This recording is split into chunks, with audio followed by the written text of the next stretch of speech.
The War No One Wanted. War of the Submarine, Book 2, by R.G. Roberts. Narrated by A.J. Shuck. Chapter 23. Bull in the China Shop. Months passed. Senior officers dithered, ships were lost, and subs sank. Some tried to fight against the rising tide, but it seemed to matter little. John Dalton pointed out torpedo problems in 4 consecutive patrol reports before Commodore Banks finally kicked it upstairs. Meanwhile, other sub-captains encountered the same problems. Some tried to follow standard procedures and shoot from a distance, which did little good. Others closed with the enemy and died. A few died in less glorious ways, like the entire convoy Annette Garnier and the French attack sub Amazon took out in November. New York, a relatively new Block 5 Virginia, got assigned to escort that convoy of military supply ships when the convoy's senior officer objected to Jimmy Carter's age. That freed Alex's boat from the duty, but Commander Towers's newer and theoretically shiny New York never even got a shot off. Garnier sank his submarine, a frigate, and 3 precious supply ships in less than an hour. Alex wasn't sure if he should be relieved or infuriated. He thought he knew how to take the fight to the enemy, but would anyone give him a chance? Not in Jimmy Carter.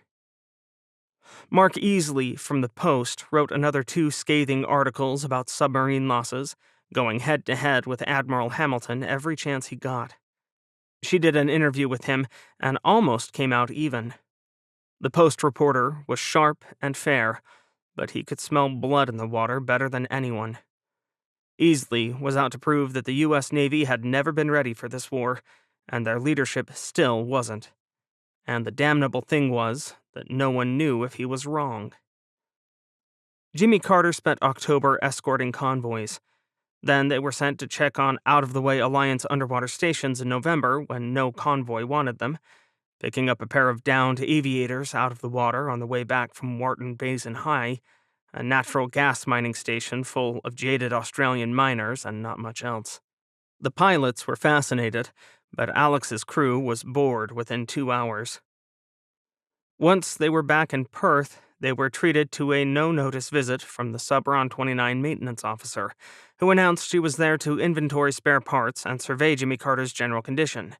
She brought along 2 obnoxious petty officers who tried to steal anything not nailed down, and the visit was a roaring success until Wilson got in a fistfight with the nastier of the pair.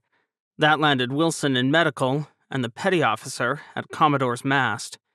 All accounts said she started it, no matter how annoyed the maintenance officer was to admit that. Alex went easy on him, though it was hard not to throw the book at the kid when he smirked like that. It would be great if he could just concentrate on his job, Alex wrote in an email to his wife. But he seems to have enough bandwidth to run sonar and get in trouble. Sounds like he's not busy enough, Nancy replied. Got any time-consuming collateral duties to hand the kid? Morale, welfare, and recreation are always a blast, and he might do some good there, assuming your crew ever gets a break. I miss running into you. Running gun battles with the Indians and French are great, but I'd rather be in port with you if we can't have missiles to finish them off. It's like a game of hide-and-seek out here. Everyone's using satellites to find each other, so unless we want a battle, no one's chasing one. Alex, sitting in one of the few warships that could avoid a satellite, grimaced and went back to work. Jimmy Carter rounded out the season with a little spying over Thanksgiving. It was a mission that should have been challenging, but no one thought for a moment that North Korea was going to shoot at anyone. Not with China still engaged in their 4-way civil war and Russia gobbling up territory left and right. Even despots weren't that dumb. Sure, sneaking into the East China Sea was a tad exciting, but they got there right as ships clashed in the La Perouse Strait. That meant there was jack for enemies in the vicinity. After a touch-and-go contact with a Russian Yazan that disappeared into the shallows before they could firm up a firing solution, the rest of their contacts were merchants and Chinese warships of questionable allegiance. And on the way back, well, There just wasn't a lot of fighting up there now that the Japanese Navy was toast. Not with the British making faces at the Russians in hopes it kept them bottled up in the north. It was a more interesting mission than convoy escorts, but it still left Alex on the bench, waiting to make a difference. To add insult to injury, intelligence eventually got around to telling them that the two destroyers they weren't allowed to sink way back when escorting Convoy 3211 hadn't even been after the merchants. They'd been legitimate military targets in wartime, so there was no reason not to sink them. But their presence didn't indicate a shift in enemy posture. Escorted convoys were still safe. 3 months into their time in the war zone, Jimmy Carter hadn't fired a single shot. If not for message traffic and chats with his fellow COs over drinks in the officers' club, Alex might have forgotten that they were at war. Unfortunately, he knew of what was happening to the rest of his Navy to worry. "I spend most of my time chasing ammo," Nancy said in her email, dated December 6th. "There aren't enough missiles to go around, or even surface-launched torpedoes. Your crystal ball was right, though. They installed old-style depth charge launchers on Fletcher last week. Not that it's done me a bunch of good. I think I got a piece of one Indian diesel sub before it snuck off and we lost it. We haven't had one significant surface ship battle in the last 2 months, and don't get me started on La Perouse Strait. Everyone has ships, but no one's got missiles. I guess it's nice to know that all the bean counters messed that one up, not just ours. I hear that the manufacturer stood up another 3 production lines to try to get more SM6s out, but right now, I'd settle for SM2s. Even expired ones usually explode when they hit. On the bright, if you can call it bright, side, our task group has a new name. Fletcher is the official flagship of Task Group 23, the Little Beavers. It's nice to know someone's read their history, but we've got a real admiral in charge, so we must be more than a plussed-up destroyer squadron. Makes me willing to forgive the new boss for being a submariner, particularly since he seems sharp as a box of knives. He joined us right before La Perouse Strait, and he's the only reason why we were in range to help when the Japanese Navy needed it. He was the reason we had weapons, too, though I shot pretty much all of them off. I suppose that makes me ungrateful, but alive. Still, the Admiral kept his head on worlds better than the last submariner I served with. I guess not all your flag officers have bird shit for brains. Do you know Rear Admiral Marco Rodriguez? I think you'd like him if you don't. He's determined to kick the shit out of someone, so hopefully that'll get me more than the handful of missiles they handed me here on Christmas Island. I feel like my VLS cells are whistling. Either way, we'll be in Perth soon. I hope to see you there, assuming you're not out escorting another convoy. Give the girls a call when you get the chance. Bobby's fretting college choices, and Emily's grades dropped a little. They could use a little dad-brand love and encouragement." Reading Nancy's words left Alex feeling a strange mixture of affection, envy, and gut-wrenching worry. His wife remained one of the top surface commanders in the war. Nancy served with distinction everywhere she went, including the recent Battle of La Perouse Strait, where half of Japan's surface navy went down in flames. The grapevine said it would have been a lot worse if one Rear Admiral Marco Rodriguez hadn't had the weird urge to do exercises in the Sea of Japan with his shiny new task group, which put him in range to help when the Russians came south in force, and everything went straight to hell. Fletcher escaped with empty magazines and minor damage, mostly from fragments of Russian long-range missiles that were hellishly hard to stop. Nancy won a second Silver Star for sinking 2 Russian frigates and a destroyer, but the actual hero was the British submariner Ursula North. Captain North and HMS Gallant somehow slipped through every Russian submarine screen, sprinting through Russian-held waters to defend the combined Japanese-American fleet against a veritable fleet of Russian submarines.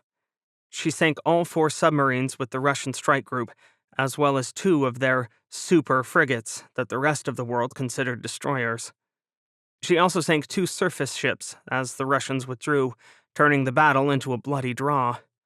Her 8 kills in one day were by far the best of the war on the Alliance's side, and North turned into an international sensation overnight. While the Alliance's losses continued mounting faster than the Freedom Union's, North's actions proved one thing. Stealth was the most important game in town. And it was a game only submarines could play, with satellites and aircraft everywhere. So Virginia's and the Zeros struggled to take the fight to the enemy, while Jimmy Carter did the boring jobs. Like his current glorious task of escorting battle-damaged warships back to Perth from all the hell the way across the Indian Ocean after the Battle of the Agalega Islands. The Agalega Islands had been the last of Mauritius's possessions to resist the Freedom Union, but located as they were north of Tromelin Island and Saint-Denis, both firm French possessions, it was only a matter of time before the French closed in on them, particularly after Madagascar joined the enemy. For a while, however, people clung to hope that the Agalega Islands might maintain their independence, if not outright ties to the Alliance. After all, the Seychelles, north of the Agalega Islands, were neutral, and Diego Garcia was not far to the west. But the war came to the Agalega Islands around Thanksgiving, and local forces were hammered. Alliance reinforcements arrived too late, only to find the islands already in the hands of the enemy. The ensuing battle went poorly, and left Jimmy Carter 4 damaged warships to escort back to Perth. On the surface, it seemed like a more honorable job than a convoy escort, and way more likely to give Jimmy Carter a chance to see action. Yet all it had done so far was give Alex the glowing opportunity to deal with cranky surface officers whose ships had been shot halfway to shit and who hated admitting that. Dealing with them was almost as entertaining as juggling his crew's increasing hostility toward the XO, whose inability to take a joke had grown to epic proportions. "I gotta give the junior officers credit, Captain. That stunt with the medical dummy at lunch was funny, and it ain't hurt no one. Wasn't even a bit humiliating to the XO, or shouldn't have been anyway," Master Chief Morton said. The pair sat in Alex's threadbare cabin, which he still hadn't bothered to get recarpeted. The idea seemed pretentious with a war on. Alex sighed. It probably would have helped if the XO hadn't screamed like a little girl. "Or if the entire boat hadn't hurt him," Morton snickered. "Begging your pardon, sir, but it was pretty fucking legendary." "You know that. I know that." But a knock on the door cut Alex off, and he straightened out of his slump in his desk chair. "It's open." STS-1 Wilson stuck his head in. "Do you have a moment, Captain?" "Sure, Wilson, what's up?" Alex leaned back in his chair, exchanging a curious look with Morton. "Sorry to bother you, sir, but I wanted to let you know the result of the test we were working on the portside lateral array." Wilson shifted from one foot to another, studying the holes in the carpet. "How'd that work out?" Alex asked. The sonar techs had been trying to repair the portside sonar array for 3 days, trying to fix the hydrophone's disturbing tendency to blank out medium-strength signals. Ensign Vincentelli told him that there was nothing in any technical manual to explain the problem, and the slow process of emailing back and forth with the repair shop in Pearl Harbor hadn't helped so far. "I think we got it fixed, Captain." Wilson grinned. "We're clearing tags now, and we're ready to op-test the system with your permission." Alex smiled. "Permission granted. Let the EOOW and the OOD know." "Yes, sir." Wilson turned to go, until Alex asked, "One last question, STS-1. Why are you briefing me instead of Mr. Vincentelli?" The young petty officer twisted back to face him, shrugging. "He's got his pre-board for his dolphins with the department heads in the morning, sir, and he's been up for a day and a half. I told him to get some sleep and that I'd handle things." "Be careful, STS-1. You're starting to sound responsible." "Ain't it crazy, Captain? I'll have to work on misbehaving more." "Oh, get out of here," Alex laughed. Together, the captain and the master chief watched their delinquent sailor duck out of the stateroom. Finally, Morton shook his head and chuckled. "Well, shit, Captain. It looks like he's turning out better than I hoped. Certainly better than I expected. I imagine that last bit isn't hard to accomplish." "Nope." Morton leaned back in his chair. "But hell, sir, I didn't expect more than a warm body and an okay watchstander out of the deal. Master Chief Baker didn't exactly speak highly of him, and Bluefish was so glad to see the back of him I thought they might pay me." Well, as surprises go, I suppose I'll take the good ones. God knows there've been enough bad ones. You mean like winding up on this old boat, Captain? Morton asked. Alex grimaced. Was I that obvious? Nah, you hit it pretty well. But I've been around the block a couple of times, and no CO like you wants to wind up on a boat like this, doing jobs like these. You're a lot better than the sort they should have sent here, no disrespect intended. None taken, Alex gulped. Hell, I could see the writing on the wall when I was dumb enough to volunteer for another Cobb tour on Jimmy Carter. I came here because otherwise they'd have sent some numbskull who'd have been too inexperienced to figure out what to do with this old boat, and the funky crew the Bureau decided to saddle us with. But there ain't no way they sent us a captain like you on purpose, sir. You're too good for the shit jobs they want Smiley to do. Thanks, I think. Knowing his crew thought highly of him was flattering, but hearing the sentiment spoken aloud made him want to hide in a corner. What was he supposed to say in response? You mind me asking who the hell you pissed off to wind up here, Captain? Alex surprised himself by laughing. The list is long, Master Chief, but at least it's distinguished. Sounds like one hell of a story. Well, it's something. For the first time, Alex smiled at the memory. You ever been to Armistice Station? The first time I was near the place. The speaker next to his desk crackled. Captain, officer of the deck, you might want to come up to control. Marty's drawl was higher pitched than usual, and the whispers in the background were urgent. That got Alex's attention. The engineer had the deck right now, and he wasn't exactly prone to overreacting. An engineering casualty wouldn't faze him, and pending combat would send them to battle stations. So what was going on? I'm on my way, Alex said. Out the door and a few steps forward, and then Alex was in the attack center, Master Chief Morton on his heels. Watch Section 2 was on right now, full of familiar faces and familiar positions, but there was a certain tension that Alex did not recognize. What's up, Marty?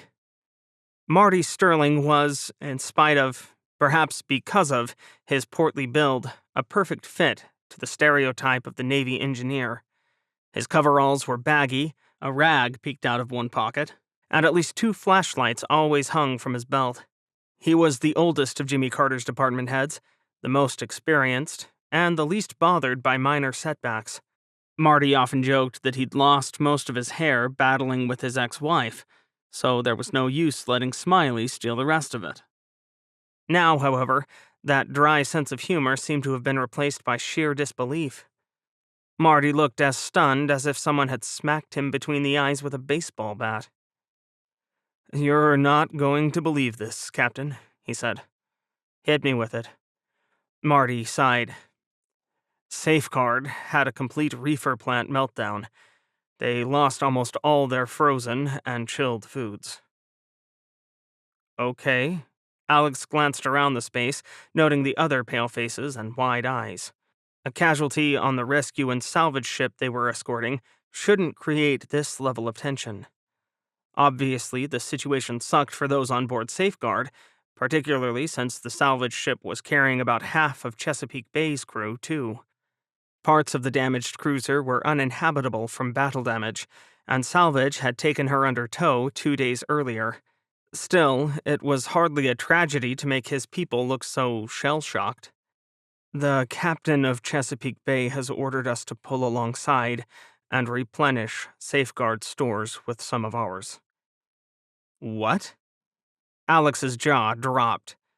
He'd never worked under a cruiser CO before, but he'd assumed that a full-bird captain on their second command would be smart enough not to come up with an idea so flamingly moronic that it was likely to spontaneously combust. Submarines didn't simply rig fenders and pull alongside surface ships while underway. The only ships they ever moored alongside at sea were subtenders, and only then when the tender was making no way through the water. And there was a reason for that. Driving a submarine in close vicinity of other ships was dangerous, doubly so in the open ocean. It was an article of submariner faith that subs handled like drunk elephants on the surface, prone to wallowing in the waves and ignoring rudder commands. A modern submarine was a steel tube with a propulsor, which was a fancy propeller, and a rudder stuck on its ass. They weren't designed to drive above the water and generally didn't, except when pulling into and out of port. Why the hell can't one of the destroyers do that? Alex stumbled back a step, shaking his head. Marty threw up his hands.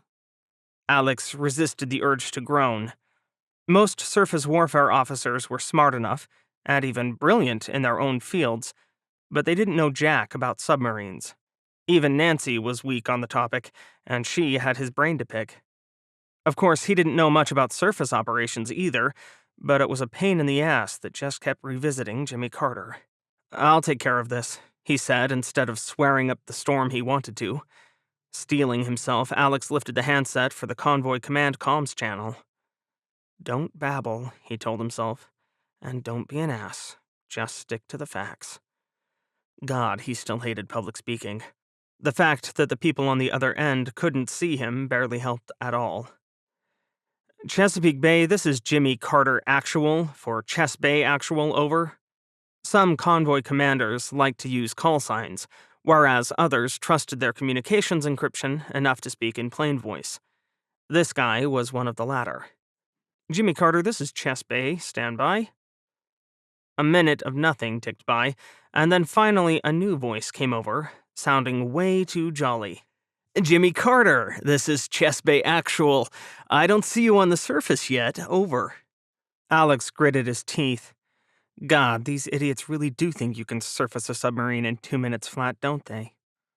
Surfacing was a complicated procedure, even using the shortcuts approved for wartime. While moving between deep water and the surface, a sub's sensors were almost blind to what they might find topside. Although a good link picture passed from the surface ships alleviated the danger some, every sub CO worried about surfacing beneath something he couldn't see. That was a kiss goodbye for a career in peacetime. Even in wartime, it was a great way to disable your submarine, or sink it if you were really unlucky. Not that Chesapeake Bay's captain considered such mundane concerns. Alex waited a heartbeat before responding, fighting back the urge to offer to surface right under Chesapeake Bay and ruin the cruiser's day, too. Chess Bay, this is Jimmy Carter. We've got a, couple of lengthy procedures to get through down here before we can come up and join you," he said. "It'll take us 15 or 20 minutes to surface, even following wartime procedures, over." A long silence echoed on the other end. Should Alex tell Captain Hickman that a peacetime, no-notice surface took around an hour? Technically, without an emergency declared, or the convoy in danger, the longer procedures were the proper ones to follow. But so long as the surface ships stayed clear of his submarine and kept transmitting their positions, coming up the fast way should be safe. Should. "I find that inconvenient, Jimmy Carter," Hickman said. That was probably the closest the senior officer would get to calling Alex a liar on a circuit every other ship was listening to. For a moment, Alex almost hoped that Chesapeake Bay's captain would order him to breach procedure. But no, pulling the safety card and refusing to follow a foolish order would only start a fight he didn't need. And he'd already disobeyed orders once in his career. No, he'd have to pray logic worked. "May I suggest you call one of the destroyers alongside salvage to provide assistance," Alex said. "That'll get them help a lot faster." And then he wouldn't have to try to explain how dangerous it would be to bring a 450-foot-long submarine alongside a rescue and salvage ship that couldn't stop without endangering the cruiser she was towing. Never mind what my propulsor could do to that tow line if it gets sucked in. Smiley is heavier and longer than that piddling little salvage ship, and a whole lot less maneuverable. "Negative, Jimmy Carter. You've got the most frozen food left on board, and salvage is also providing food to half my crew. You're best suited for the job."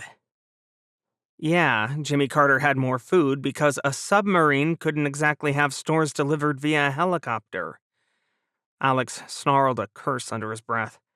The convoy wasn't due in port for another 2 weeks, and although Jimmy Carter's freezers carried enough food to provide a comfortable safety margin, that wouldn't last if she was expected to provide for the rescue ship and the cruiser. Together, those ships carried over 3 times as many personnel as Alex's submarine.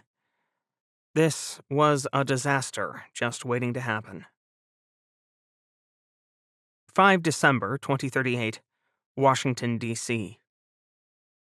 It took far too long for the torpedo issue to land on Freddie Hamilton's desk, but it only took her 5 minutes to decide what to do with it.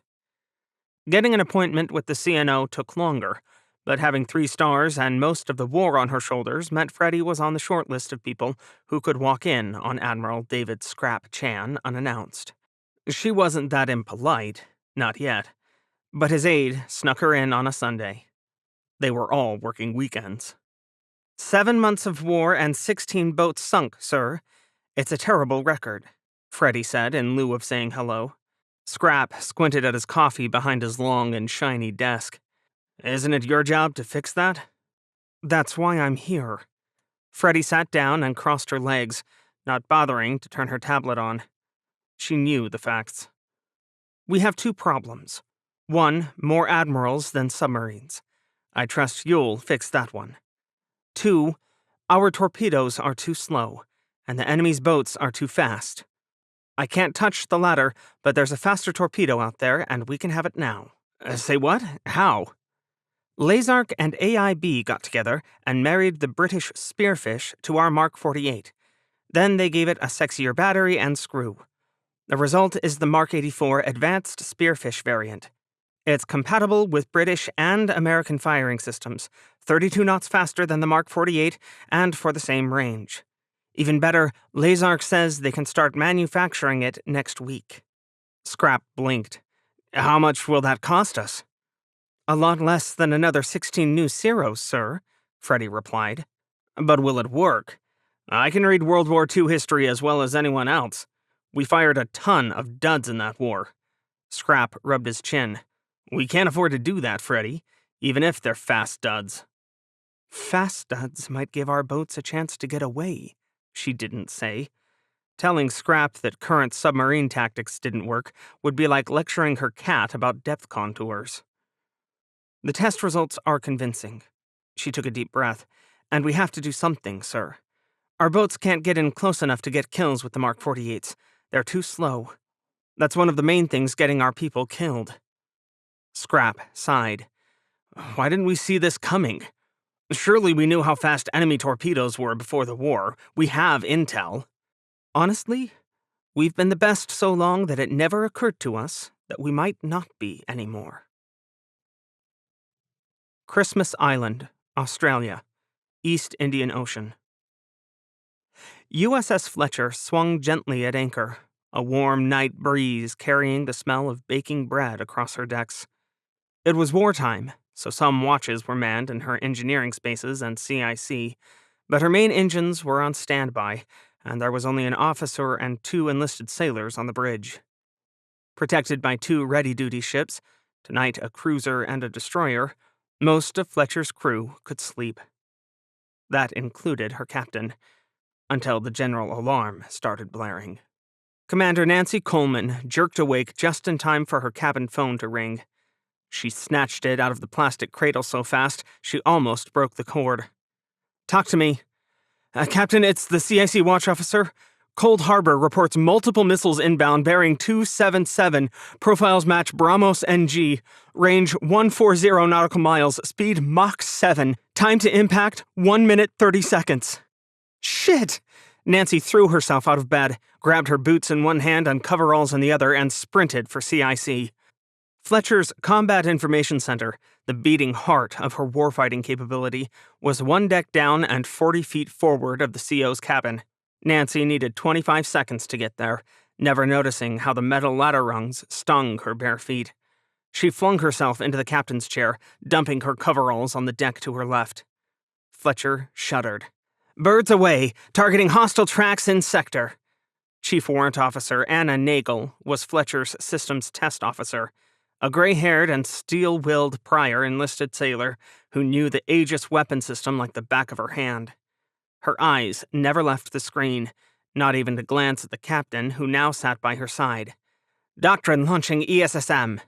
Captain I." Nancy's eyes swept over the 3 tactical screens at the front of Fletcher's CIC. The missile storm aimed at the 12 ships anchored in Christmas Island's harbor was too dense to count individual tracks. Fortunately, Aegis could do that for the mere humans operating it. Fletcher's watchstanders were mere passengers now that Nagel had engaged Doctrine. It was the right call. There was no way the reduced watch in CIC could keep up.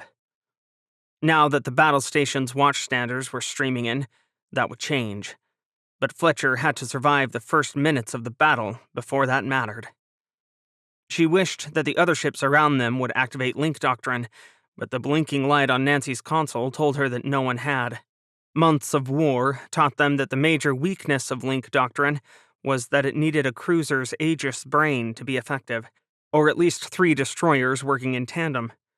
One destroyer's Aegis weapon system couldn't shoulder the processing load alone. Pushing the thought out of her mind, Nancy pulled a headset on and keyed into the internal communications net. "Central, Captain, come to full power." "Chang I, full power and 1 mic," her chief engineer replied. "GTM 1 Alpha and 2 Bravo started. Split plant, max speed available 26 knots, ready to answer all bells. Captain I, break, bridge I," Commander Ying Mai, Fletcher's XO, said. "Weighing anchor now." "Captain I." Nancy glanced at the clock. She'd entered the CIC less than a minute ago. Maybe they still had a chance. The ships around Fletcher, 5 destroyers, 1 frigate, and a cruiser, still weren't moving. Safe at anchorage, with 2 shooters to guard them, some crews stood down more than others. Would it kill them?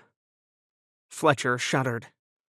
Evolved Sea Sparrow missiles burst out of vertical launch tubes forward and aft, joining the SM-6 Standard missiles in the air.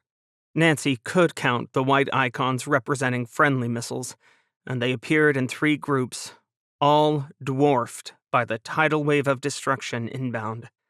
The first and smallest launch was from the guard ships steaming 3 miles from the anchorage. The next was Standard missiles from Fletcher and her fellows, with Fletcher's missiles in the lead, despite her position toward the rear of the anchorage. The last was the short-ranged ESSMs. They weren't enough. Nancy gripped the arms of her chair, white-knuckled, as Fletcher's close-in weapon system opened up in full auto. Firing 4,500 rounds per minute, the destroyer's 2 phalanx guns, 1 forward and 1 aft, were her last line of defense. Every destroyer and cruiser had 2 CIWS mounts, with a maximum range of about 2,000 yards. Tracer rounds glowed against the night sky, spitting defiance against the incoming missiles as they dropped low to the deck to avoid the Standard missiles and Sea Sparrows launched to stop them. The Brahmos NG was the fastest ship-killing missile in the world. Almost 400 of them roared in on the 9 ships at Christmas Island, countered by just 144 Standard missiles and 72 ESSMs. Nancy gritted her teeth and got to work. Chapter 24. Laying Traps. Western Indian Ocean, 100 nautical miles from Madagascar. Okay, this cruiser CO was clearly an idiot. So if subtle wasn't working, Alex would go with blunt. It was only a few hours before sunset, and he was driving a goddamned submarine. Who in their right mind thought a submarine could resupply anything? He cleared his throat and spoke into the radio to the cruiser captain, who had rice for brains. "You do know that a submarine isn't designed to—" "I expect you to make it happen, Captain." Alex blinked. He opened his mouth to argue and then snapped it shut. Judging from the tone of Captain Hickman's voice, Chesapeake Bay's commanding officer didn't care how logical an argument Alex could muster. He wasn't going to listen. And in wartime, odds were that even the most reasonable admiral would take a full captain's side over the screw-up who got Jimmy Carter 7 days a week and twice on Sundays. It wasn't like he had a habit of finding reasonable flag officers, was it? From Admiral Hamilton to Commodore Banks, who he'd never even met, Alex was super popular with submariners with stars. Double bonus points went to Banks, who just wanted any excuse to decommission his boat. Alex couldn't afford to put a foot wrong. Not again. Jimmy Carter copies, Alex snapped. But it will take time. There is no safe way to do this. But if I have to execute this goat rope, I'm going to do it with as little danger as possible. Out. Ending the transmission like that was the equivalent of hanging up on Hickman, but Alex was beyond being worried about that. He hoped the jackass felt insulted. "Hey, easy there, Captain," Morton muttered from his side. "No need to make enemies." My enemies outrank him," Alex shrugged. "You really owe me that story now, sir." Alex shook himself. Later. He turned to Marty, forcing his voice to be level. "All right, Chang, let's bring her about 500 yards off of Safeguard's beam, slightly astern of her." He forced a smile. "But do try to avoid the cruiser. Wouldn't do to surface under her and tear a hole in her ass." "Aye, sir." Was that a smile on Marty's face? It was hard to tell with Marty so pale. Everyone knew how dangerous and stupid this was. Everyone wearing a submariner's dolphins, anyway. Slowly, Jimmy Carter worked her way toward the surface, clearing her baffles on the way up to make sure no underwater contacts could creep up on them. The process took the entire 20 minutes Alex promised it would. Under other circumstances, he might have cut some corners, but the fool in command had drawn the formation in tight, and of course he wanted Alex's boat right in the middle of all those pesky surface ships. Surfacing under these conditions was like climbing a set of stairs while blindfolded, without knowing if there were people on the steps or just near them, and with no way to prevent a collision except a quick glance through the bottom of a glass cup before the blindfold went on. The radio was crackling again by the time Jimmy Carter broke the surface, but Alex ignored it. Instead, he headed up to the bridge on Marty's heels, trying to ignore the way his heart jumped into a knot in his throat. Getting up into the sail didn't help. Heavy and warm salt air smacked him in the face as soon as Alex climbed the ladder and his head popped into the light. Then Jimmy Carter rocked port, and Marty stumbled right into Alex, knocking him into the side of the sail. Gripping the handrail, Alex studied the seas, watching his boat roll. This was worse than usual, but the waves hadn't looked this bad through the periscope. Seas were worsening rapidly. Oh, this was going to be a fantastic fucking day, wasn't it? Alex looked up from the water and gulped. "Shit, Marty, that driving was a bit on the nose." Marty grimaced. "Sorry, Captain. I guess I misjudged that one a little bit."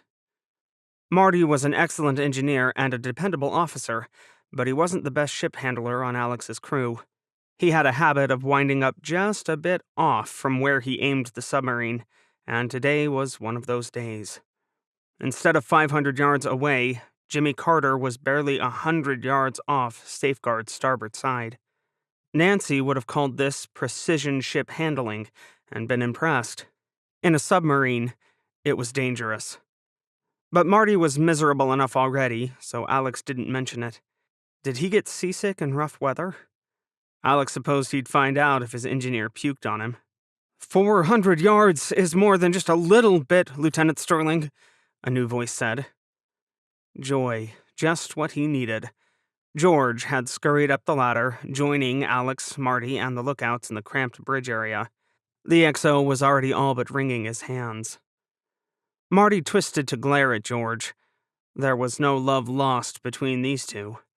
Marty resented the XO's micromanaging, and George claimed Marty wasn't a team player when he tried to run his own department without interference. "Afternoon, XO," Alex said cheerfully. The best way to cut the tension was to make everyone go along with the captain's good mood. Sometimes it was good to be king. Or it would be if his XO played along. "Captain, this is dangerous." George really wasn't wasting time today. "This is insane. No one in their right mind would actually want to..." They call them orders for a reason, George, Alex said. Pulling alongside Safeguard really isn't how I plan to spend my afternoon either, but let's just try to get this over with as quickly as possible. I'm very uncomfortable with this, sir. You think I'm not? Alex grimaced. But we've got a job to do, so let's complain less and do more, understood? George heaved a sigh, staring pointedly at Safeguard, but at least he nodded and shut up. Marty brought Jimmy Carter around as George headed below to coordinate a working party to hump the frozen food and stores over to the rescue ship once the sub got alongside. Keeping George busy was the only way to manage his nerves. Alex was becoming a pro at finding non-demeaning tasks for his ever-twitchy XO. Marty, however, seemed to have his own case of the shakes and looked at Alex with owl-like eyes. Captain, I'm not sure how you want me to approach this one. Alex smiled. You want me to take her in? Well, if one of us has to smash her up, I'd rather it be you. Marty fidgeted. The XO's right. This is crazy, even for wartime.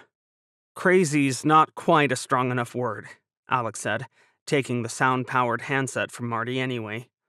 No department head enjoyed admitting that they couldn't do something, especially to their CO. He patted Marty on the shoulder. I got it. Alex spoke into the microphone. This is the captain. I have the con. The reply came back from control on the speaker to his right, muffled a little by the rising wind. Diving Officer I. My rudder is left 15 degrees, coming to course 317. Planes are at 0. All engines are ahead 1/3 for 3 knots. Very well. Alex's eyes sought out the rescue ship, barely 100 yards to port, and pulling ahead of the submarine. Still calculating angles, he glanced over his left shoulder to study the cruiser wallowing in the waves about a mile astern of Safeguard. The tow line between the two appeared to be riding correctly, which at least meant he could avoid it by staying clear of Safeguard's stern. The speaker crackled. Steady on course 317. Very well. All engines ahead 2/3 for 8 knots.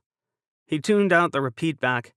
The rescue ship was making 5 knots, which meant that 3 knots of overtaking speed would allow Jimmy Carter to close the range within 3 minutes or so. Meanwhile, he grabbed the handheld bridge-to-bridge radio with his other hand.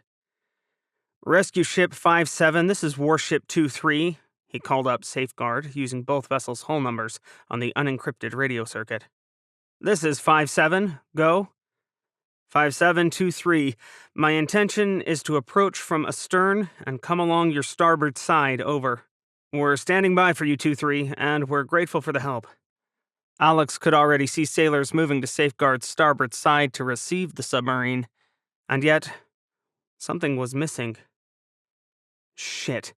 57, do you have lines for us? Say again?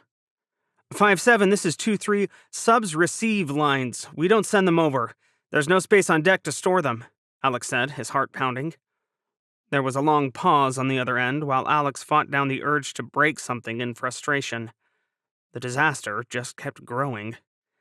Stand by, 2-3, Safeguard said after too long. 2-3, standing by. Alex pulled his finger off the transmit key. Fuck. He gritted his teeth against the urge to swear more. It wouldn't do to let his crew know their CEO was done with this pointless game. All ahead 1/3 for 4 knots, he said, when he trusted his voice again. Having their speed made Jimmy Carter start dropping back. They were still dangerously close to the rescue ship, with the sub's bow already in the edges of Safeguard's wake. If Alex wasn't careful, the forces generated by the rescue ship's screws churning through the water would suck the submarine in, causing a collision neither vessel could afford. Yeah, that'd make this sparkling day even better. 2 long minutes passed before the salvage ship's CO's voice came over the radio. 2-3, this is 5-7 actual. We've been ordered to bring you alongside immediately, so go ahead and commence your approach. We'll have lines ready as soon as possible. Bile churned in Alex's throat, and visions of his submarine kissing Safeguard danced through his mind. Damn Hickman to every hell there was. 2-3 copies, he said, his voice hoarse. That cruiser CO is a flaming moron, Captain, Marty whispered. Alex snorted. Ours is not to reason why. He licked his lips. Let's just do this thing so we can go back down where it's safe again. Roger that, sir. I'll call the line handlers topside. Make sure they double-check their safety tie-offs, Alex said. These seas are only getting worse, and I don't want anyone going overboard. Taking another deep breath, Alex returned his attention to the approach and ordered Jimmy Carter back up to match Safeguard's speed. Hickman could be as impatient as he wanted. Alex wasn't going alongside until his line handlers were all secured. Jimmy Carter had been on the surface for just 10 minutes, and the waves had already grown by a foot. The rescue ship's deeper draft meant she wasn't rolling too badly, but the round hull of the submarine was really taking a beating. A few waves splashed high enough to spray Alex right in the face, and by the time the line handlers were assembled on the sub's deck, all of them were soaking wet. You think we should get some safety harnesses up here, Captain? Marty asked. SOP said yes. Alex made a face. I think we're using them all on deck. Over the whistling wind, Alex could hear Master Chief Morton yelling, "And if any one of you unlucky sons of bitches goes overboard, you can bet I ain't coming after you, so secure those damn lanyards." "Aye, aye, Master Chief," the crew on deck echoed. Morton turned to check his own lanyard before giving Alex a thumbs up. Alex nodded and swallowed back his nerves. Enough delays.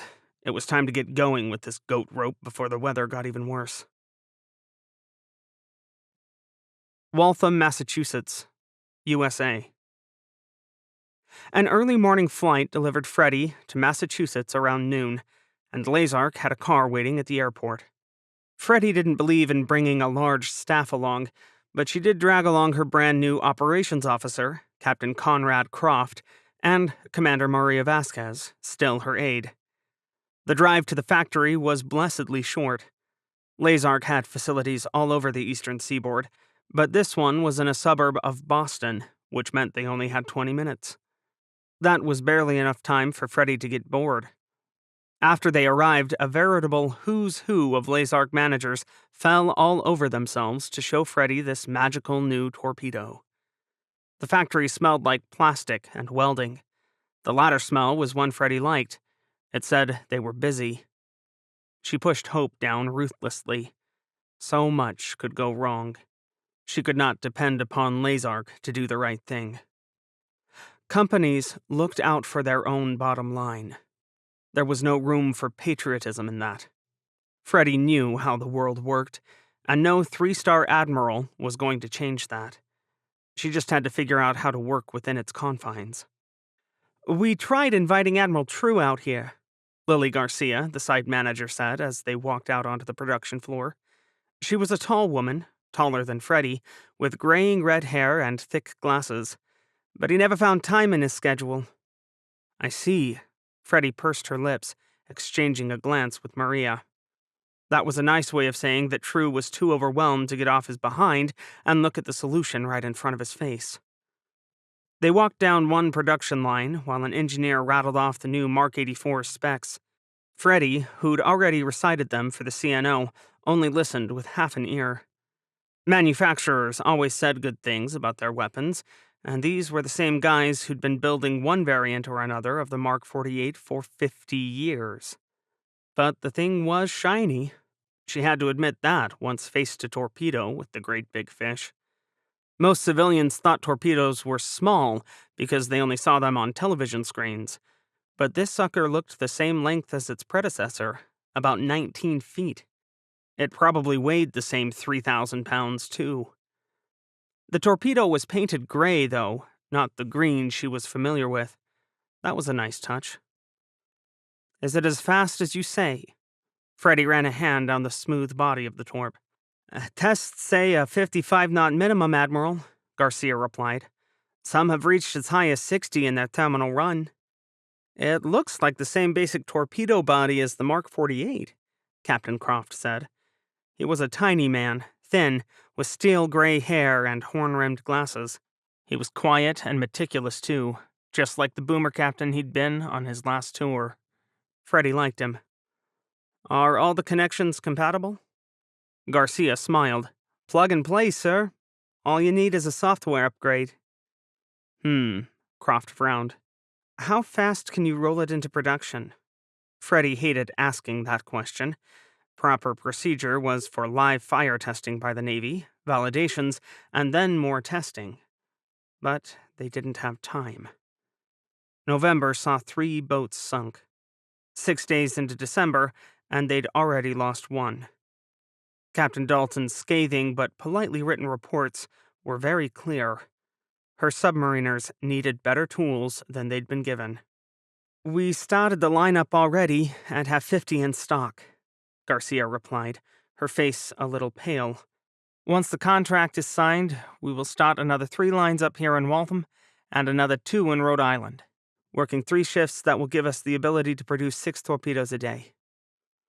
Maria whistled. That's one hell of an increase. And a hell of a lot of money, Croft said. Submarines cost more, Freddie said. Let me see this contract. It went without saying that Lazark and their partners, AIB, who would build the same torpedo for the Brits and the Aussies, would make bank off this. But Freddie was fine with that. Lazark was confident enough in the Mark 84 to put their own money on the line by making 50 of the things without a contract, which meant 50 torpedoes that could go to the fleet now. They were entitled to a little profit. Freddie just wanted the goddamn torpedoes. The Western Indian Ocean. The hunt was always the best part. After a month's leave in Toulon, during which his beautiful submarine received upgrades to her fire control system and sonar processors, Captain Jules Rochambeau was back in the thick of things. He made 4 warship kills in November, an excellent performance by anyone's standards, except for one thing. Ursula North had sunk 10. 6 of them in one infernal afternoon. She'd beaten his record. Jules knew he'd set the record for most warships and submarines sank in one afternoon at the Battle of Cocos Islands back in late July. He'd been certain no one would top 5. And then Ursula, his old friend and competitor from across the channel, sank 6 Russians in that bloody stalemate over a worthless atoll. Short of another major surface battle, those were the best shooting galleries, or perhaps another task force he could track by satellite, Jules was not likely to find another day so profitable. So he needed a month to top Ursula's October, and he needed to unnerve his old exercise opponent. Tweeting her was out of the question.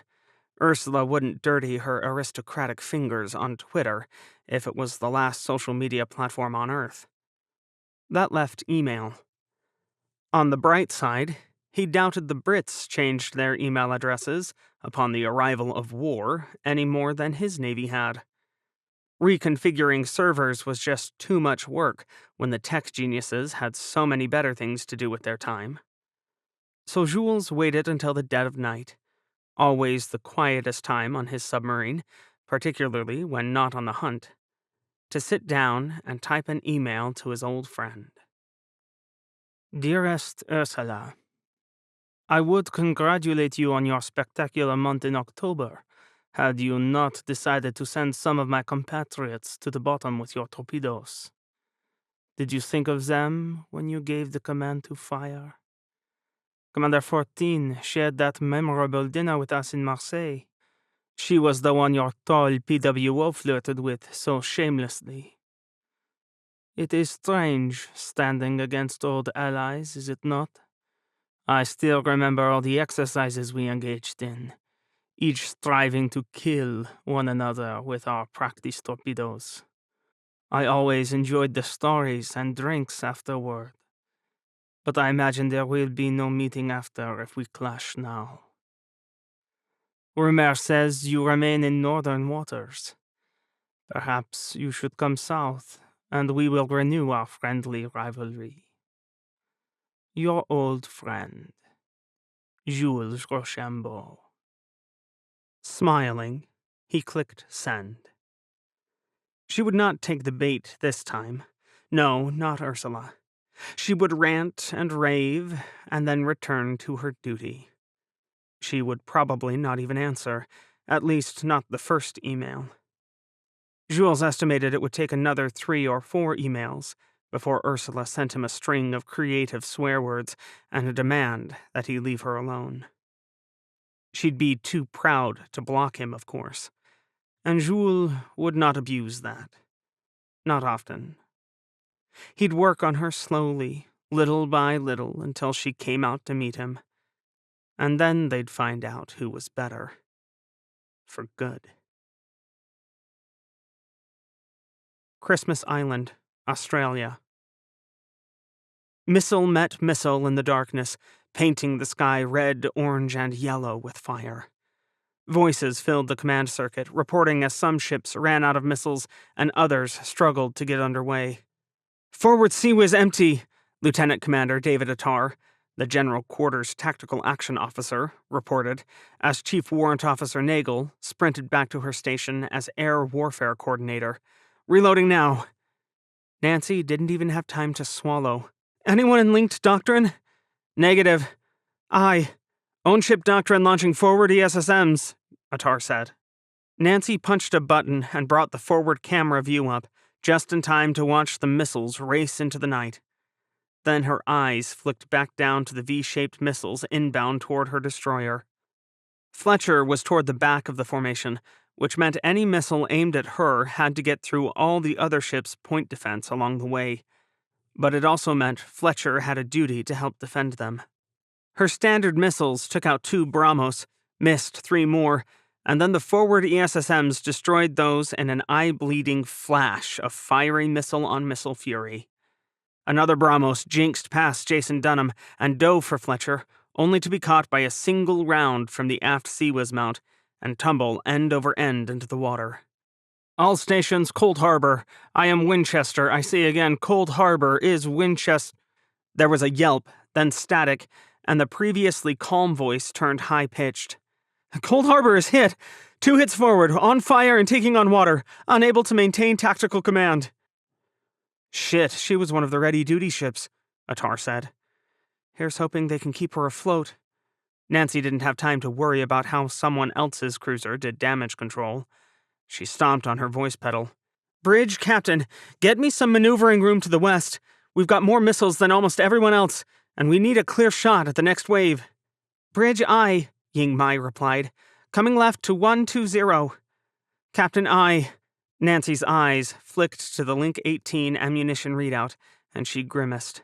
Yeah, Fletcher's 12 remaining SM-6 missiles were more than anyone except Okinawa had left, and she was a cruiser.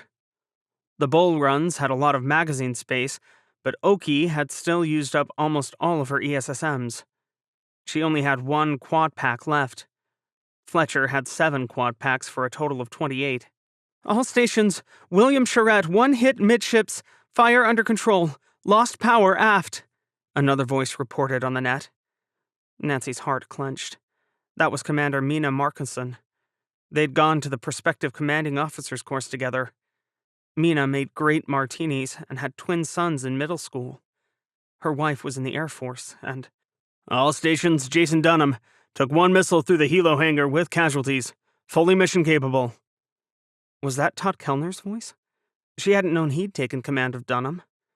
"All stations, Middendorf. Farley is going down." Nancy closed her eyes.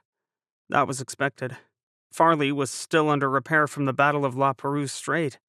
A ship with little luck, she'd been hammered in the Sunda Strait, only to be repaired and sent back into the meat grinder again. Grieve later, focus now.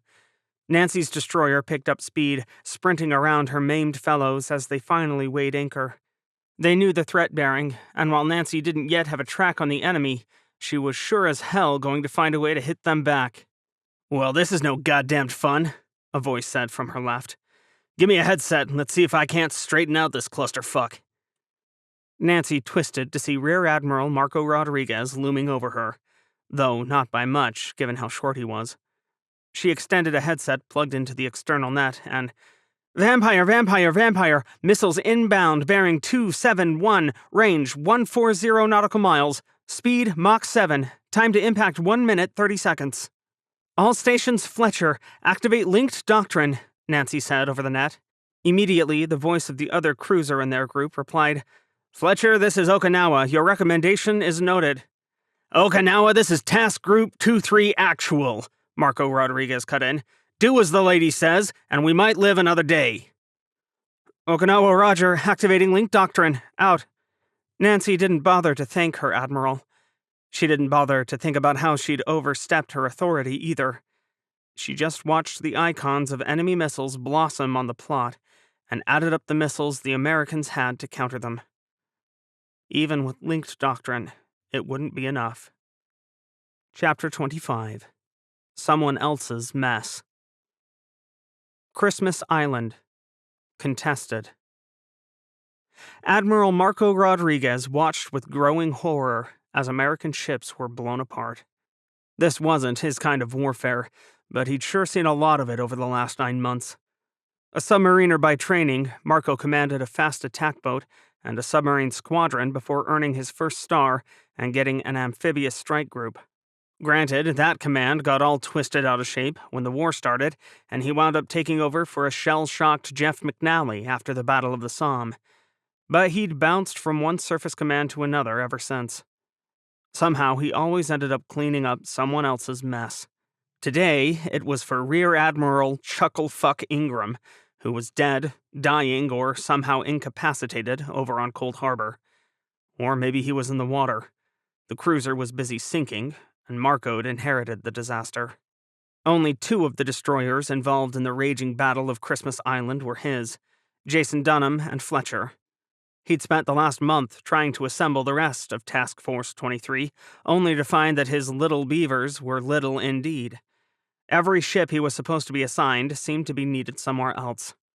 Until this fucking battle where the entire mess was now his. Task Force 2-3, this is J. William Middendorf. Middendorf is Winchester, over. Task Force 2-3, roger, out. Marco tried not to grit his teeth at the news that Middendorf was out of missiles. Fuck, that's another one. Nancy Coleman, still clad in nothing but a smiley-face shirt and Norwich University sweatpants, snarled under her breath. The only ships with missiles left are us, Dunham, Truxton, and Okinawa, sir, and we don't have much. No shit. It's time to blow this popsicle stand and go home, Marco scowled. Tanya, did we ever get that air cover? Optic 6 says eyes in the sky in 15 minutes, his chief of staff replied. We won't have fighters overhead for 4 hours, not until they can get a carrier in place. Abe Lincoln is too far south. In hours, we'll be fucking dead, and information in 15 minutes won't buy us much. These shitwaffles can see us, but we can't see them. Either they've got a stealthy friend in the sky or a friendly satellite, and don't fucking tell me again about how there are no satellites available. He wanted to break something, but he'd barely been on Fletcher for 2 months. Disassembling things in CIC was rude. Time to retreat and let them have the islands. Calm the base and tell Commodore Woodward to evacuate. If these ass nuggets are 100 miles away, she's got time to get her people out if she's smart about it. Marco hated the idea of retreating, but he hated the idea of dying for nothing even more. And he sure as hell wasn't going to drag anyone else down with him. Not with missiles still flying, and his 4 remaining ships trying to beat them off with a shoestring, shielding their damaged and empty magazined counterparts as best they could. Marco watched in helpless fury as Nicholas took 2 hits amidships. They tore the lightweight frigate apart like paper, spewing fire, bodies, and metal everywhere.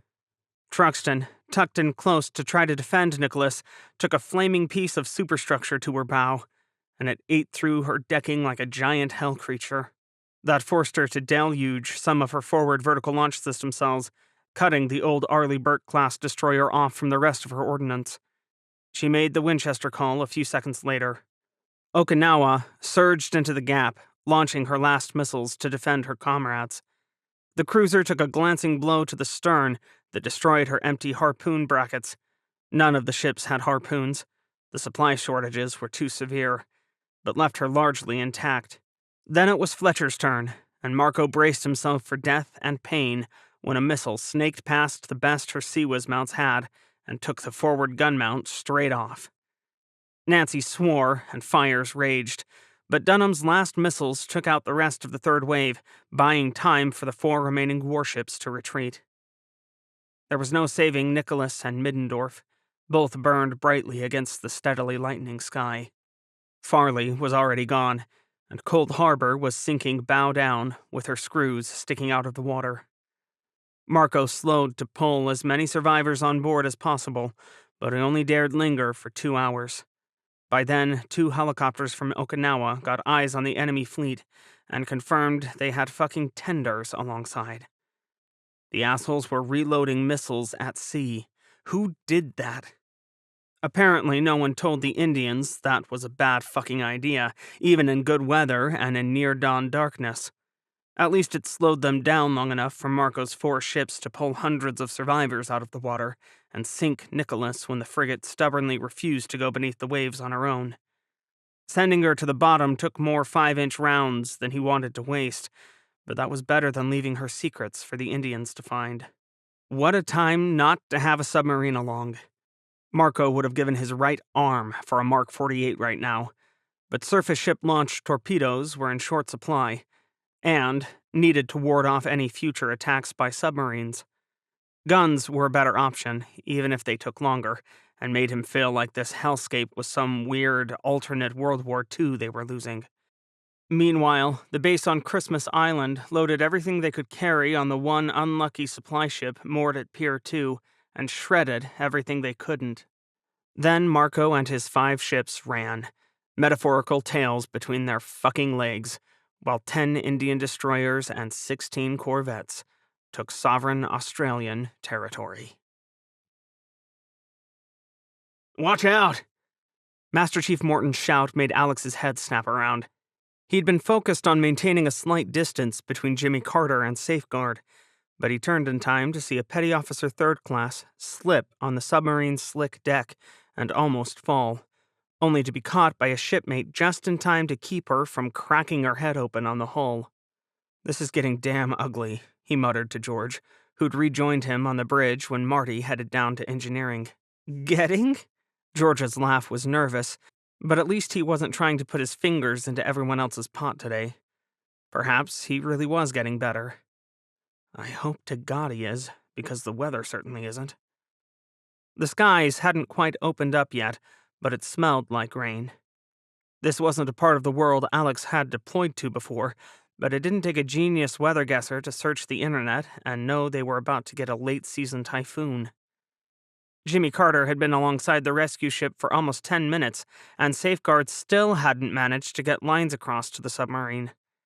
The salvage ship's crew had rigged fenders between their ship and the black behemoth that was Alex's command, but the rubber bumpers were riding badly in the heavy seas, smacking between the vessels with a wet squish sound that got louder with each hit.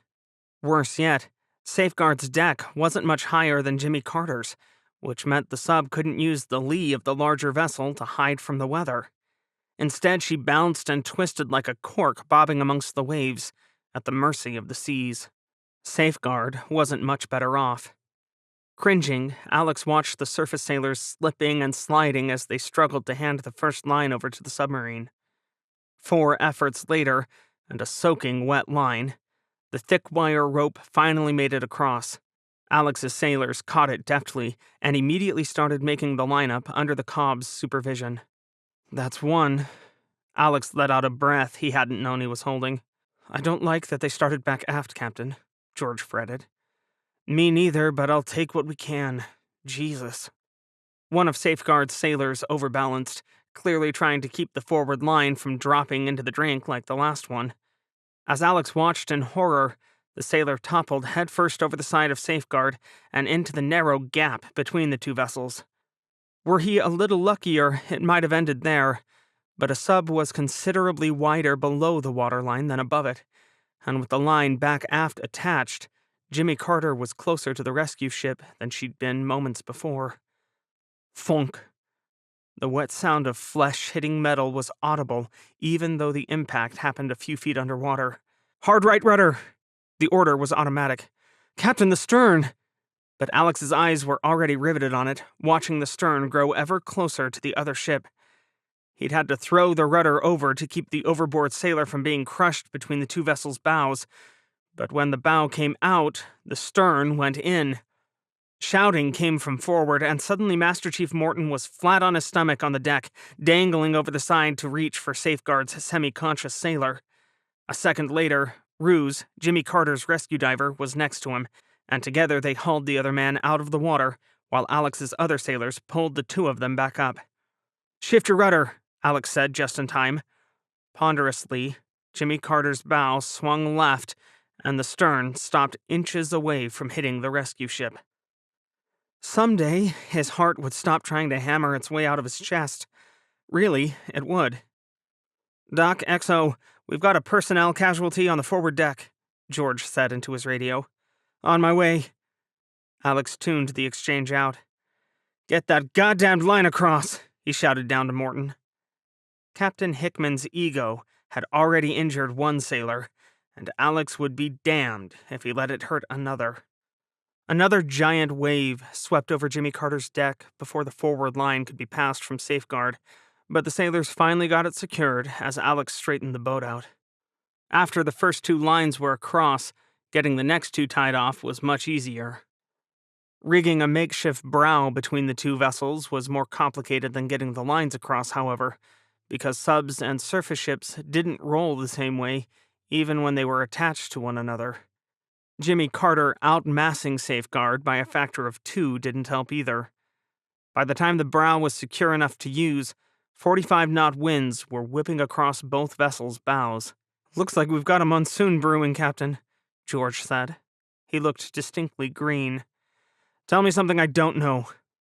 Alex twisted to glance at the pair of lookouts. "If either of you two are going to puke, try not to do it on anything critical, okay?" "You got it, sir," the senior one said with a wan smile. The rocking and rolling was worst on the sail, but sailors on deck were already sick. Unlike their surface counterparts, submariners weren't used to weather. Normally, subs dove deep to avoid this crap. Jimmy Carter's sailors swayed drunkenly, staggering back and forth as they struggled to lug boxes up from below.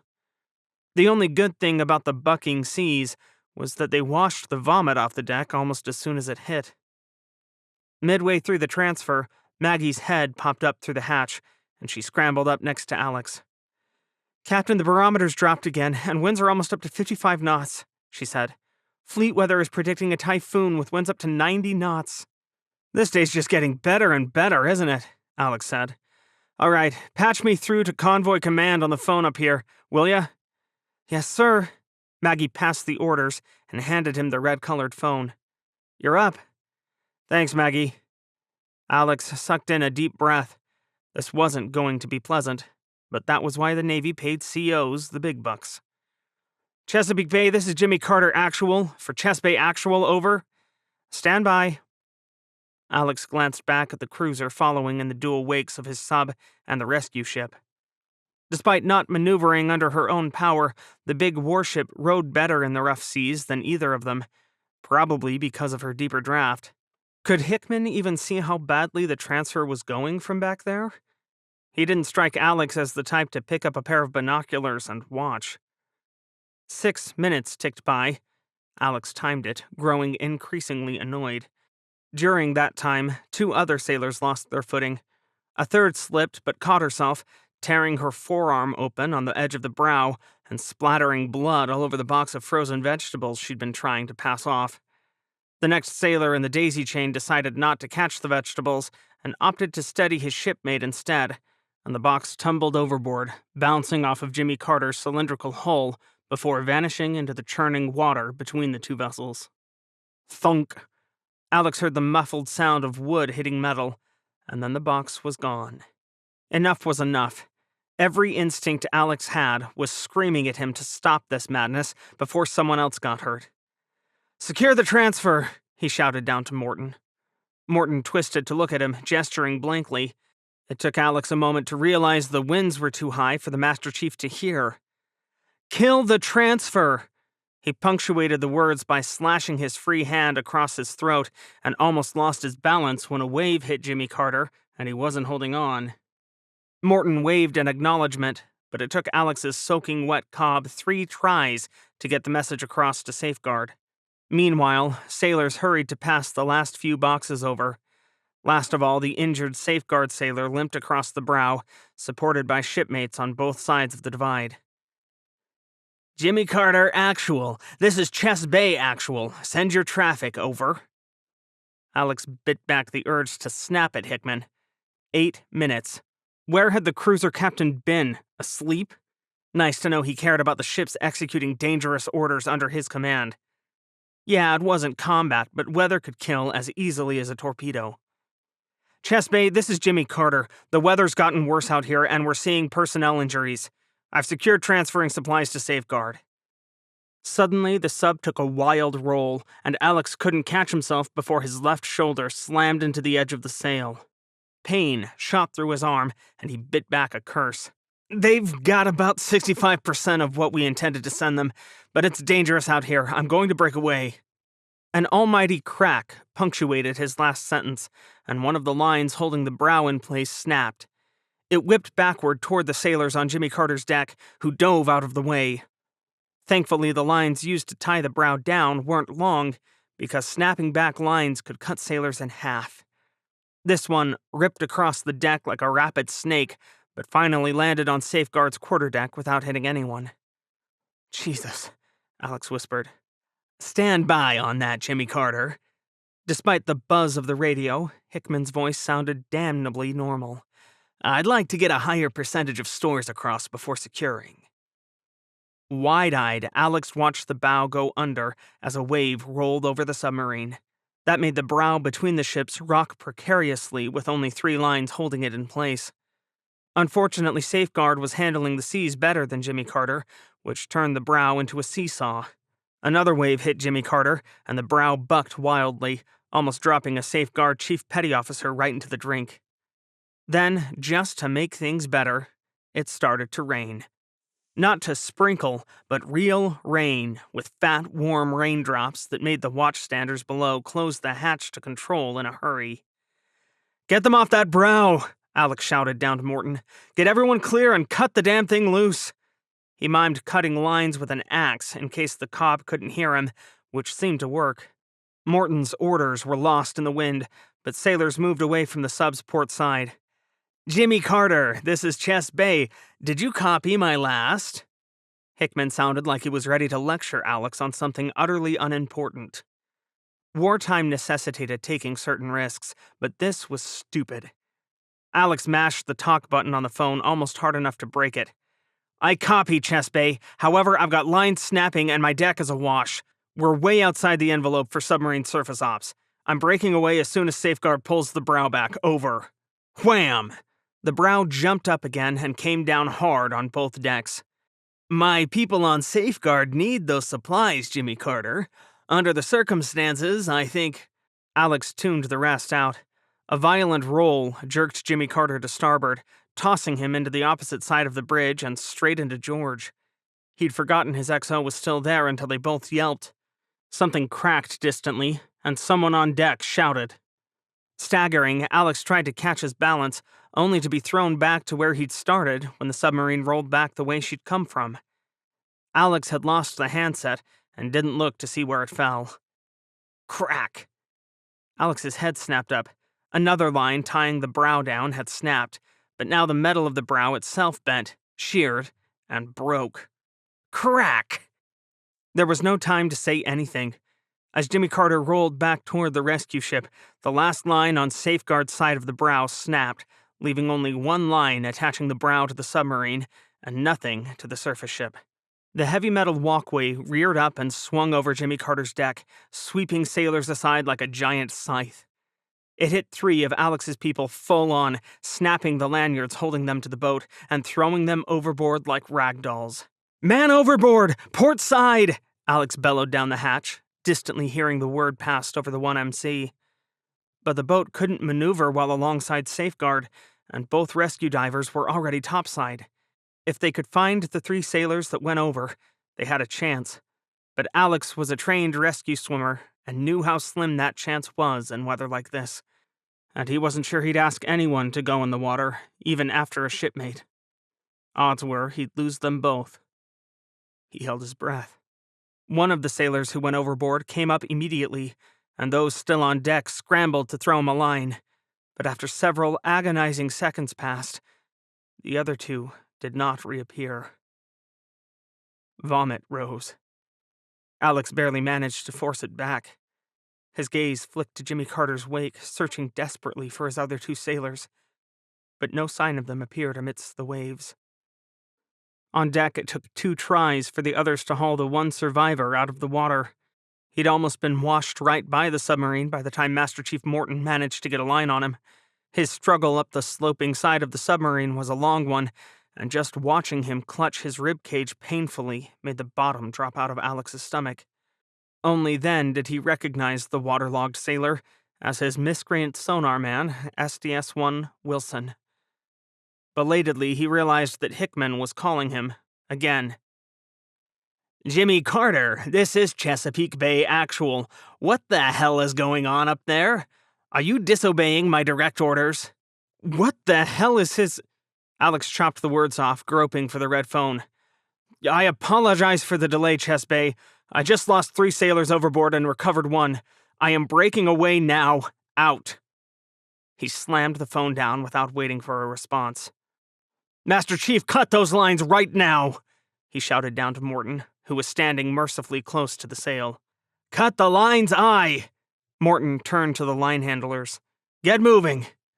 4 sailors surged forward with axes, chopping through the lines Safeguard had passed over less than an hour before. Had it only been that long? God, it felt like a lifetime. Back aft, 2 corpsmen helped Wilson through the hatch. Lines cut, Jimmy Carter rolled free of the rescue ship with a giant lurch to starboard, her bow digging into the trough and sending spray all the way up to the sail. Salt water stung his eyes, but Alex ignored it. Morton was ushering the other sailors below decks without waiting to be told to do so, and within seconds, only Morton and 1 other chief were left on deck. This was the moment of danger. Without anything holding her in sync with Safeguard, Jimmy Carter could very well roll into the surface ship, causing irreparable damage to both. Alex couldn't just stop his boat either. The tow line between the tug and the cruiser had vanished into the waves, and wrapping it around his screw would doom his submarine. "All ahead 2/3 for 8 knots, he said into the sound-powered phone connecting him to control. "Right 5 degrees rudder." "Captain," George was greener than ever. "Not now." He had to do this as gradually as he dared, yet instinct told Alex that there wasn't much time to spare. Another wave hit the watchstanders in the sail head-on, making George sputter. The decks were clear. His bow was edging away from the salvage ship, and Jimmy Carter was slowly pulling ahead. Too slowly. Alex had underestimated the seas and how hard it would be for the sub to gain speed, with the waves beating on her like this. "All ahead standard!" There just wasn't time to dick around with this. "Rudder amidships!" He had to keep the stern from kissing Safeguard, but at least the increased speed let him get past quicker. The moment the stern was clear, Alex ordered, "Hard right rudder!" The turn plowed his submarine into the waves almost immediately, re-soaking everyone. George and the lookouts sputtered as Alex ordered another increase in speed. All too soon, the silhouette of a destroyer loomed up out of the growing gloom, less than a mile away and directly ahead. "Damn this close formation," he whispered. "Sir, the destroyer—" George's swallow was audible over the wind. "I see it." Of course, Alex couldn't just race for open water. The other ships were arrayed close in to protect the rescue ship and the disabled cruiser. Continuing on this course guaranteed a collision with the destroyer. "Clear the bridge." Both lookouts shot through the hatch. George shot him a wide-eyed look before following, but if there was one thing Alex really didn't have time for, it was soothing his XO. "Officer of the deck, Captain, take her down fast," he ordered, waiting for acknowledgement before dropping through the hatch himself. A petty officer secured it for him, and Alex continued down into control. Only after he was standing there, dripping and with the deck sloping under his feet, did it sink in that Jimmy Carter was submerging with 2 fewer sailors than she'd surfaced with. His chest felt tight. He'd been in command of Jimmy Carter for 4 months of war, and he'd yet to lose a sailor. Until now. God, what a failure he was. He couldn't make a goddamned difference in the war, and now he couldn't even keep his own sailors alive. Jimmy Carter dropped beneath the waves as Alex thought about the letters he needed to write to their families. He spent the next 48 hours alternating between replaying that disastrous evolution in his head and trying to make sure they were just right. Finally, Master Chief Morton marched in, read the letters, and declared they were fine. He clicked send on the emails before Alex could stop him and ordered his captain to get some sleep. Alex dreamed of storms and sailors going overboard. Chapter 26. Eternal Patrol. 7 December 2038. Commander Submarine Forces Atlantic HQ, Norfolk, Virginia. Freddie Hamilton was not in the mood for an interview, but they came with the job, and she didn't mind keeping the public informed. There was a war on, and if she hadn't been getting top-secret briefings every day, Freddie would have wanted the news to tell her what was what. It was a just pity that she had to sit down with this shark. Why was the Washington Post still relevant again? Freddie couldn't ask. "I'm generally a human interest reporter, Admiral," Mark Easley said with a smile they both knew was fake. "I'm not really someone who's into military facts and figures, so that's the angle I'm going to take here if you don't mind." Of course not. Freddie tried to look relaxed. They were in her office, after all. She should be comfortable here. Having made Easley drive to Norfolk from D.C. was a small and petty victory, but one she enjoyed, too. "It's becoming apparent that this war will be focused on submarines," Easley said. "There are 1,001 articles on why, from stealth to missile shortages to underwater habitats being half of what we're fighting over, so I won't belabor the point. What I'm interested in is the people on those submarines. The U.S. Navy has a proud tradition of having the best trained submariners in the world. Speaking as one myself," Freddie smiled. "Trained, yes, but ready?" Easley asked. "Could anyone have been ready for this war?" Freddie opened her mouth to say yes, but her heart skipped, and she closed it. She took a deep breath. "Our record is public. You've reported on it many times. Unfortunately, our training, technically complete though it is, did not prepare us adequately for the war." "Why not, Admiral?" "Because pushing paper doesn't mean you can fire torpedoes," Freddie couldn't say.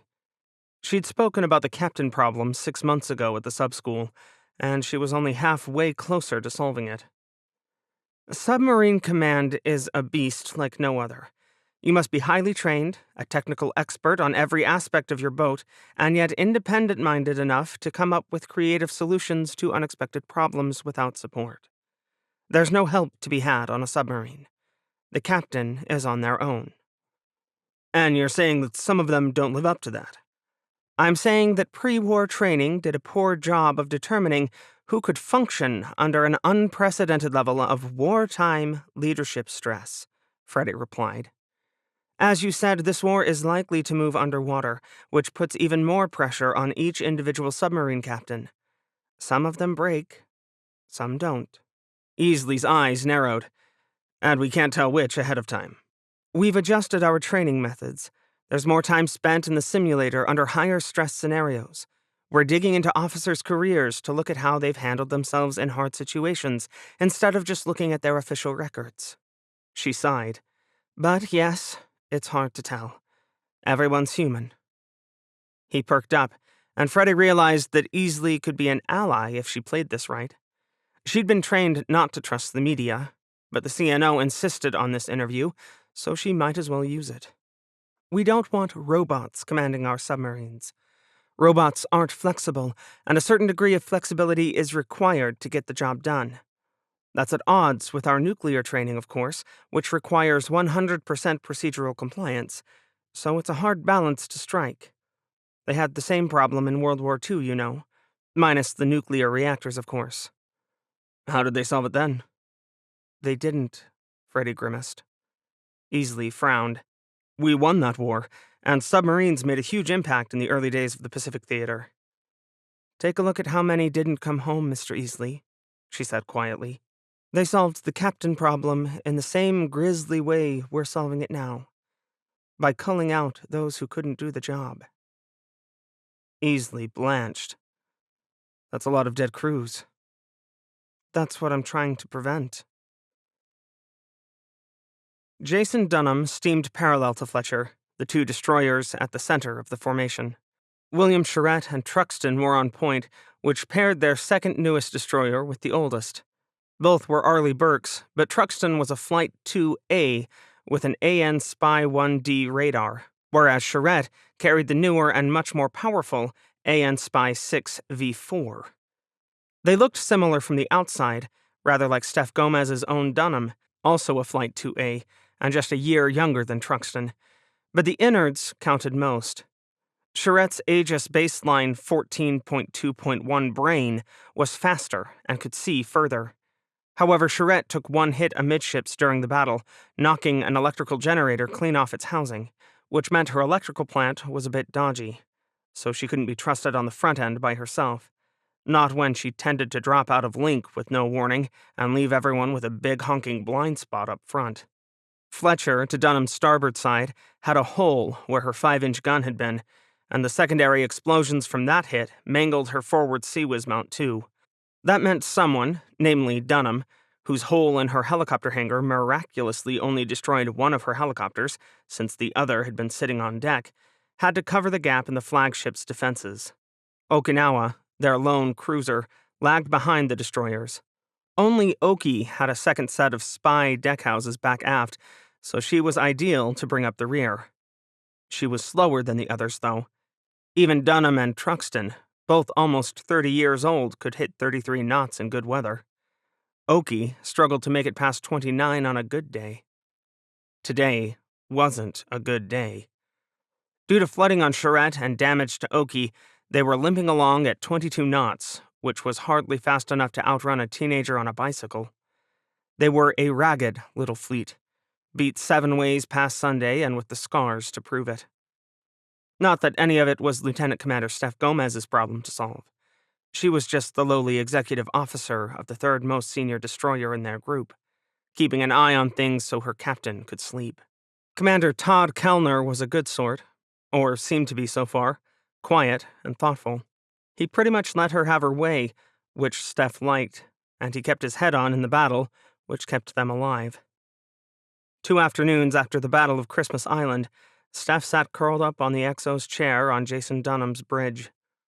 The windows were broken again, this time because of the concussion from a missile strike on the now sunken Middendorf, so a slight breeze wafted in. Normally, she liked the smell of sea air, but today it carried too much burned metal. Longbow 941 is on approach and requests green deck, ma'am, the officer of the deck said, startling Steph out of her reverie. When's in the envelope? She hadn't been paying attention while the officer of the deck ran the flight operations checklist, and Steph wanted to kick herself. Not that she didn't trust the OOD. Lieutenant Junior Grade Barry was a solid watchstander. Yes, ma'am. Relative wind is 007 at 5 knots. Very well. Green deck. Steph was glad that the captain trusted her enough to make this call without waking him up. They were both fried after the battle, but she'd gotten a nap in after settling the survivors they picked up. It was his turn. She flicked the talk button on the bitch box used for internal communications with CIC. TAO XO, did Longbow see anything new? Negative. Looks like the Indians are moving into Christmas Island lock, stock, and barrel. They're anchoring, not coming after us. XOI. Steph grimaced. It wasn't that she wanted another fight, at least not before they could get more missiles, since Dunham had exactly 3 ESSMs left. She had a full magazine of 5-inch rounds for her gun, but no way were the Indians getting in close enough for a slugging match. They weren't that dumb. Shifting her gaze to the aft camera, Steph watched Longbow line up for their approach. The MH-60 helicopter was a mainstay of the surface navy. One variant or another of it had been in service since the 1970s, although thankfully the aviators were pretty good about upgrading. Most destroyers carried 2, but Dunham would be down to 1 until the aviation gods shipped out a new one. Now, on final approach, Everything looked normal for Longbow 941. Yawning, Steph watched the helo creep in diagonally over the deck, approaching from Dunham's starboard quarter. Everything was in accordance with SOP. Then the helicopter did a little wiggle. A TAO Aztec, Longbow reports a chip light on engine number 2, lining up for emergency landing, the air controller and CIC said, her voice clipped and tight. A TAOI. Oh shit. Steph bolted upright in her chair, suddenly awake. OOD, pass the word for the crash and smash party to stand by. Officer of the deck, aye. A chip light was aviator speak for something is wrong with my engine and I don't have time to care what. Steph might have been a surface warfare officer, but she'd supervised enough helicopter landings to understand the danger. Don't drop out of the sky, she whispered. Please don't drop out of the sky. Every eye on the bridge was riveted on the camera as Longbow 941 made a mad dash for the destroyer's small helipad. Steph burned to do something, to give some order to help, but she knew the best thing Dunham could do was maintain course and speed. A change now could kill everyone on that helicopter. The right side of the helo bobbed down. The pilot compensated with power, and it jumped too high, making the helicopter jiggle in midair. Then there was a sudden poof of black smoke, and Steph's heart jumped into her throat so quickly she thought she might vomit, as Longbow 941's second engine died completely. The pilot did the only thing he could, firewalling his throttles, aiming to get the helo over the deck before it dropped like a rock, and his aim was almost perfect. 2 of the MH-60's 3 wheels landed on Dunham's flight deck. The third did not. I'm sick of running, Admiral. Nancy spoke the words as softly as she could, safely in the privacy of her at-sea cabin. It was just her, Admiral Rodriguez, and Captain Tanya Tenaglia. While Nancy wanted to pace, even the captain of task group flagships didn't get that privilege, not when admirals were around. Instead, she sat on one couch with Tanya, while their admiral slumped on the other. Even his aide, a poor, traumatized lieutenant who didn't know how to cope with the hard-charging, colorful admiral, wasn't present for this skull session. Not that they had any great ideas so far. Me too. Rodriguez scraped hands over his face, looking like he hadn't slept the 36 hours since the Battle of Christmas Island. For the first time since she'd met him, he seemed too tired to swear. But we're not fit to do much right now. Not when we're stuffed to the gills with survivors and down to a handful of missiles, Tanya said. We need to offload them before we can do anything. There's nowhere closer than Perth, Nancy sighed. At least nowhere friendly that can take on 2,500 waterlogged sailors. And we're lucky we saved that many. Tanya looked down at her tablet. Last count is 2535. That's almost 75% of the crews from... The screeching whoop of the flight crash alarm cut her off, and Nancy snatched the phone off her desk before it even finished the first ring. Captain, ma'am, Longbow 941 just crashed on Jason Dunham, the junior officer of the deck said. Oh, holy Jesus, the helo's half over the side, caught in the flight deck nets. I'm on my way. Did I sleep through you putting a helo up, Captain? Rodriguez asked as Nancy hung up the phone. Jason Dunham's just crashed. Well, fuck me with a frozen turkey. Let's go. The trio sprinted up to the bridge. They reached Fletcher's port bridge wing just in time for Longbow 941's port fuel tank to explode. The shockwave rocketed across the 500 yards between the two destroyers, rattling Fletcher's windows. Marco swore. Tanya gasped. The helo on Jason Dunham's deck burned, swaying precariously as fire teams raced forward. 2 specially outfitted rescue crew, distinctive in their shiny silver fireproof suits, rushed into the flaming wreckage to free the helicopter's crew of 3. But the helo was at a terrible angle. Hitting the deck on only 2 wheels left it listing left, leaning on a broken wheel and part of a cockpit door. It lay diagonally across the flight deck, too, with its tail sticking off the edge.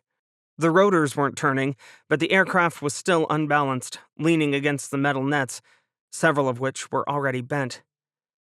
The pilot in the right-hand seat managed to free herself, kicking the door open and climbing up and out. Her sudden motion made the helo rock just as the rescue crews reached the other side, and someone on the fire party chose that moment to spray aqueous firefighting foam at the helo's underside. Unbalanced, the pilot toppled out the open door. The flight deck nets might have caught her, but they were already overstressed, and the wrong one gave, dumping the pilot right into the water. "Man overboard, port side," Nancy shouted into the bridge, grabbing a bridge-to-bridge radio. "Warship 85, this is Warship 155 actual. 109er has a man overboard, their starboard side. Just lost an aviator in the drink, over. 155 actual, this is 85. I have visual and will recover, over. 155 roger, out." Nancy let out a breath, and it rattled acidly in her chest. God, could anything else go wrong today? Glancing back at Dunham and the burning helicopter, she realized what a foolish question that was to ask, even silently. She watched helplessly as the rescue team pulled the other pilot out of Longbow 941, but when they went back for the final crew member, a second explosion blew them right off their feet. Only luck and good flight deck nets on Dunham's port side kept them from going overboard. Eventually, there was nothing for Dunham to do other than put the fire out, retrieve what was left of the body, and then dump the wrecked helo over the side. Meanwhile, their battered task group headed for Perth, Australia, full of survivors, and not much else. The typhoon lasted 3 days, after which Alex surfaced the boat to hold a memorial service. He passed word to Captain Hickman that Jimmy Carter had to conduct a bow-to-stern inspection for topside damage after the disastrous supply transfer, and offered no further information. It wasn't a lie, and he was worried about damage. But Alex was still too pissed off at the convoy commander to say more. Hell, he had George send the message, because he still didn't trust himself not to tell Hickman what he thought of the damn fool stunt he'd ordered Alex's submarine to carry out. 72 hours later, Alex still wanted to say things that might ruin his career. Under other circumstances, Alex imagined none of his sailors would be happy dusting off their service dress blues and assembling on Jimmy Carter's deck just aft of the sail, but he didn't hear a single complaint as he climbed the ladder to join them. "Attention on deck," Morton ordered, his voice subdued. "Floor's yours, XO," Alex said as he took his own place. George had organized the ceremony with his usual efficiency. For once, Alex found his obsessive attention to detail comforting. He listened with half an ear as George and a few other sailors spoke, his eyes sweeping over the rest of his crew. The mood on board was both sad and angry, with a strong sense of disbelief thrown in for good measure. Subs rarely lost crew members outside of freak accidents. Combat under the surface was an all-or-nothing proposition. No one was used to losing friends or shipmates. Alex hadn't made attendance at the ceremony mandatory, but looking around, it seemed like everyone not on watch was there. Alex was so proud of them, and so gutted that he let them down. How could they not hate him? It was his turn. Stepping forward, Alex cleared his throat, shoving his nerves aside and focusing on his grief. It wanted to drown him, to drag him under like a riptide. How had he failed his sailors so badly that he lost 2 overboard during an evolution he knew he shouldn't commit his sub to? Not screaming obscenities was hard. It was either that or break down weeping, and a captain could do neither. Alex knew that his job wasn't to keep his crew safe, but he was equally expected not to waste their lives needlessly. And that stupid supply exchange had been a waste. What a fucking waste. Now, 2 sailors, 2 damned good sailors who tried their best, wouldn't be going home. And not because the enemy killed them in combat, no, because Alex Coleman was too much of a coward to say no to someone just because they were senior to him. Never again, he promised himself. Eric Jennings and Felicia Zarowa were more than just shipmates. They were our family. Both had been with us since before we left Bangor, and shared memories and hardships with every one of us. The gaps they've left will not be easily filled. Though they were not killed by enemy action, we trust that they will join our brother and sister submariners lost to the deep. Today they accompany the likes of Mush Morton, Howie Gilmore, and Samuel Dealey, forever on eternal patrol. Alex would not forget their loss. He would not repeat it. Never again. Chapter 27. Changing Tides. 15 December 2038, Perth, Australia. You are not serious. Yes, sir, I am. Commander Fletch Goddard wished he'd gotten a haircut, or worn a nicer uniform. His coveralls were rumpled and his hair was askew, and he probably needed a new pair of glasses if he was going to look presentable too. But he hadn't exactly expected to wind up in front of the head of the entire Royal Australian Navy today. But backing down wasn't in Fletch's nature, even when his boss kicked his idea upstairs like a lava-flavored potato. Vice Admiral Gray glared over his horn-rimmed glasses like Fletch had grown a second head. Out of my posterior, maybe. He thinks I'm mad. Fletch wasn't sure he blamed him. How many officers tried to give away the brand-new destroyer they'd been hand-picked to command? Maybe I am mad. Let me get this straight, Commander. The Admiral crossed his arms. You are volunteering to leave Warrego and take command of Parramatta when she leaves the shipyard. And you've convinced most of your wardroom to go with you. Fletch swallowed. Yes, sir. It sounded barking insane when phrased that way. You want to trade a top-of-the-line guided missile destroyer for a 35-year-old frigate? A recently upgraded frigate, sir, he said. Aside from the hull, she might as well be brand new. It would be impolite to mention how many hull sections were also new. Gray's beady eyes grew comically large, but Fletch wasn't wrong. God knew Parramatta had been gutted at the Battle of Cocos Islands, and the shipyard had thrown in 1,000 upgrades while they repaired her. Calling her young was a tad optimistic, but Parramatta had most of the same bells and whistles a modern frigate did. You've lost your ever-loving mind. Fletch fought the urge to shrug. Possibly, Admiral, but Warrego hit another production delay, and our Navy needs our officers fighting, not waiting. I'm ready to fight, sir, and so are my people. Gray gaped. Then he tried to talk Fletch out of it. By the end, however, there might have been a certain amount of satisfaction in the Admiral's expression. After all, Fletcher Goddard wouldn't have been given Warrego if he wasn't already one of the RAN's rising stars. He was right in saying that their Navy needed people to fight and to lead, and Parramatta was almost ready to leave the shipyard. Eventually, Gray agreed. The Navy might have wanted Fletch in command of a brand new destroyer, but they needed him on the front lines now. Parramatta might not have been the ship Fletch dreamed of commanding, but she'd get him into the fight. That was particularly important with Christmas Island lost. First Cocos Island, back in August, and now Christmas Island. Australia was rapidly losing all her forward bases, and with it, much of her fleet. A build-up unheard of since World War II wouldn't be enough to save her if they couldn't start winning battles. And Fletch couldn't help win battles if he was stuck on the damned beach. Parramatta was almost as old as he was, but she'd do the job. Australia on the ropes. Vasco Woodrow, Washington Post. December 23rd, 2038.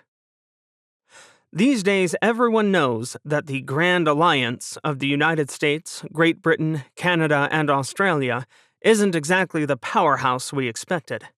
Repeated losses throughout the first 9 months of the war, with far fewer victories than anticipated, have proven that.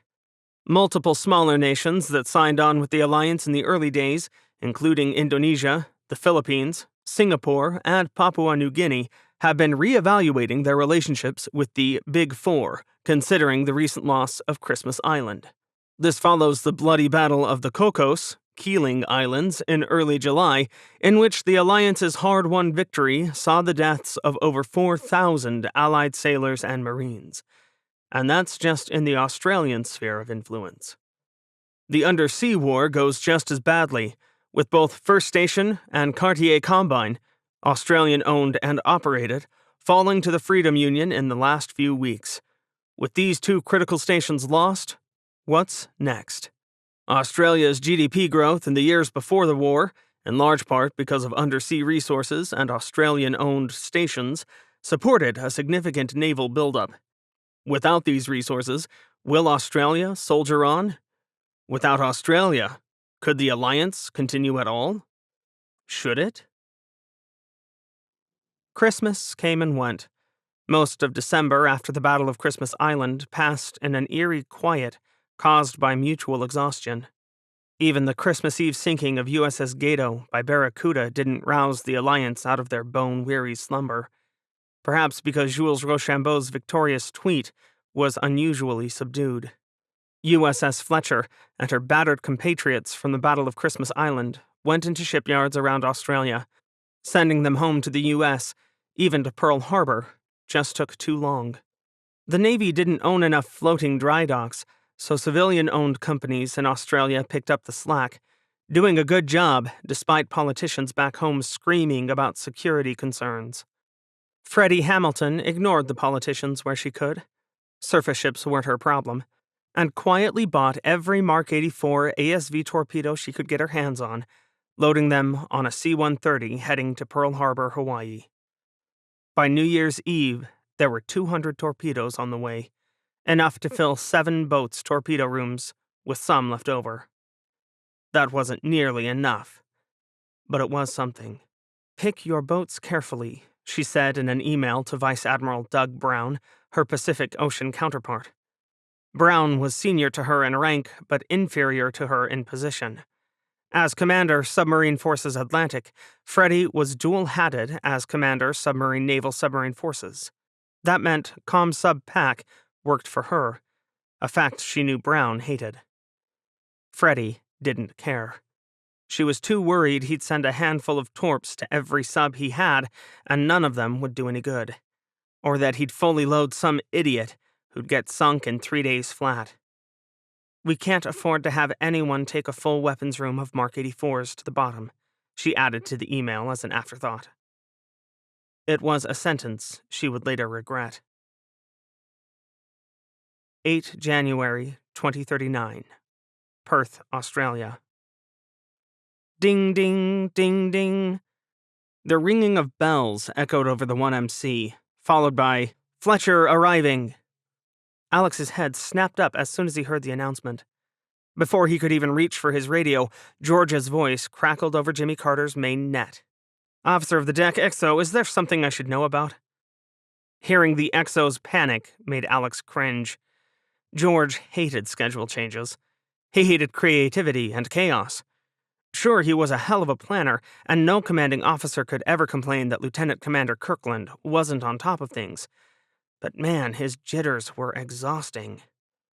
Jimmy Carter had only been in port for 3 days since dropping Convoy 6548 off, a task they acquired 5 seconds after they were free of that idiot on Chesapeake Bay. The unexpectedly long underway left Alex glad he hadn't given an iota more canned food to safeguard, because the cupboards and freezers were damned bare by the time his boat crawled into Perth. It took almost 2 days to fill them up again. George, still jittery from that chaotic at-sea stores transfer, complained that the job would have been done faster if they secured Liberty. But Alex's crew had been through enough. He put down Liberty Call as soon as the brow was across, and stuck around to help the duty section hump the stores on board. To George's credit, he stayed too. Alex hoped a little rest might bring his XO back to an even keel, but now this unexpected visit threw him into a tailspin. George didn't even give the OOD a chance to respond. "You know all visits need to be cleared through me. Why wasn't I notified? What's going on?" "Sir, we just had a Commander Coleman show up on the quarterdeck and—" George cut the OOD off. "Ask the commander what he wants, and I'll be right up." "XO, Captain, there's no need for that." Alex tried not to let a smile carry through his voice, and failed. "Officer of the deck, Captain, if you'd have the messenger escort my wife to my cabin, I'd appreciate it." "OOD, aye," the quarterdeck replied. Snickering, Alex put his radio down. It was very like Nancy to show up with no warning and challenge his watchstanders a little. She'd been doing that sort of thing since college, and even if it wasn't his favorite aspect of her personality, Alex could live with her quirks. Besides, he hadn't seen Nancy face to face since she'd deployed. Emails and phone calls weren't the same, and their in-port periods never seemed to line up. Now that they did, Fletcher was almost 1,700 miles away at Osborne Naval Shipyards, which might as well have been another planet when they were both in command. Warship captains couldn't go gallivanting off during wartime. Leave was something you gave your subordinates, not yourself. A sharp rap on his door interrupted his thoughts, and Alex pushed back from his computer. "It's open." Nancy walked in, wearing service khakis that contrasted sharply with Alex's working uniform.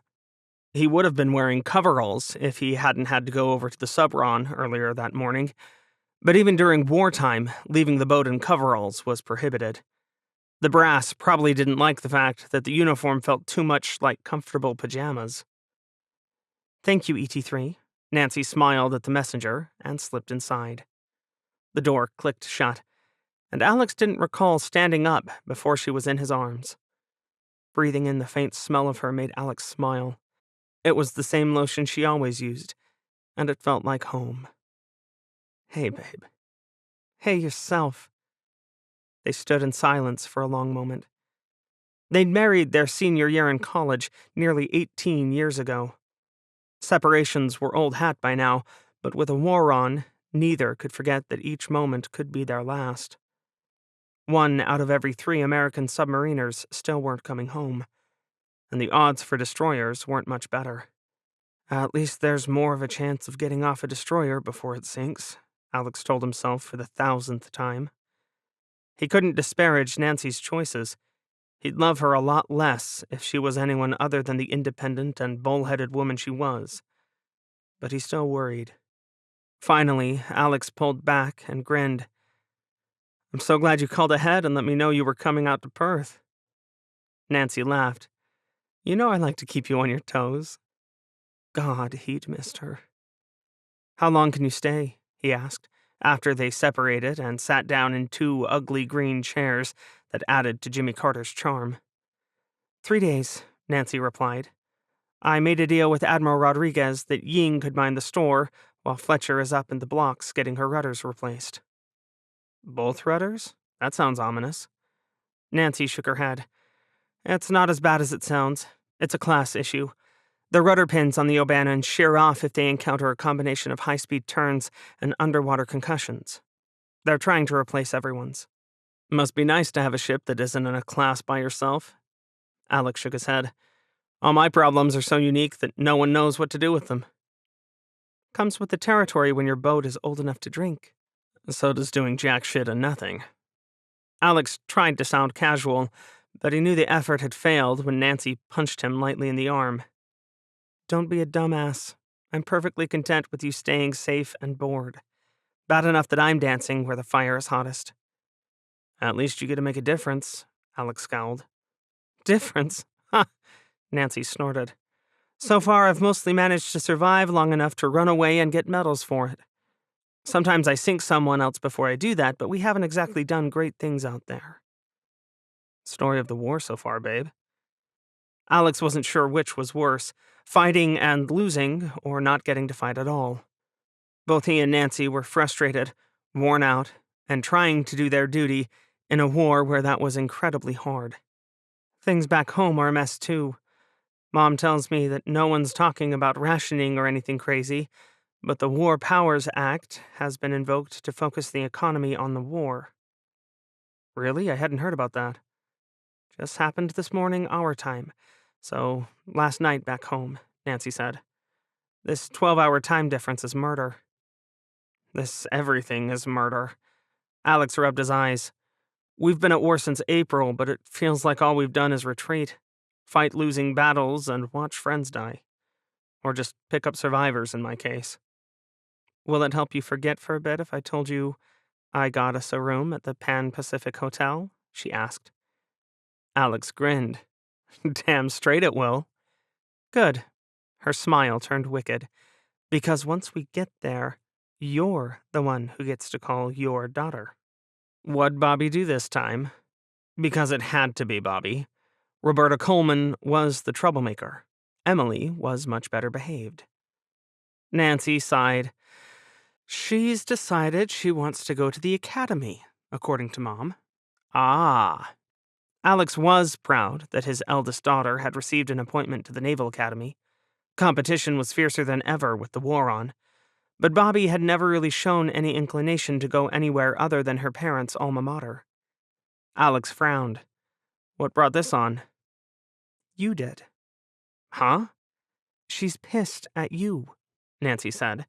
When I talked to Mom, she pointed out that someone hasn't called the girls as often as he should, and that someone didn't congratulate Bobby when her team won the soccer championships. Alex groaned. I've been underway on a submarine. My internet connectivity is spotty, and phone connectivity is even worse. Smiley is an old boat. We don't have the latest tech. She's used to what you had on Kansas.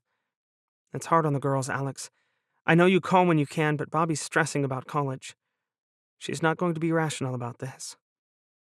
She must get that from you, he grumbled, earning himself another playful whack. Alex, he sighed. Bobby had inherited his impulsive nature. Worse yet, his tendency to go off at right angles was more pronounced in his elder daughter than it was in Alex, because Bobby combined her mother's outgoing nature with his insolent streak. Still, at least they weren't fielding regular calls from the high school about Bobby acting out. All in all, both of their daughters were remarkably well adjusted. But both parents at war was hitting them hard. Knowing she'd been conceived at Norwich University didn't help Bobby either. Her parents married before she was born, and Bobby was the best mistake Alex had ever made. But there was no way to pretend they'd meant for Nancy to get pregnant their senior year. Emily had followed a more regular fashion 2 years later, but the first few years of parenting, marriage, and juggling 2 brand new naval careers had been messy. And now things are messy again, Alex thought with a sigh. Damn war. I'll talk to her and make sure it's what she really wants, he said. Neither wanted to force Bobby to go to Norwich, but Alex also didn't want Bobby to back herself into a corner because she was pissed at him. He snorted. But I'll never hear the end of it from John if she goes. Janet will keep him in line, Nancy laughed. John Dalton was an academy graduate, but Janet Dalton, née you, was a Norwich girl. She and Nancy had been in the same company at the Wick, as the cadets called the nation's oldest private military college. Alex had introduced his then shipmate to Nancy's best friend on a whim, and the rest was history. The pair had been an unofficial aunt and uncle to the Coleman girls ever since. She'd better. Alex hated admitting he was envious of his best friend. John had raced right to the #1 spot on the list of American sub-COs by enemy tonnage sunk shortly after taking command of Razorback, despite rightly complaining about the inadequacies of their torpedoes. John was the best they had, and Alex just wanted a chance. Just one. 8 January 2038. The Mid-Indian Ocean. Razorback broke away from the convoy they were escorting and hovered near the surface long enough for John to answer the phone call. Instinct told him to transfer it to his cabin. Any time ComSubPac's office called a captain personally was irregular enough to make the hairs on the back of his neck stand up. He picked up the phone. Captain Dalton speaking. Captain, this is Commander Angel Rivera, aide to Vice Admiral Brown, SubPac. We have new orders for you. New orders? John perked up. Anything beat convoy duty, which was what Razorback got underway for 2 days earlier. He didn't often get stuck with the boring jobs, for which he was grateful, but pickings had been slim since Razorback sank an Indian supply convoy on Thanksgiving. We have intel that indicates Annette Garnier, an Amazon, will be sent after convoy 45979, which is why we pulled you off the escort, Rivera replied. What? That makes no sense. You'd want us there to stop her, unless... This is a ploy, isn't it? John asked, his mind working furiously. Yes, Captain, it is. Your reassignment was slipped to a known enemy intelligence asset. Garnier will expect the convoy to be undefended by undersea assets. Feel free to maneuver independently, but keep the convoy in range. Your orders are to sink Garnier and protect the convoy." John swallowed. Doing both would be hard, particularly given that Garnier's torpedoes were both faster than his and longer ranged. Which mission takes priority? Both are equally important. I understand. John was glad the man on the other end of the line couldn't see his scowl. I understand you've never tried to fight an enemy who can outrun your torpedoes anyway. Was Rivera even a submariner? Asking wouldn't help. Hell, Jeff McNally had been a submariner, and he'd still proven incapable in combat. Understanding how subs worked didn't grant anyone grace in wartime.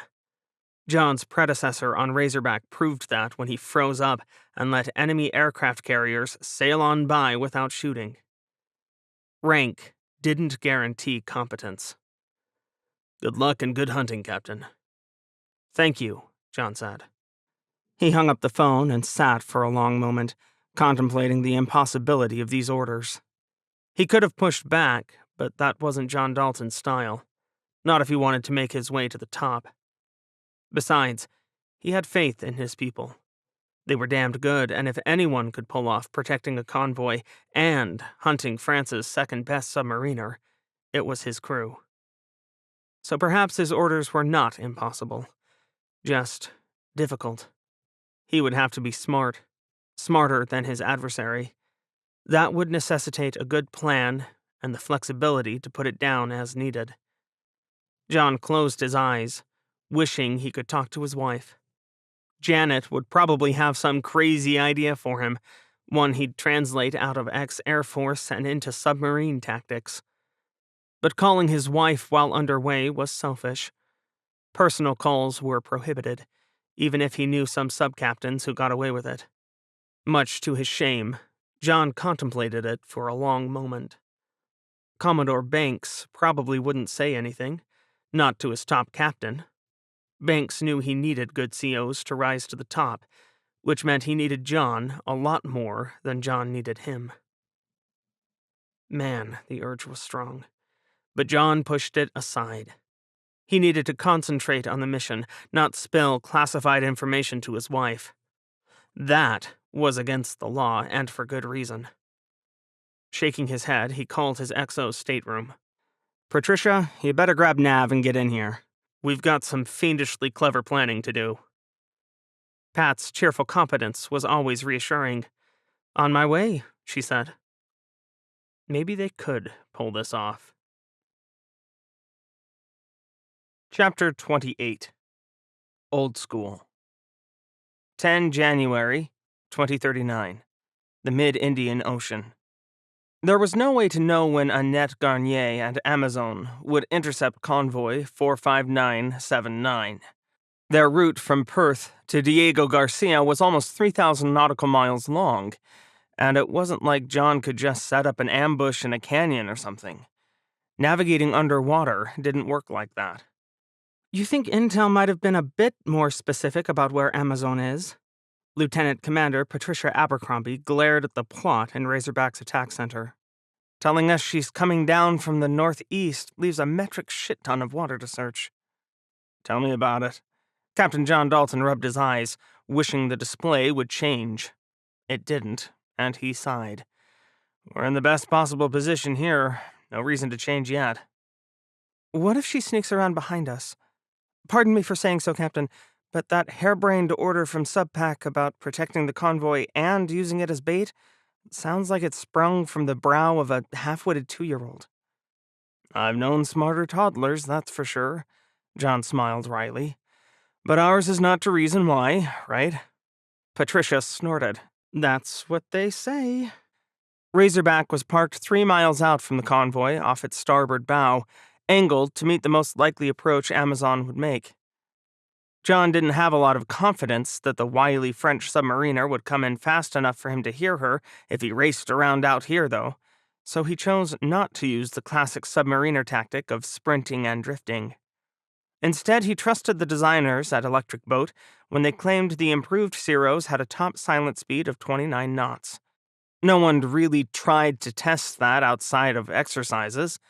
War turned sub-captains into conservatives mighty fast. Or if they hadn't lived to talk about it. John shook his head to chase those optimistic thoughts away. At 20 knots, she should lose our sonar signature against the convoy behind us, and at least this range gives us room to maneuver. It's the best I've got, Pat. You want to pull the tail end to a short stay? Patricia fidgeted. I worry about it getting tangled up in combat. I think this is going to be a short fight one way or another. We need the extra detection capability.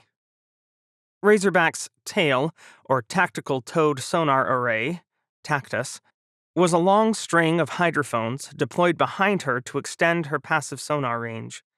Leaving it out in combat was a risk that most COs wouldn't take, but John needed to detect Amazon as early as possible.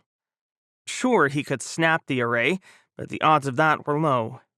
The worst-case scenario was getting it wrapped around one of the convoy ship's screws, and if he stayed deep enough, that wouldn't happen. He just needed to remember that he was dragging a mile of hydrophones behind him when he started maneuvering.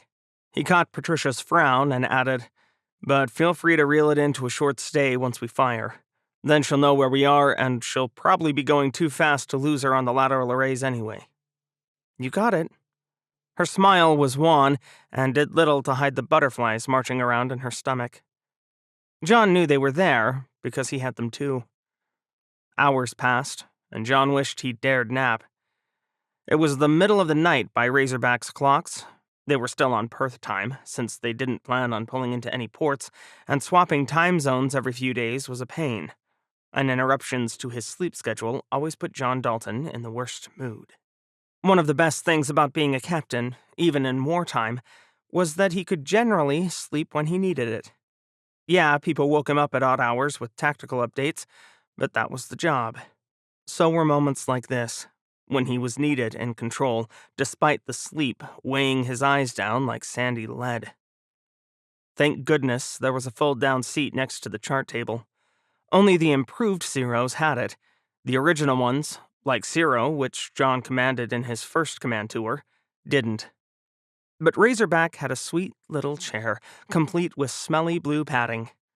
It allowed John to squeeze himself in between the chart table and the diving officer, leaning on the former to stay out of the latter's way.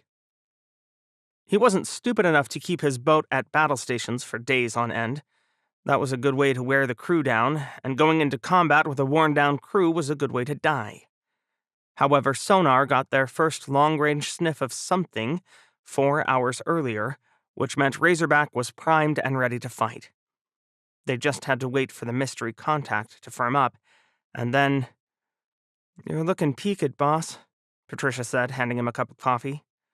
"Thanks," John smiled, inhaling the too-strong scent of chocolate and feeling the caffeine go straight to his brain. "I suck at this all-nighter crap." She laughed. "You'll wake up just fine when the shooting starts." John sipped the coffee instead of answering, trying not to think about the Battle of the Somme. He'd been exhausted before that battle, too, but hopefully the similarities ended there. For one, he was in command today instead of working for an admiral who sank the wrong submarine before freezing up and starting World War III. John didn't want to think about the friends he lost that day. He still dreamed of them sometimes, even when he knew he'd... "Con, sonar, aspect change on track 7589. She's coming in, sir. Speed now 30 knots. Closest point of approach with the convoy will be 2,000 yards in 30 minutes. John's head snapped up. "I think we've got her. Range? Approximately 43,000 yards. Rate of closure is 45 knots on present course and speed." A chill ran down John's spine. He had to be patient, but his enemy was in his sights, and he'd trained for this. There was no evidence Amazon knew his submarine was here, so John had to resist the urge to adjust course or speed and give the game away. His eyes traced over the plot. Razorback and Amazon's combined speeds and courses meant they were closing with one another at 1,500 yards a minute. If John meant to shoot inside 10,000 yards, to hell with what Commodore Banks said, that meant he had to wait another 22 minutes before he could shoot. Talk about a lifetime. "Sonar, Con, any indication she spotted us?" John asked. Negative, sir. Computer has a tentative ID now. Requin class fast attack. Probable hull number S671. Con I. John exchanged a grin with his XO. That's her. Do you want to come right and speed up a little, sir? We can close the range, Patricia said. John shook his head. Rushing into this seems like a good way to get heard, and then a faster way to get killed. If she hasn't heard us yet, we'll stay right here and let her keep closing the convoy. He grabbed the tablet that held Razorback's copy of the classified Jane's Addendum, an unofficial document that the subforce held near and dear to its heart. John thumbed through it until he found the page for French Requin-class subs. If this is right, 30 knots is her best silent speed. That means we only got a whiff of her because we have the tail out. The surface ships don't have a chance of detecting her, and she knows it. So while she doesn't know we're here, she has no reason to change course. Patricia chewed her lip. Might work. It requires an old-school stock and wait, but we're the best at that, John replied. I think it's time we started playing to our strengths instead of letting the other side play to theirs, don't you? Patricia wiped a tired hand over her face. Will it get me a nap, sir? I wish. It wasn't time to sleep yet, not for anyone on Razorback, though John did tell Patricia to rotate people through meals and bathroom breaks. He couldn't give them much, not with battles so close, and against such a skilled foe. But at least they could go in with full bellies and empty bladders. Finally, after those 22 minutes ticked by, the speaker box next to him crackled. Con sonar. Range is 10,000 yards. Contact bears 029er. Speed steady at 30 knots. Con I. John straightened and kept the smile off his face. He'd done this before, but he'd never let an enemy get so close. Particularly not with such a high closure rate. Every minute he waited, Amazon got 1,500 yards closer to the helpless convoy John had to protect. And yet his torpedoes, the slow-as-molasses Mark 48s, were only 5 knots faster than the Requin-class submarine he hunted. John knew he was lucky on that front, too. If Amazon were one of the advanced Requins, that speed advantage would be narrowed to a mere 3 knots. Death by 1,000 cuts would be faster than letting a Mark 48 get in a stern chase with Amazon. If Garnier played it smart, she could run them out of gas, and then all of John's careful planning would be for nothing. Now was not the time to think about the hundreds of civilian mariners topside. The ships themselves were full of precious metals and, most importantly, unrefined oil. Both were desperately needed back home. The American war machine was a hungry beast, and American industry could outbuild any country in the world. But to do that, they needed resources, which Australia had to spare. The gross value of the 14 ships' cargo was somewhere north of astronomical. John wasn't a math lover and didn't want to add the numbers up, but he knew it was in the billions. That was probably why Subpac gave him the idiotic order that included 2 number 1 priorities: protect the convoy and hunt Amazon. Minutes ticked by. Every instinct John had, every bit of training he'd ever been given, told him to fire. But wartime experience told him to wait. Range now 6,000 yards. Captain, it's starting to get cozy out here, Patricia whispered from his side. John smiled. Don't worry, I won't let her shoot at the convoy. Never thought for a moment that you would. I just don't want to get our slow torps in a damned stern chase either, John said. Then he squared his shoulders. Firing point procedures, tubes 1 and 3, track 7589. Razorback had been constantly updating a firing solution on Amazon ever since gaining contact, but the formalities needed to be observed. Solution ready, his weapons officer reported. Patricia's response was immediate. Ship ready. Very well. Match bearings and shoot, tubes 1 and 3. Razorback shuddered ever so slightly. A long heartbeat passed. Con sonar, 2 fish running hot, straight, and normal. Very well, John said. Cut the wires, close the outer doors. Right full rudder, steady course 029. Right full rudder, steady course 029er I, the diving officer replied. My rudder is right 30 degrees, coming to course 029er. Very well. John took a deep breath and contemplated coming up in speed. Amazon would shoot back, but how quick off the trigger could Garnier be? John's tactic of coming right and closing with Amazon was what submariners called shooting her stern. By pointing at where Amazon had been, John could both open the distance with her and draw the French sub away from the convoy. It was a risk, of course. Garnier could choose to turn toward the convoy and shoot. But who would aim for the defenseless surface ships when there was an enemy right here torpedoing them? Contact is maneuvering. Braking right and dropping Torpedo in the water! 2 torpedoes in the water, bearing 020, sonar reported. All ahead flank. His heart thundering in his chest, John twisted to look at the plot. Webs, are our torpedoes in acquisition? Both have Amazon cold, Captain. Range now 5,000 yards and closing fast.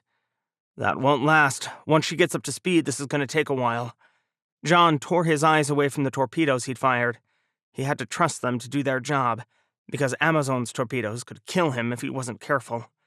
It would be a crying shame to die in a mutual kill. Cobb, stand by your countermeasures. Standing by, the chief of the boat replied. Another glance at the plot confirmed John's suspicions. Amazon, as one of France's older Requins, was armed with older torpedoes, too. The ones chasing John's submarine had stopped accelerating at 50 knots. Sonar Con, confirm torpedo signatures? Patricia asked, her mind clearly on the same track as his.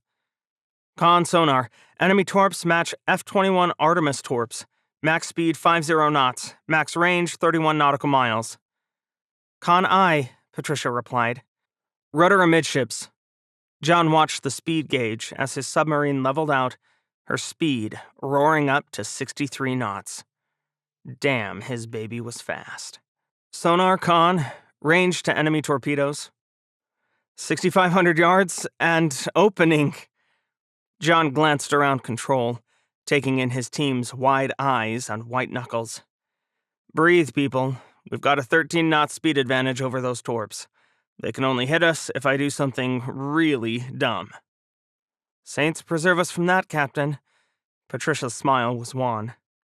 Hey, it's nice to know that the other side has slow torpedoes too, John grinned.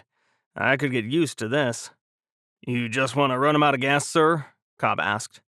Probably safer. We could try some fancy driving and use the noisemakers to try to blow them up, but I'm not sure I want to take the chance of spoofing them off and having the torps go after the convoy. John glanced at the clock on the bulkhead. I'm okay with this taking a while. We still have another 12 minutes before our fish can catch Amazon. Running torpedoes out of gas wasn't a glamorous way to end a battle, but it worked. John slowly brought his sub around to the left, heading parallel to Amazon in case he needed to shoot at the Requin again. That also kept Razorback roughly in step with the convoy, though nowhere near close enough for the torpedoes on her heels to decide a fat, lazy merchant ship was a more tempting target than the swift submarine. After 10 minutes, Razorback's lead on the French torpedoes widened to almost 11,000 yards. John turned his attention to Amazon. Here she goes, someone muttered.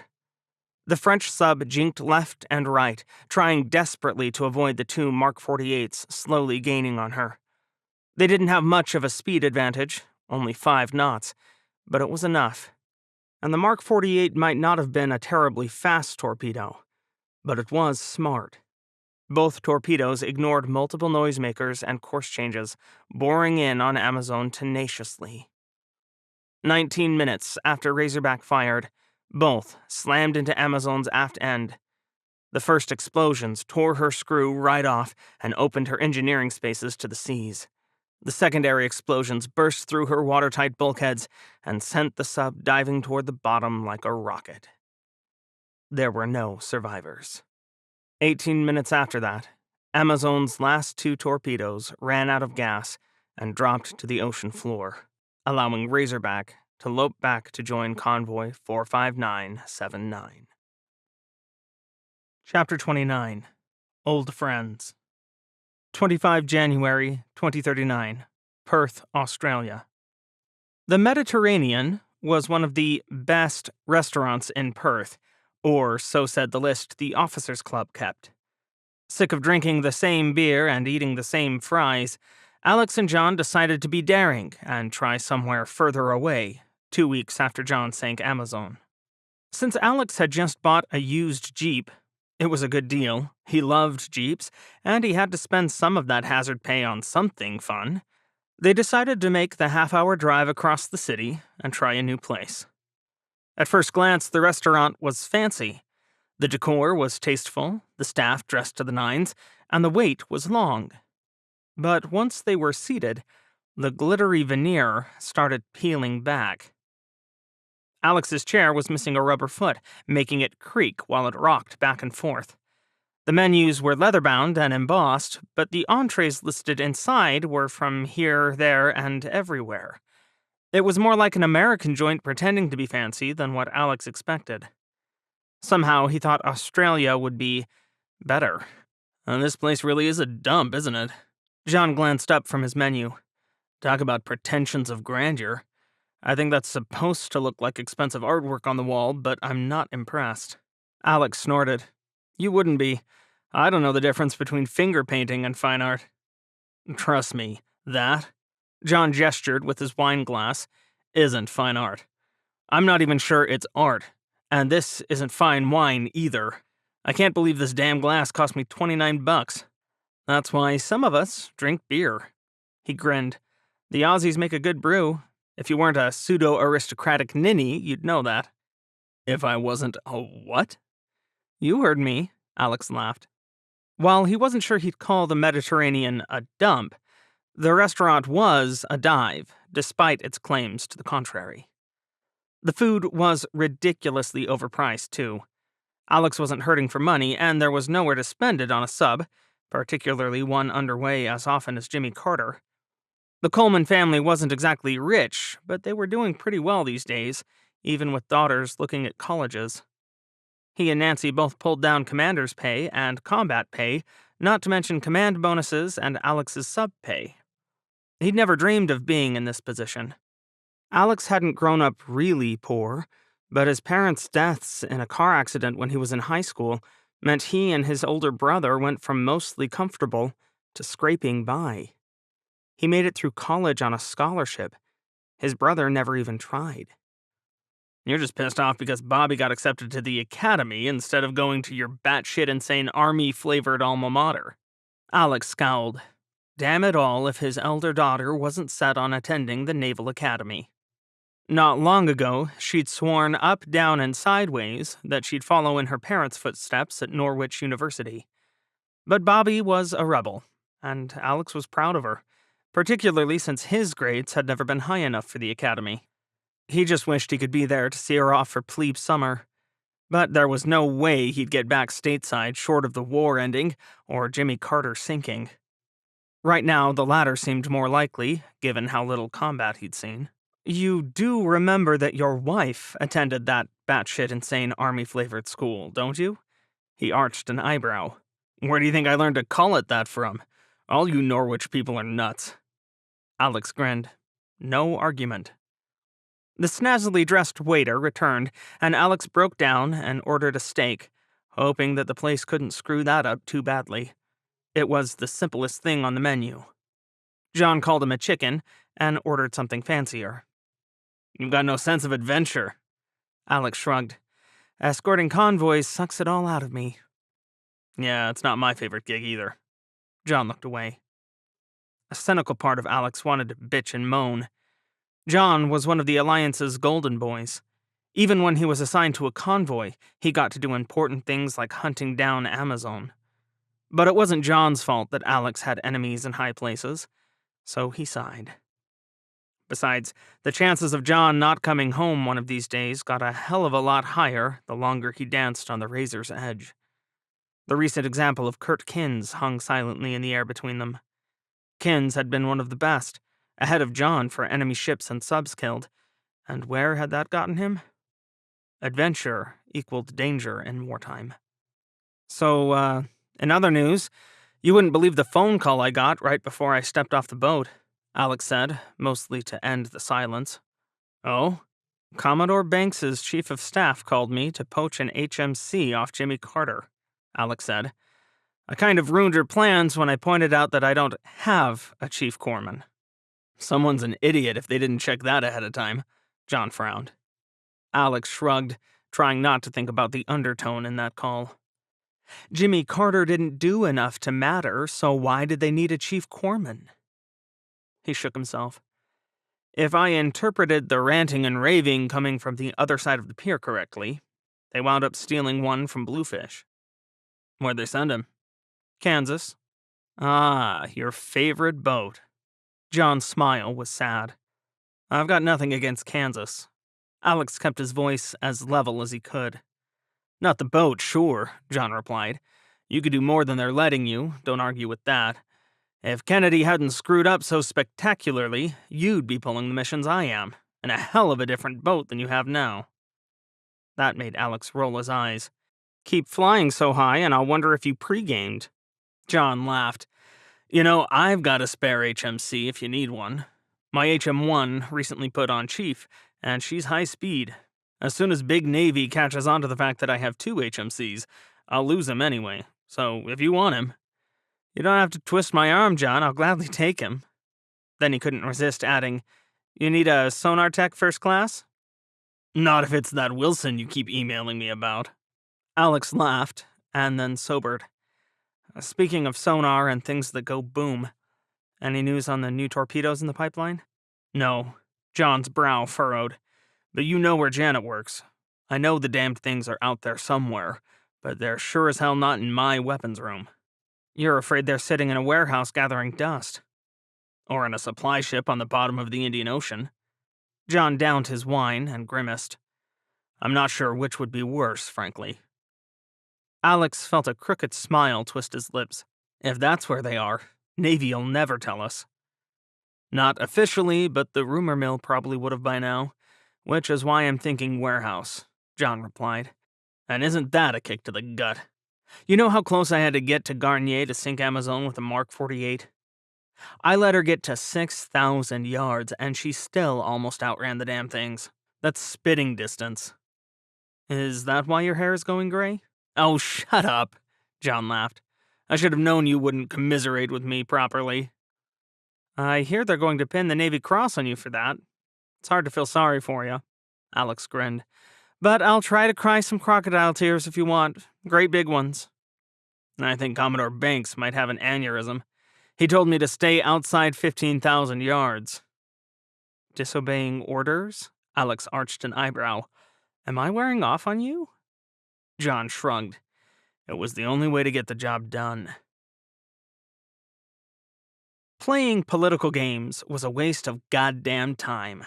But here Marco was, waiting in the foyer of the brand new, or not so new, but they pretended pretty well, headquarters building for 7th Fleet.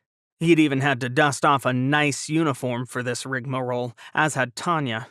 Though he hadn't put his damned whites on. Khakis should be good enough when there was a war on. A couple of the subrons turned what should have been a small welcome into a real dog and pony show, with decorations, side boys, and all that jazz. Marco wasn't sure which Commodore was trying to show off more, but Jalen Banks had the shiniest shoes of the bunch. And damn, that was hard when you were wearing whites. He tried sucking up to Marco, too, until Marco brushed him off with a profanity-laden excuse about needing to call his flag captain. Unfortunately, Nancy Coleman was the efficient sort, so that call lasted 2 minutes flat. So here he stood, with his entire mother-loving staff waiting for an admiral who was late. Marco would love to blame a superior for this one, but he figured he should be fair. Any plane flight from point A to point B was likely to be delayed by tactical considerations.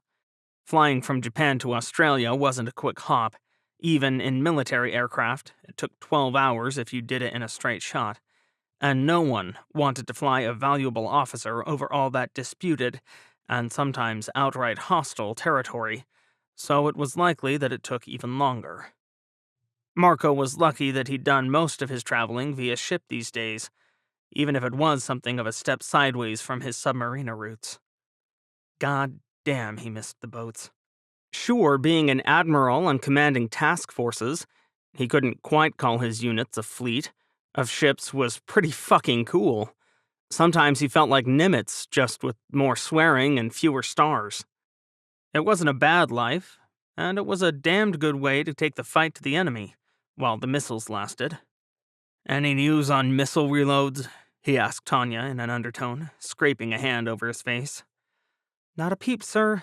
Everyone's still crying that there aren't enough missiles to go around," she replied. "Fucking A." "Pretty much," Tanya grimaced. "I'm more disturbed by the news of the French using satellites to track our forces. It's not great for real-time attacks, but if it gives them a general location..." "Then they fucking localize and go to town," Marco sighed. "We're stuck in a weird-ass pattern, and I don't like it. Whoever shoots first has the advantage, and that's usually the other guy, since we're not in the conquest business. They pick up this atoll, that island, or Cousin Franco's underwater station, and then we either have to live with it or fight to get it back. Insert a double complication if the station was independent to begin with, because then we have to wait for them to ask for our help. We've been on the back foot for months, and no one's done a good goddamn to change that." "Maybe this change will help us better focus our efforts." Marco twisted to look at his chief of staff. "Since when has the Navy implemented a change that helped instead of making work harder?"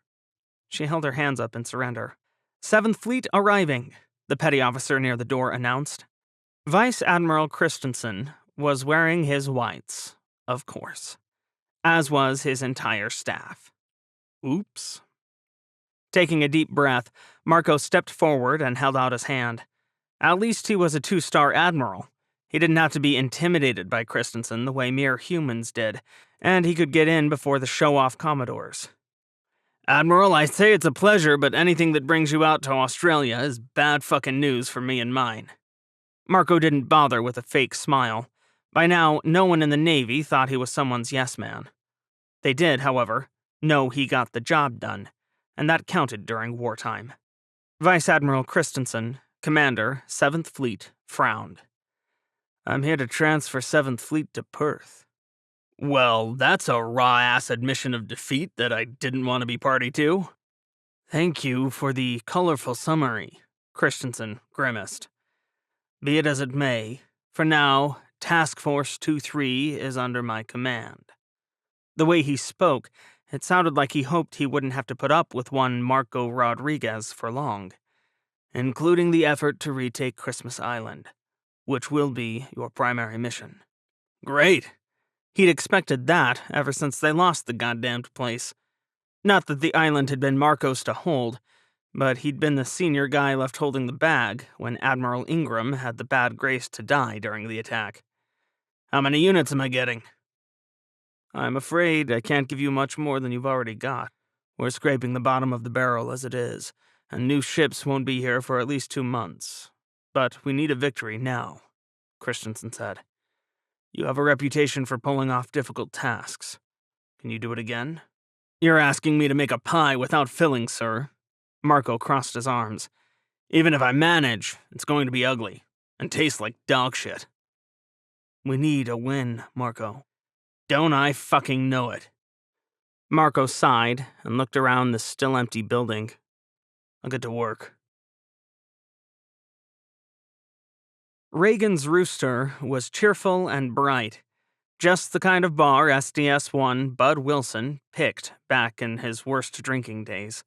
He liked places that made him smile, but even more so he liked a drinking establishment that was well off enough to endure the hurricane of his drunkenness. Not everyone thought that sober Wilson made decent decisions, but he generally tried not to screw over everyone in drunk Wilson's vicinity.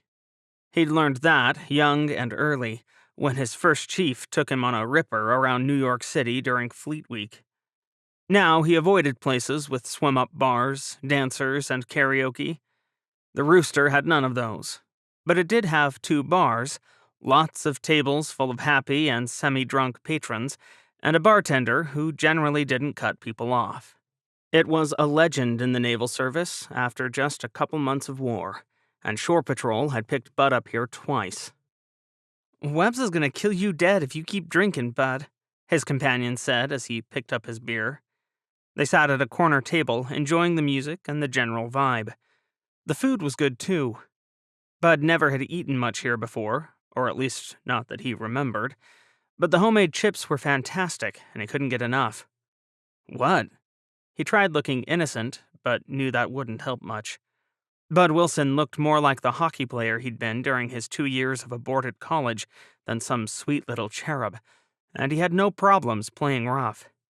Pretending to have virtue fit him about as good as a tutu. This is only my second drink. ET2 Maria Velasquez scowled. She was a tiny Puerto Rican firecracker who had somehow become his best friend and liberty buddy, probably because she could keep up and gave Bud as much crap as he did her. "I'm not dragging your sorry ass back to the boat if you get drunk," she said, "or bailing you out of the brig. You know what'll happen if the captain has to bust your ass out again?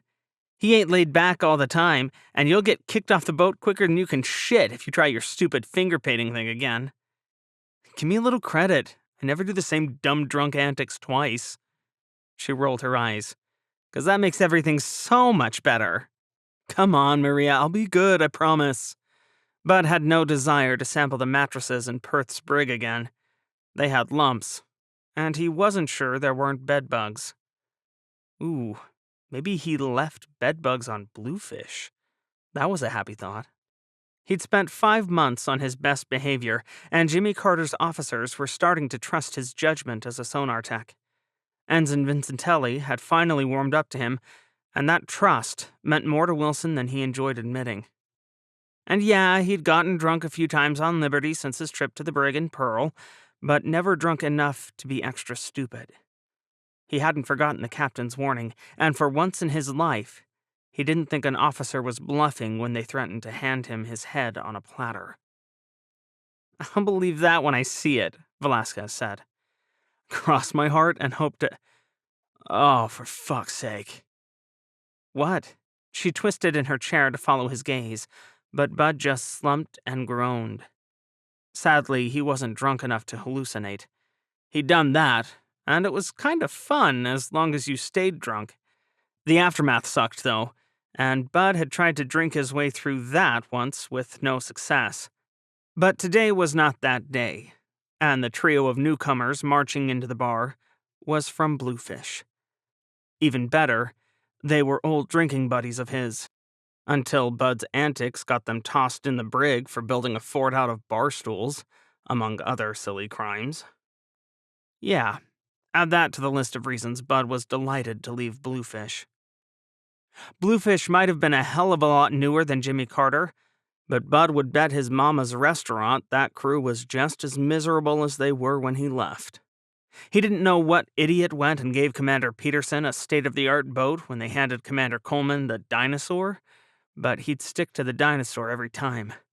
At least Jimmy Carter's crew felt like a team, and their captain didn't treat them like children.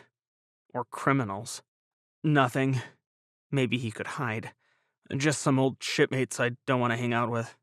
"Then don't deprive me of your entertaining company, darlin'." Maria smirked. Bud laughed. "I know it'll break your heart if I leave." It almost worked. They spent the next hour ignoring glares from the 3 Bluefish sailors. Pretending he didn't notice them was even kind of fun. Nursing beers slowly was less enjoyable, but Bud kept his promises, so he just started his 3rd drink when the first of the trio swaggered up. "Hey, Gary Borison, look who's here!" Machinist mate 2nd Class Steve Krennic swayed a bit, waving his shipmates over.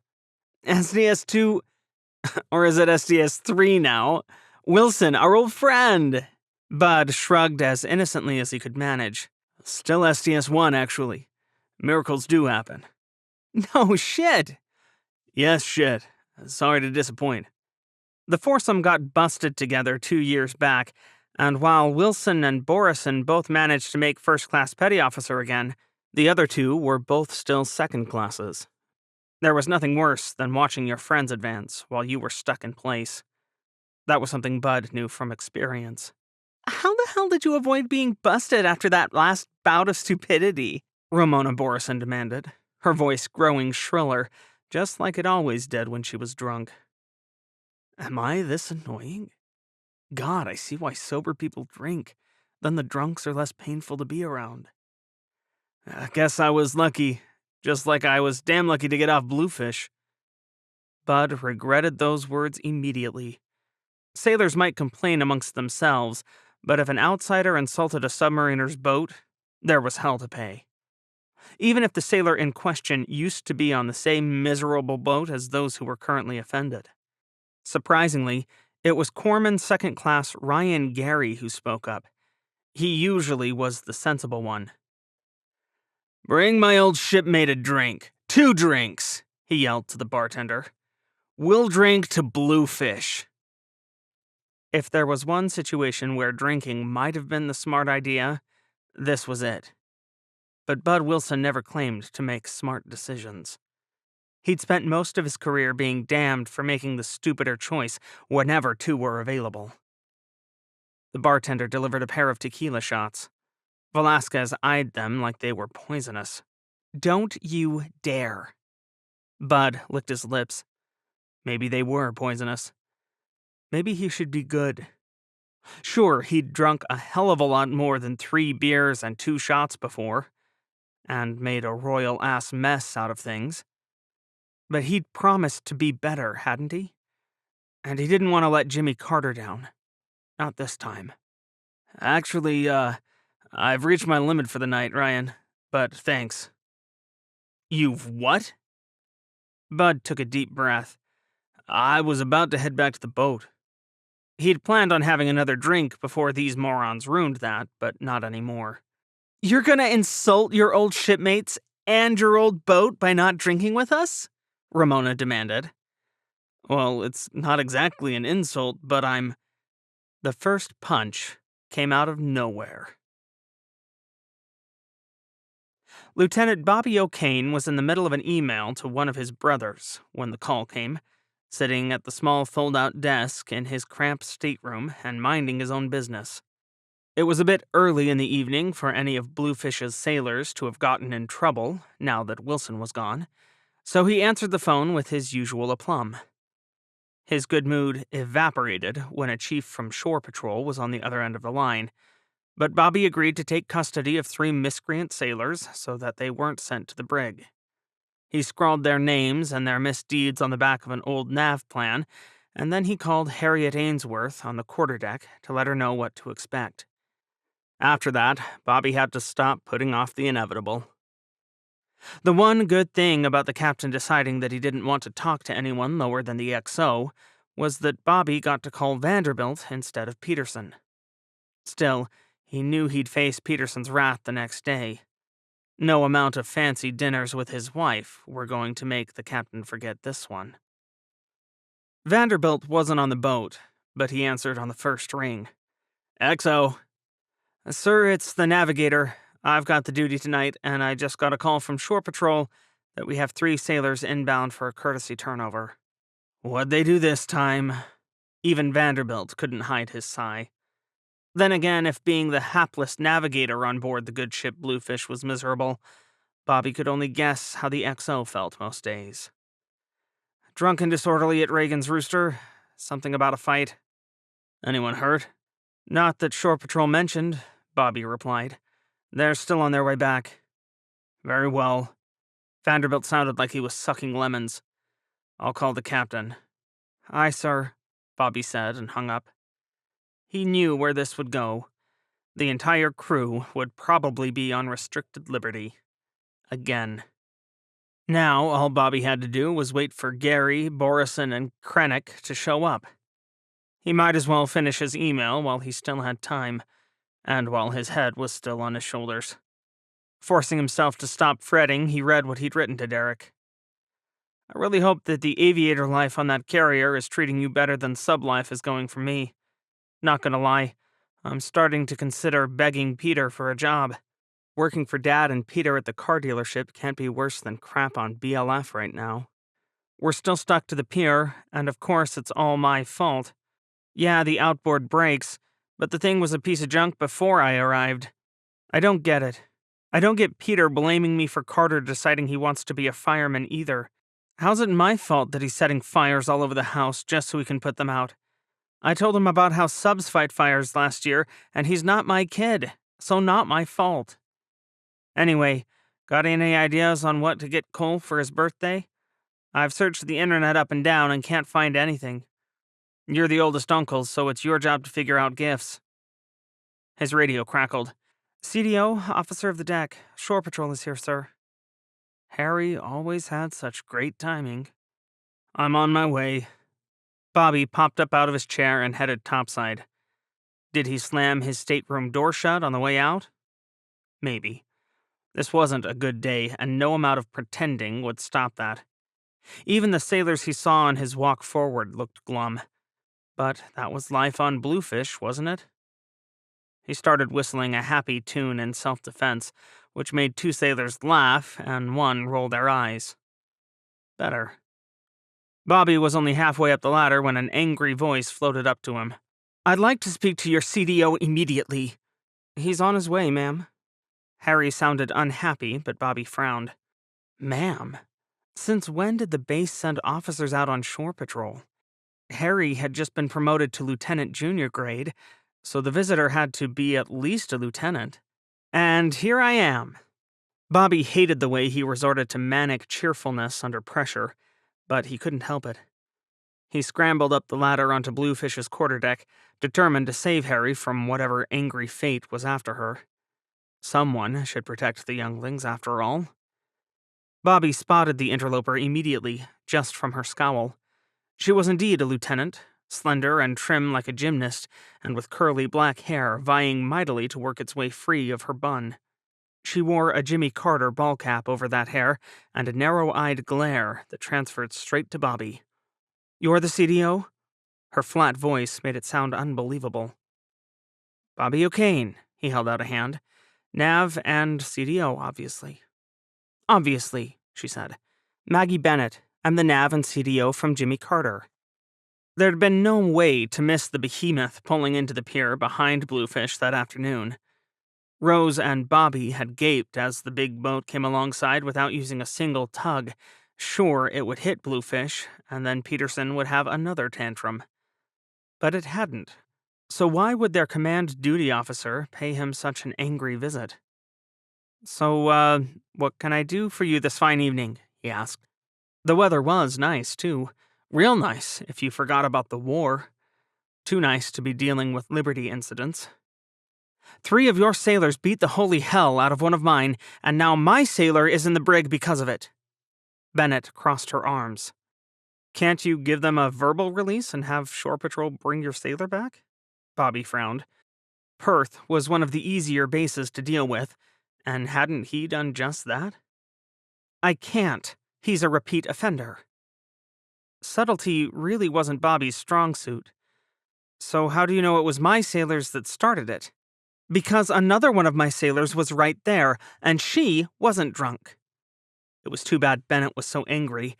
If she hadn't been furious, she would have been cute. "And neither was Wilson, for that matter." "I'm not sure what I can—" "Wait a minute, did you say Wilson? As in the sonar tech that we traded to you, Wilson?" She heaved a sigh. "Yes, that one. But look, all I need is for you to call the brig and say he wasn't at fault, and then they'll release him. Probably. Give me a sec, okay?" Knowing Wilson's reputation, and that his 3 miscreants were his former drinking buddies, Bobby wasn't sure that it wasn't Wilson's fault, but he was willing to ask what had happened. Stepping away from Bennett, he walked over to where Shore Patrol held his 3 drunk and bruised sailors. At least Harry had already taken care of the paperwork. "Okay, Borison, what's the story?" he asked.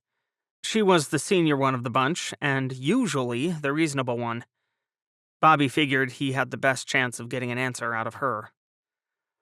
"Well, sir, it's like this," she hiccuped, leaning on the brow for support. "We ran into Wilson, and he was getting all belly angry and insulting Bluefish, and we couldn't let him do that." Bobby fought back a groan.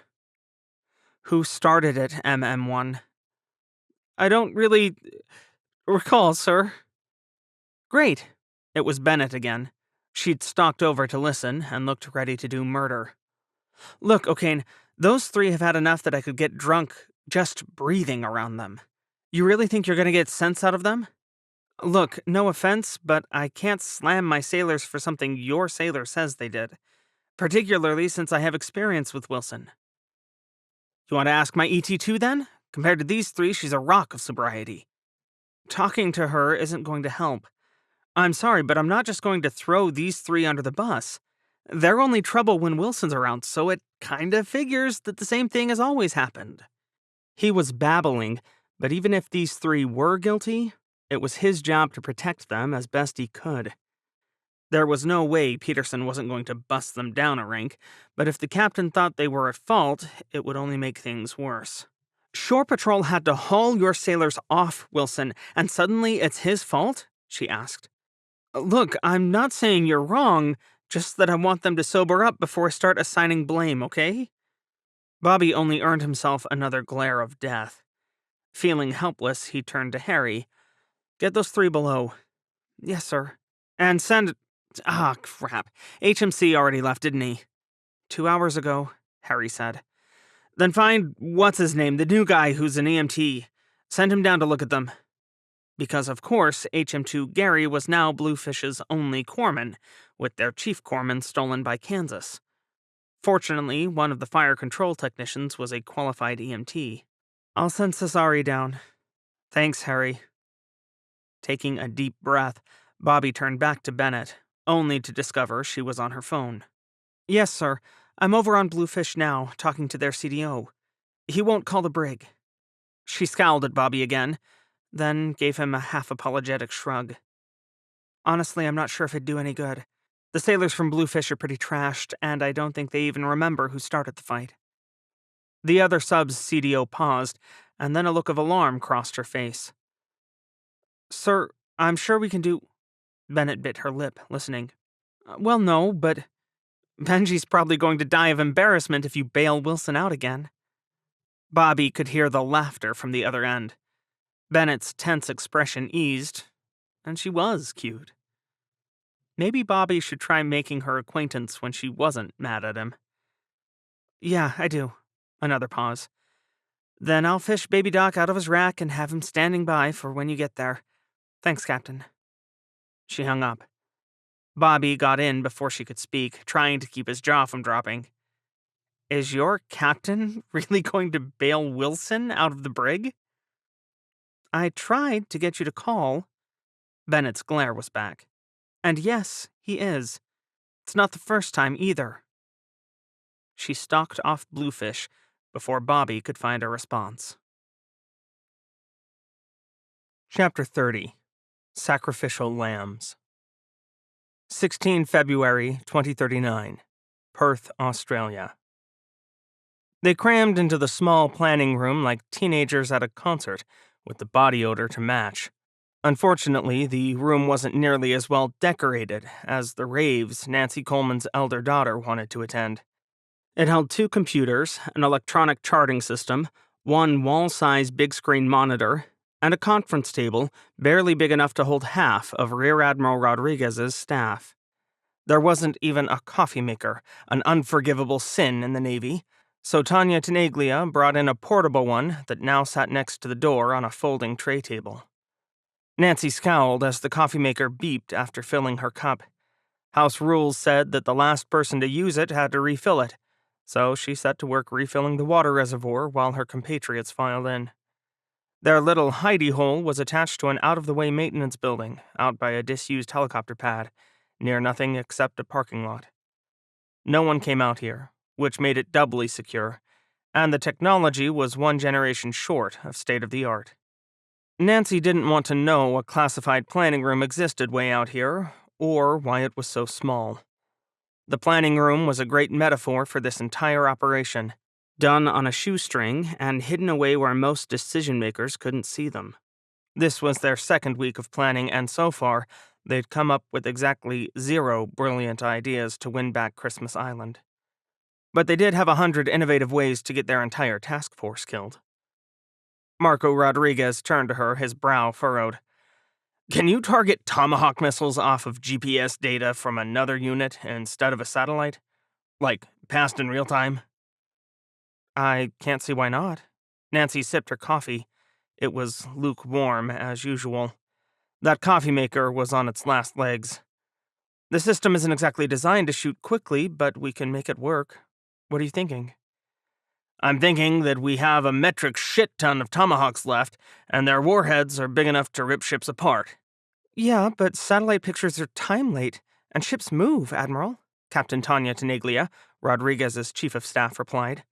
That's why I asked if you could use GPS coordinates from another unit, Rodriguez smirked. Tenaglia shook her head. No way can anyone get in that close. You're thinking about a sub. Nancy shivered. Someone to sneak in at periscope depth and send us targeting data. Right the fuck from the middle of their formation. Rodriguez nodded grimly. His brown eyes met hers unflinchingly. They'll get hammered the moment they start transmitting. Likely. A shrug. You got any better ideas? The LED lights made his eyes burn, and the speeches went on forever, but John cut his teeth on events like this when he was a kid. With two parents wearing stars, one a Navy admiral and the other an Air Force general, a challenging marriage if there ever was one, John Dalton was no stranger to ceremonies. He just wasn't used to being the star. The crowd was pretty impressive for it being wartime, though half of it was his crew of 130. The rest was a mix of submariners from other boats, friends, including a few from the ill-fated staff of Enterprise he'd served on, and some reporters. They all stood behind a hastily erected and not-so-attractive line of bunting a dozen feet from the temporary stage. There wasn't a seating area because no one wanted to haul chairs out by the sub-piers, but there were flowers and flags, so it looked nice enough. John wished to hell his wife could have made it out for this. But Janet was knee-deep in torpedo design out at Lazark, and he'd found out about the ceremony yesterday. That wasn't enough time for her to make the cross-continental flight, even if she'd been able to leave. Janet, a senior engineering manager, had just moved off missiles and onto the next generation of torpedoes. The one John wasn't supposed to know about, beyond even the Mark 84s coming out to the fleet. And they agreed that Massachusetts was the best place for her right now. No matter how much he missed her. At least Nancy Coleman was here, hiding in the back and winking at him. Alex was underway, but it was good to see one of his best friends in the crowd. And Jeff McNally, still running for the Senate, wasn't here. He'd called with congratulations that morning, but if John never had to see his old boss again, it would be too soon. He was done kissing that particular ass. Unfortunately, there were still admirals who required a certain degree of handling. 5 minutes of listening to him speak was enough to tell John that Vice Admiral Doug Brown, Commander, Submarine Forces Pacific, was the type to leave exactly one cookie in the jar when you told him not to eat them all. He was 20 years John's senior, white-haired, eagle-eyed, and a politician to his core. John exchanged a glance with Patricia. He and his XO didn't need words to understand each other. Those almost impossible-to-execute orders to protect the convoy and take out Amazon had come straight from Brown. No way they didn't. This man hadn't seen a minute of combat and didn't have the imagination to figure out what it was like. Captain Dalton's inspiring leadership and devotion to the fulfillment of his hazardous mission reflect great credit upon himself and the United States Naval Service, Brown said, finally pinning the blue and white ribbon Navy Cross on John's dress blue uniform. John accepted the offered hand and shook it firmly. Thank you, sir. Thank you, son. You've done your country proud. I am honored to have had the opportunity to do so. John knew the right words to say, and besides, he was damned proud of himself, and especially his crew, who'd been awarded the Navy Unit Commendation for the same mission. Keep up the good work. Turning, Brown smiled for the cameras, and the two struck a pose while reporters snapped pictures. John smiled, nodded, and did his job. That included a short interview with two officious-looking reporters, one from the Navy Times and one from the Washington Post, and then posed for another dozen pictures with his crew. Vice Admiral Brown butted into all of them. Razorback gleamed on the pier behind them, recipient of a fresh coat of paint just for this occasion. All the camera operators worked for the Navy, however, so at least John didn't have to worry about them snapping pictures or video they weren't allowed to take, even with the reporters around. Finally, he and Patricia put down Liberty Call, and the crew disappeared in a flash, leaving the captain and the XO alone on the pier. That was fun. John looked down at the medal on his chest, hardly able to believe it was there. Patricia shook her head. I can never tell if you're being sarcastic or not. Neither can I, John smiled. Congratulations on the Navy Cross. It's nice to know you survived getting it, she replied, reaching out to finger the medal. John laughed. You say that because you like not feeding the fishes. Since we'd be feeding them side by side if it was a posthumous medal, you can count on that.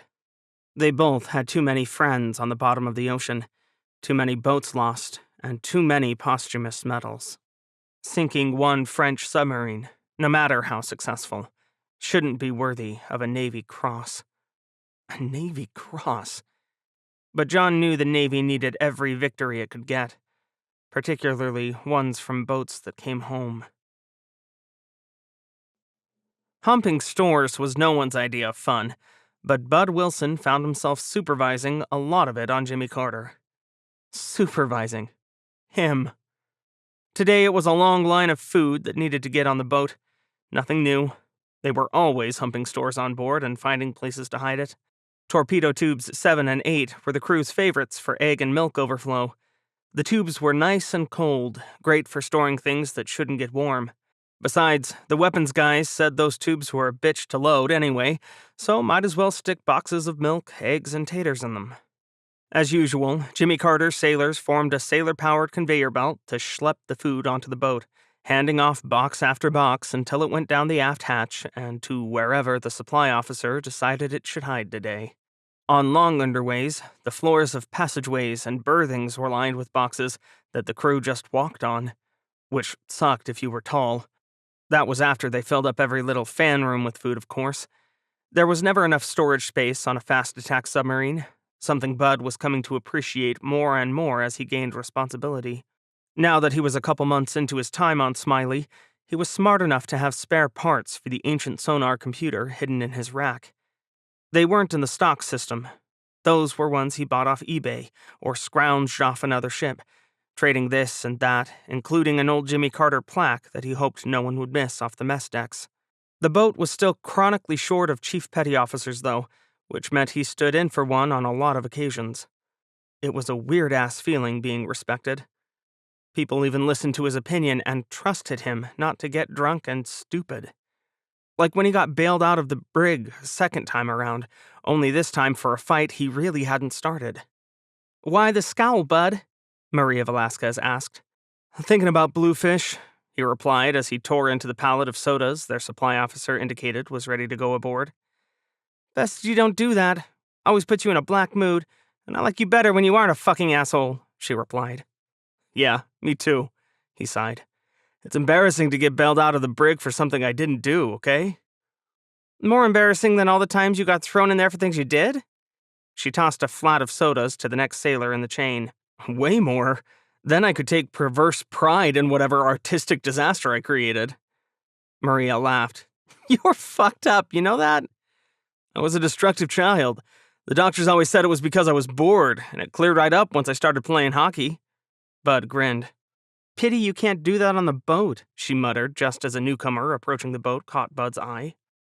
The fact that the chief petty officer was in nicely pressed khakis was the first giveaway that he didn't belong. Nobody on the boats had time for that bullshit during war. They wore their coveralls every chance they got, and changed into a semi-rumpled working uniform if they had to leave the pier.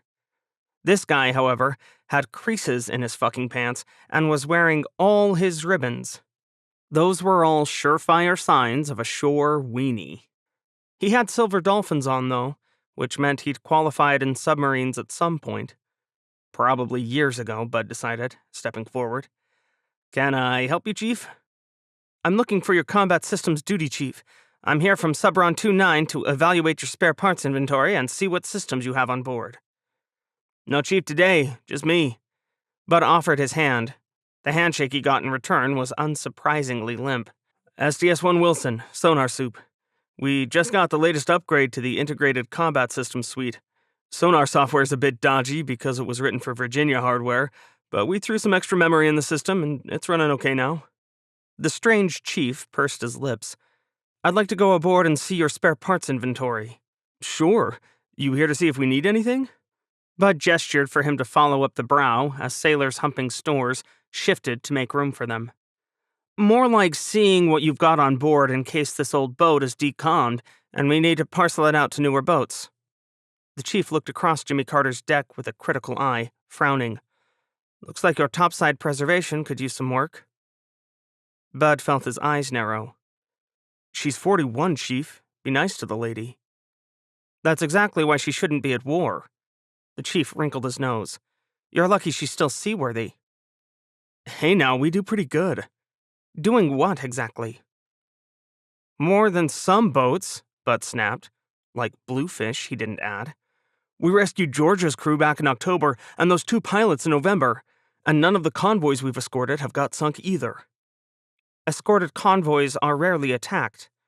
Tell that to Amazon, Bud snorted. STS-1, I'm just here for facts.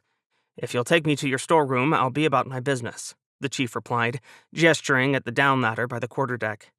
And what business is that? Bud whirled, surprised to see Commander Coleman topside. Captain. Salutes were exchanged, though Bud noticed the chief's was stiff. I'm here to do a fore-to-aft survey of your combat systems spares, he replied. Like the one my WEP's already submitted to the squadron, as per request? Coleman cocked his head. A physical inventory is always preferred so you don't trust my crew to do our own inventory, is that what you're saying? Oh, Bud knew that tone.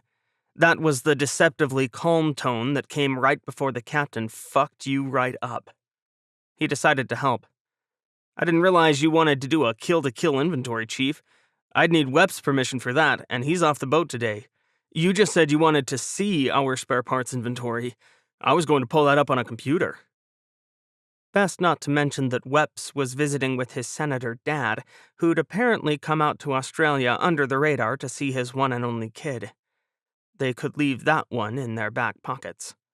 Besides, would bigwig Senator Angler help out the oldest boat in the fleet, or would he sink them? WEP's was pretty decent, but maybe he got that from his mom. Is there another request for parts in the works? Coleman asked before the chief could respond. We already sent over the 2 VMS cards requested by Florida. As you know, Captain, the squadron is doing a potential decommissioning survey of your boat, just to be prepared, the chief said after a long silence. Well, if you don't mind, I'll continue being prepared for war right now. Coleman's smile was sharp enough to cut glass. Do you have an official request for anything other than the inventory you were already sent? No, sir, I do not. Then perhaps it's best if you trust the sailors and officers assigned to ships in the squadron, Coleman replied. Sowing seeds of distrust between the squadron and Jimmy Carter is in no one's best interest. That was not my intention, sir. However, given the quality of the crew assigned to, it's best that you don't finish that sentence, Chief. Coleman's voice went cold. I'm here to help the squadron prepare for the future, sir. The chief crossed his arms. This is my job. Then you can kindly get the fuck off my boat and do your job elsewhere. Time to add this to the list of reasons why Bud Wilson would follow Alex Coleman off a cliff. Bud had a hard time not smiling as he watched the chief trundle back down the brow and away from Jimmy Carter. Did assholes like that really make chief? How dumb did you have to be to insult a crew in front of their captain, and the 20-something sailors humping stores onto the ship? The handful who could hear would tell everyone else, and now everyone knew that the squadron had it out for Jimmy Carter. Not that the captain was surprised. Bud guessed that from the look on his face. How long had he carried that weight around by himself? Shit, Bud was glad he'd never gotten a degree and decided to be an officer. Command had to be lonely as shit. Of course, good chiefs were supposed to help take some of that burden, but that no-load chief back there seemed like a pro of making things worse. Shit, if that dude could make chief, maybe there was hope for Bud yet. 26 February 2039. Main Harbor, Christmas Island, India. Luck was with Marco Rodriguez, or some definition of luck. There were 2 attack submarines within range of Christmas Island, both finishing up their current missions. Subpac hesitated to hand both over, but in the end Marco's arguments won, and USS Pacu and USS Florida chopped, or changed operational command, to Task Group 23. Florida was closer and thus drew the short straw. Fortunately, or unfortunately, her CO was also a former protege of Admiral Rodriguez, having served as one of his department heads back when he commanded an attack submarine. Guilt churned in Marco's gut when he passed the order along, but he still sent Florida into the belly of the beast. Like the bulk of America's inventory, Florida was a Virginia-class submarine. She was newer, one of the modified Block 6 boats that traded organic special operations capability for 28 additional vertical launch missile tubes. Those tubes could either carry ship-killer missiles or ship-to-shore missiles, and gave her an offensive punch equal to most destroyers. But where she beat destroyers was stealth. Damn shame we're loaded with tomahawks, Lieutenant Commander Alicia Abbott, Florida's XO, said, watching the sleepy ships swinging at anchor from the combat systems display and control. It's a beautiful shooting gallery up there. A great way to get dead fast, you mean? Commander Nuru Okafor replied. We start shooting up there, and they'll find us right quick. Florida's control room was eerily quiet. Everyone who was briefed in on this new mission knew how hard it was going to be, and there were no secrets on a submarine. Alicia guessed the truth needed 20 minutes to get around the boat once the mission was briefed. It would have been half that if they hadn't just downloaded the Super Bowl. After being submerged for over a month without good connectivity, the crew was eager to see who won, not to mention watch all the commercials. Now, 4 days later, they'd snuck underneath the enemy fleet in the harbor at Christmas Island, creeping along so the boat didn't broach in the shallow waters. Anywhere shallow enough to anchor was shallow enough to run aground, or run afoul of a ship's anchor chain. Plotting the course in had been hair-raising. Alicia just wished they'd used the course she and the navigator had plotted out. Going to be bad enough the moment we start rotating and radiating, boss, Alicia grimaced. She wasn't looking forward to this mission, not one bit. But it was the job, and she was the XO. Her task was to make it happen. She just wished she could accept it as calmly as the captain. I know. Okafor's dark features were serene. But we have a job to do. Periscope depth. Periscope depth, aye, the officer of the deck replied. Florida rose silently from the depths, moving through 300 feet, 200, and then leveling out just above 100.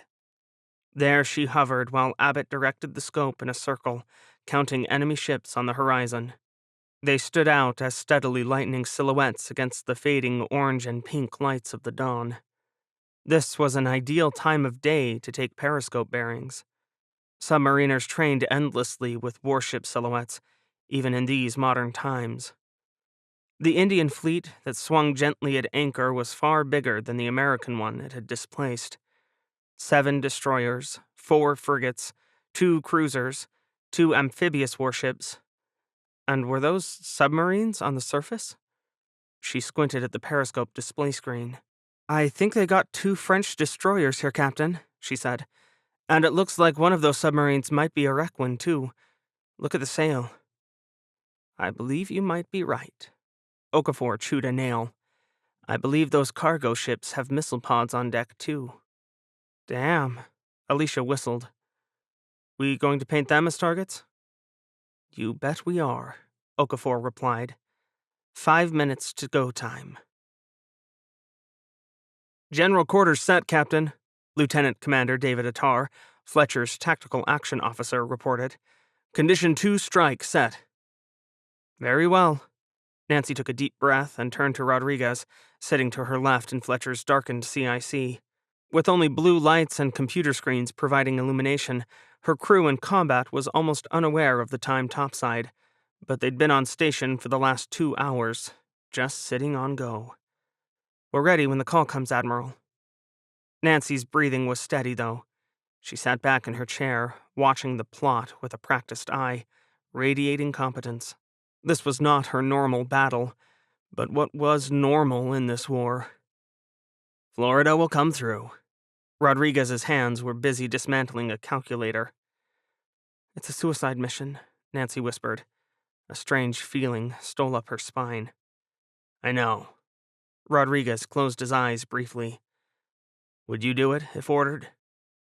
She bit her lip, eyes staring blankly at the large screen displays. "Of course I would." "So would I," he grimaced. "We all fucking would. It's the goddamn job because there's a mother-loving Navy war on. And we're losing. We've got to change the rules, Nancy, and we don't have enough ship-killing missiles to turn this into a slugging match." "I know, sir." Nancy still felt guilty, and she could tell Rodriguez did too. But Rodriguez wasn't wrong.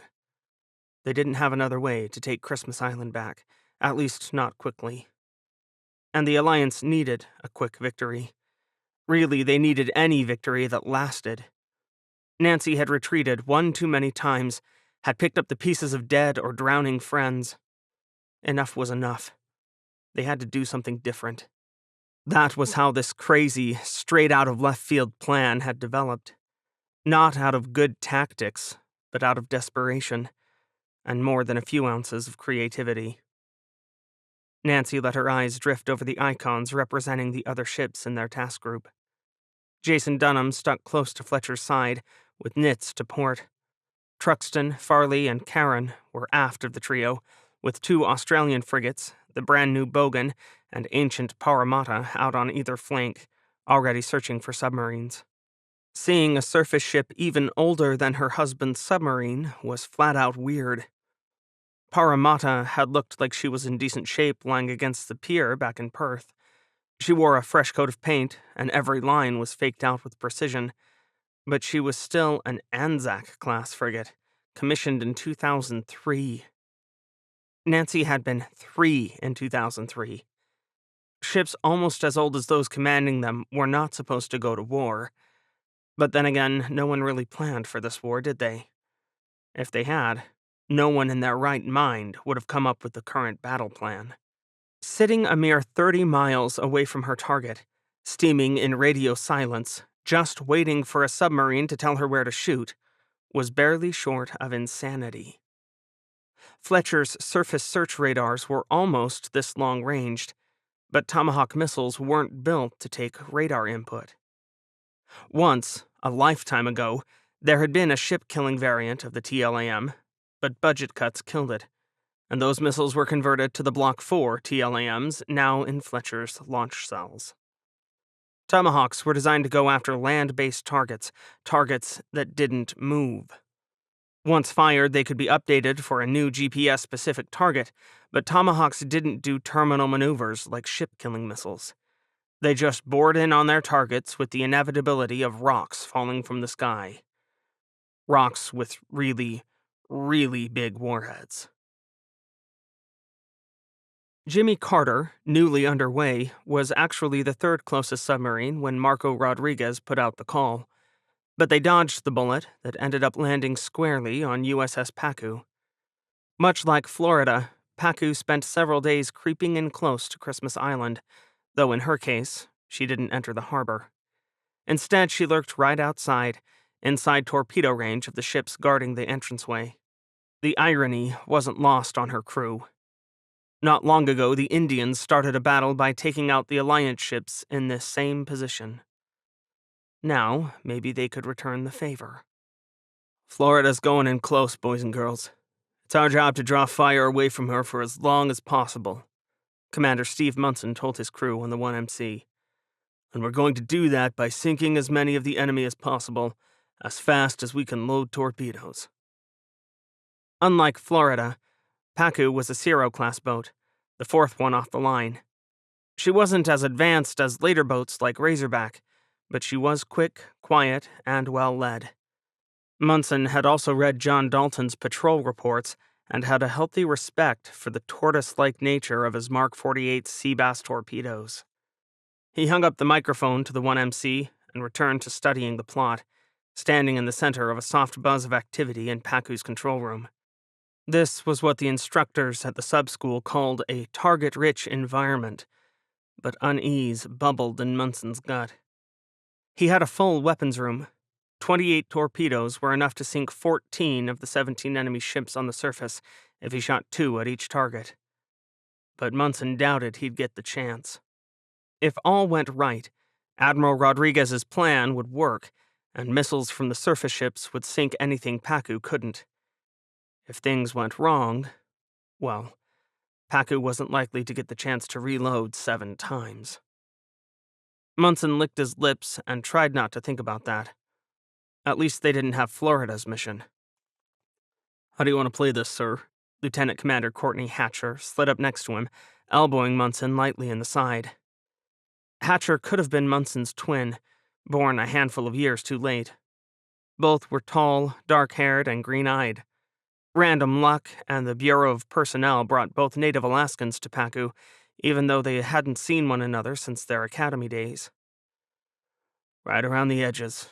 We're the distraction, so it needs to be explosive." Munson gestured at the plot, consciously controlling his breathing. "We take the 2 guard ships out first, with 2 torpedoes each. Fortunately, a destroyer and a frigate aren't going to outrun our torpedoes." "That's not what worries me," Hatcher replied. He leaned into the speaker to his right. "Sonar Con, any sign of a sub out there?" "Con sonar, just the 2 on the surface. Both have reactors hot and main circ pumps going." "Con aye." Hatcher frowned. "We'll need to watch them, particularly that wreck one," Munson grimaced. "I'm not as worried about the Akula. They're slower. And louder." "That too." Munson glanced at the clock. 3 minutes to go time. His heartbeat quickened, but he raised his chin and tried to sound commanding. "Firing point procedures, tubes 1 and 3, track 7088. Target the first destroyer, Weps." "Weps, aye. Tubes 1 and 3 ready in all respects. Solution ready, weapons ready." "Shoot." Weps' hand slapped down on both buttons. "Tubes 1 and 3 fired electrically." A moment later, sonar reported, "2 fish running hot, straight, and normal." "Very well." Munson shivered. This was Paku's first shot with him in command. He'd spent 2 months escorting convoys, waiting for a chance. Here it was. "Line tubes 2 and 4 up on track 7089. We need to take the other guard ship out next." "Tubes 2 and 4 ready in all respects. Solution ready, weapons ready." "Shoot." "Tubes 2 and 4 fired electrically," Weps reported. "Very well." Munson took a deep breath, debating his choices. His eyes drifted to the clock. 2:35. 2:34. 2:33. A quick look at the plot told him that his torpedoes would need less than a minute and a half to reach their targets, which meant they'd hit 1 minute before go time. Right on schedule. "You wanna cut the wires and reload, Captain?" Hatcher asked the same question he'd been wrestling with. Cutting the control wires decreased accuracy. It meant that the torpedoes would be on their own, using only their onboard sensors to track and kill the destroyer and the frigate on guard duty at the mouth of the harbor. As long as the wires were still connected to Paku, the submarine's fire control team could give real-time updates to the torpedoes using the submarine's better sensors. But Munson couldn't reload his torpedo tubes until he cut the wires and closed the outer doors either. And every moment he waited carried a chance that the surface ship's topside might find him. And every one of those ships carried at least a pair of rocket-propelled depth charge launchers, which could really ruin a submarine's day. "Yeah," he shook himself, wasting precious seconds. "Cut the wires, close the outer doors, reload all tubes." 1:51. "Officer of the deck, bring us right and come up to 20 knots. Follow in the torpedo's wake so we can get a better shot at the next targets," Hatcher ordered. Munson nodded. "Good idea, XO. Let's find our next 2. "Stand by to crash dive on my command," Okafor ordered as the timer hit 1 minute. How could she stand there so relaxed when everyone in Florida's control room was staring at her? Fire control, stand by to radiate. Officer of the deck, aye. Fire control, aye. A chill ran down Alicia Abbott's spine. She'd done some downright stupid things in her time, going all the way back to college at Texas A&M, where pranks were the name of the game and Alicia was a frequent player. But this took the cake. Coming to periscope depth in the middle of an anchored enemy fleet and then intentionally giving away their position by turning on their radars? The plan was so insane, it might just work. Con sonar, explosions to port, multiple explosions on the bearing of the guard ships. Chief Kavka's voice was almost loud enough to hear in control proper.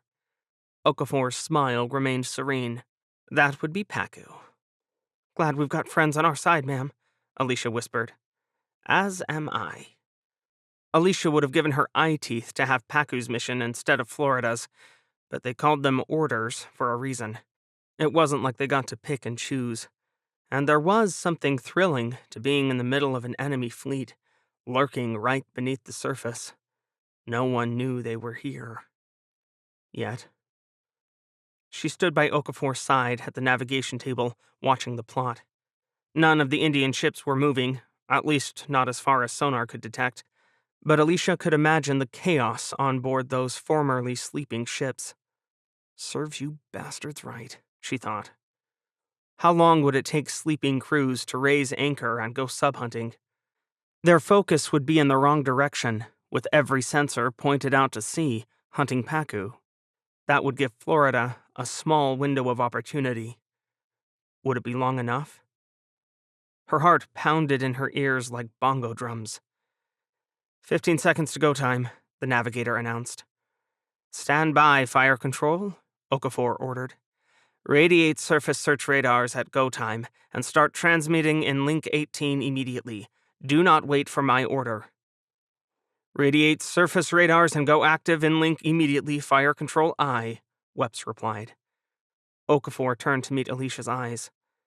I want to shoot anything that localizes us, XO, but not unless we have a reasonable belief that they know where we are. We have to play this smart. Yes, ma'am. Alicia wanted to start shooting anything that moved, like Paku, but that would give away their position. It wasn't like they could run and hide. They needed to stay near the surface so they could keep their radar antenna up. That same antenna restricted how fast Florida could move, lest she risk ripping it straight off. This mission signed them up for a whole parcel of bad options, bad and worse. God, how long did Paku need to reload? Time! Nav's voice broke the stillness, high-pitched with nerves. A glance that way told Alicia that Nav was white-faced but steady. Lord, they all knew what they were about, didn't they? BPS 17 radiating, tracks coming in, Wepps said. Link 18 handshake in process with Fletcher. Very well. Okafor was still dead calm. Alicia felt her heart skip a beat as she looked at the plot. The AN BPS-17 V2 radar was a strange hybrid for the later Virginia-class boats. It was a surface search radar with fire control capabilities that could merge tracks with sonar signatures to determine precise, GPS-accurate locations for enemy contacts.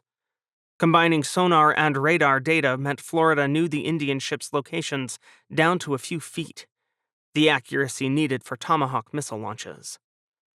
Link established, transmitting contact data. Con sonar, another explosion to port bearing 291. Looks like Paku nailed a cruiser. Con aye. Alicia took this one, smiling. Sounds like Munson doesn't want the skimmers to take all the glory, Captain. There'll be glory enough to go around, XO. TAO, IDC, link tracks from Florida. TAO, I, break. Captain. Attar's voice was level, but he turned to look at Nancy with a gleam in his eye. She didn't even have to pass the word to Admiral Rodriguez, still seated at her left shoulder. He was on the Task Force command circuit in a flash. Little Beavers, this is Task Force 2-3 Actual. Commence firing plan on all tracks passed from Florida. Out. TAO, Captain, you have batteries released for Tomahawk engagement, Nancy said. TAO I, break, strike. Batteries released per Tomahawk firing plan, Attar replied. Strike I. Fletcher's strike warfare officer was just an ensign. Although she was highly trained, no one really expected land attack missiles to be a large part of this war. Civilians just wouldn't put up with missiles landing on highly populated areas, a fact proven in multiple small conflicts throughout the 2020s. Governments of major nations couldn't afford to drop a 1,000-pound warhead on Grandma and Grandpa, not if they didn't want riots in the streets. Because of that, Ensign Marcy Wilner clearly never expected to hold the fate of a task force in her hands. Tomahawk planning was not meant to be done on the fly. Targets were pre-selected by military planners, not a mere ensign on a destroyer. Coordinates were checked, rechecked, and then verified by an independent third party before a ship even saw them. Not today. Today, Ensign Wilner's flying fingers designated targets not just for Fletcher's 40 Tomahawks, but also for 30 from each of the other 5 destroyers. The 2 frigates didn't carry land attack missiles, but they were there for ASW defense. That still left 240 Tomahawks for 14 ships. Was it overkill? Maybe. But Tomahawks weren't designed for this, and no one wanted to risk too many being shot down by point defense. Nancy watched out from the corner of her eye as Wilner, chewing her red hair, designated 17 missiles per ship and 20 for the remaining cruiser. "Looks like Pacu got 3 already," Admiral Rodriguez said. "Yes, sir," Nancy grinned. "I'll even forgive them if they make us drop good missiles in the drink by killing a few more." "From your mouth to God's fucking ears, Captain." "TAO strike. Missile launch in 5, 4, 3, 2, launching now." Missile hatches on 6 destroyers snapped open and boosters ignited. No destroyer could launch 40 missiles at once. They launched in stages out of each 8-pack of missile cells. But Tomahawks were smart missiles, and they could be programmed to linger and wait for their compatriots, which these did. Within a minute, all 240 missiles were in the air, and they turned to roar toward the Indian task force at almost 500 knots. But a lot could happen in their 3 minutes and 31 seconds of flight time. Chapter 31. Suicide Mission. "Tubes 2 and 4 reloaded, Captain," Pacu's Weps finally reported. Commander Steve Munson wiped sweaty hands on the legs of his coveralls and tried to hide the way his breathing wanted to become short little gasps. They were out here, naked as the day they were born, but damn it! The reloading drills his crew practiced all the way out to Christmas Island weren't paying off. That reload took 30 seconds longer than their average time before the drills. It was nerves, he supposed. He couldn't blame them. "That's 3 down, Captain," Lieutenant Commander Courtney Hatcher said. The XO was calmer than Munson. Hell, he looked calmer than anyone in Pacu's control room, like a rock everyone could lean on. "Let's get another one while the torpedo room reloads the starboard tubes." "Good idea," Munson swallowed. But it took him a moment to focus when he looked down at the combination navigation and tactical plot. For a moment he wished he was on an older sub, like the ones he'd grown up on back in the day. Back then, all contacts had been labeled Sierra or Master with a number, and there'd been none of this combined warfare nonsense. No flat-screen displays that synergized all sensor information into one place. Sure, it was nice to have, but it wasn't the way he'd been trained. "Captain," Hatcher whispered. "Right," he shook himself. "Let's line up on track 7056, Weps." "Firing point procedures, track 7056, Weps I," the weapons officer replied. His face was stark white too, but he started calculating the fire control solution right away. Thank God they still did that the old-fashioned way, and didn't let this crazy new combat system suite do everything for them. There had to be flaws in all this networking. He didn't trust it worth a damn. "Solution's ready," Webb said. "Ship ready." Hatcher's response was crisp and confident. Munson wished he felt that way. He squinted at the display. Track 7056 was only a frigate, closer than the second cruiser.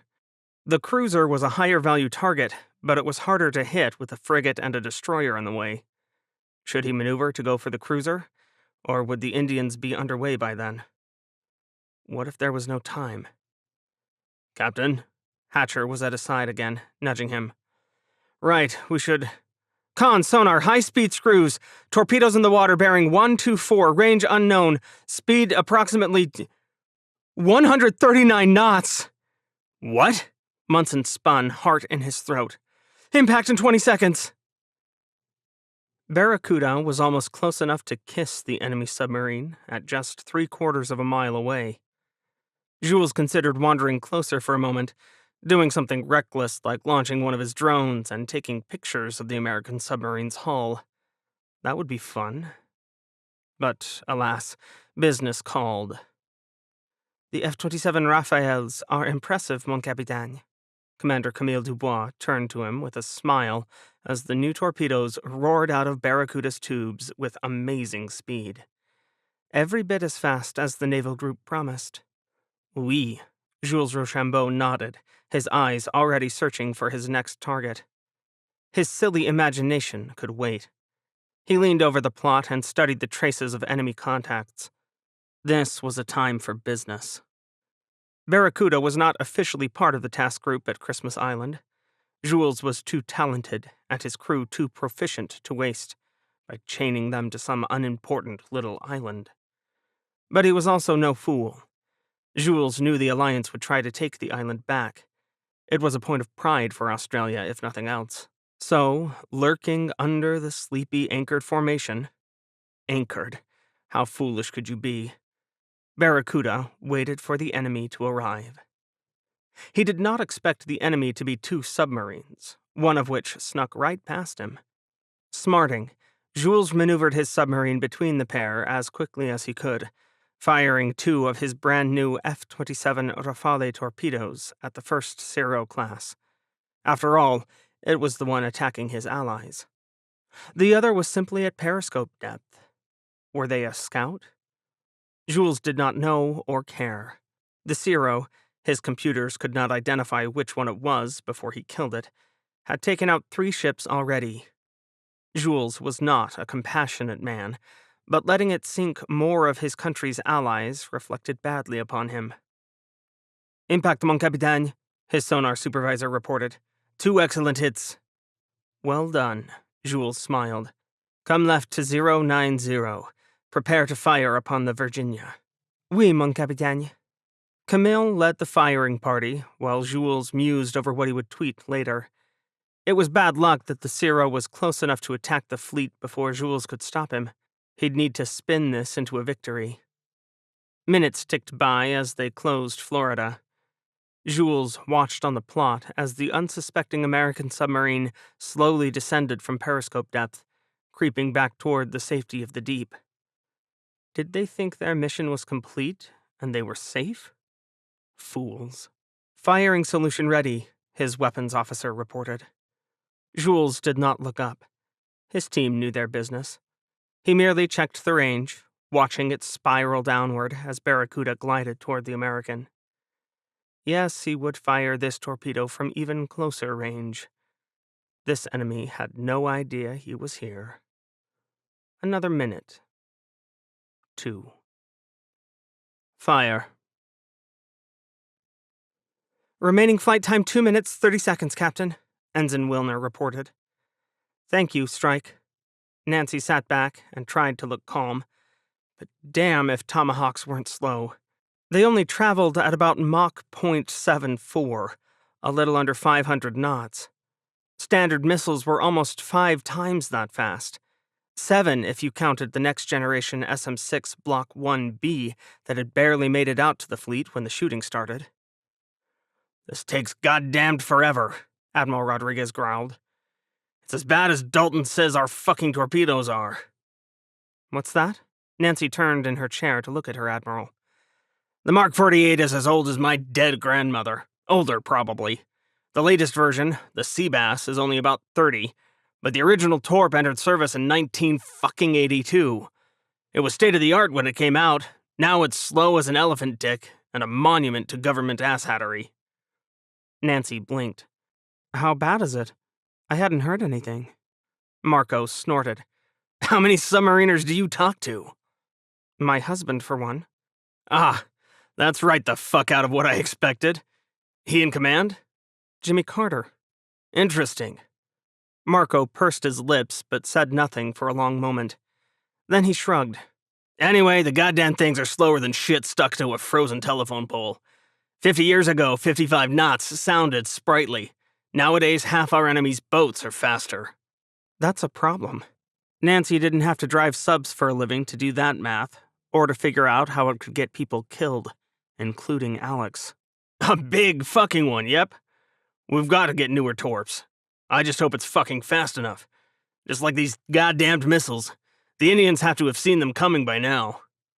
Probably. Nancy realized she was gripping the armrests of her chair and forced herself to stop.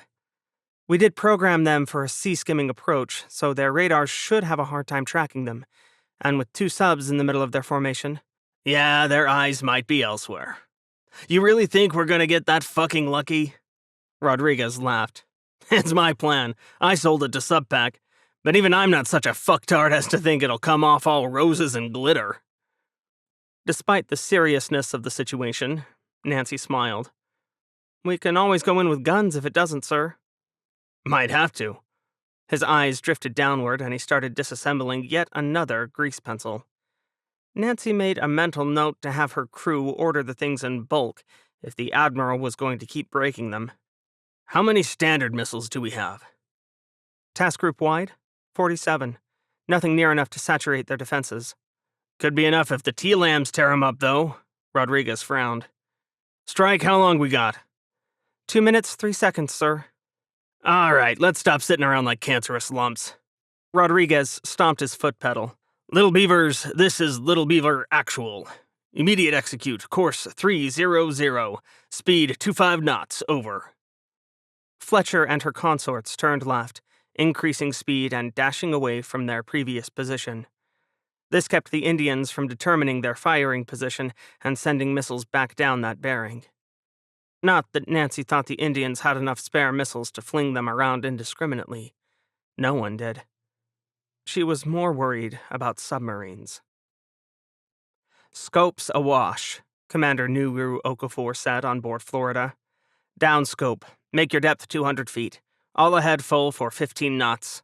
Make my depth 200 feet aye, the chief of the boat, acting as diving officer at battle stations, replied.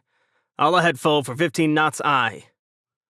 15 knots was as fast as they dared go in the harbor. In fact, it was a faster submerged speed than anyone would have chosen under other circumstances. The chances of broaching, accidentally surfacing, or running into the bottom were pretty high, particularly when turning. But Florida didn't have a lot of choices. Not if she wanted to live. Con sonar, new explosion bearing 330. Multiple underwater explosions. Lieutenant Commander Alicia Abbott's head snapped up. Christ, that's Pacu's bearing. All ahead flank, Okafor ordered. Someone had killed their fellow submarine, but who? There were no surface ships on that bearing, and they would have heard splashes if one of them dropped a torpedo or depth charges in the water. Con sonar, torpedo in the water! Torpedoes in the water bearing 300. Range 2,300 yards, impact in 30 seconds. Snapshot tube 1, bearing 300, hard left rudder. Alicia knew it was the right command to give, but she also knew it was too late. One wide-eyed look at the tactical plot told her that the torpedoes were incoming at over 130 knots, more than 90 knots faster than a Virginia like Florida could manage. No submarine was that fast. Torpedoes weren't supposed to be either. Florida shivered as she picked up speed, her propulsor cutting through the water as she raced toward the nearest Indian destroyer. Alicia immediately spotted what her captain was trying to do. If they could cut under that destroyer, there was a slim chance that the torpedoes might target the Indian instead of them. You thinking torpedoes this fast have to be dumb? She asked. Hoping, more like. Okafor's expression was still calm, though a bead of sweat finally appeared on her forehead. Steady as she goes. Steady as she goes, aye. Steady course 252, the chief of the boat replied. Very well. Alicia glanced at the speed indicator. Florida was up to her top speed of 55 knots. That bought them time, but only a little. Sonar, Con, time to impact? She said into the speaker.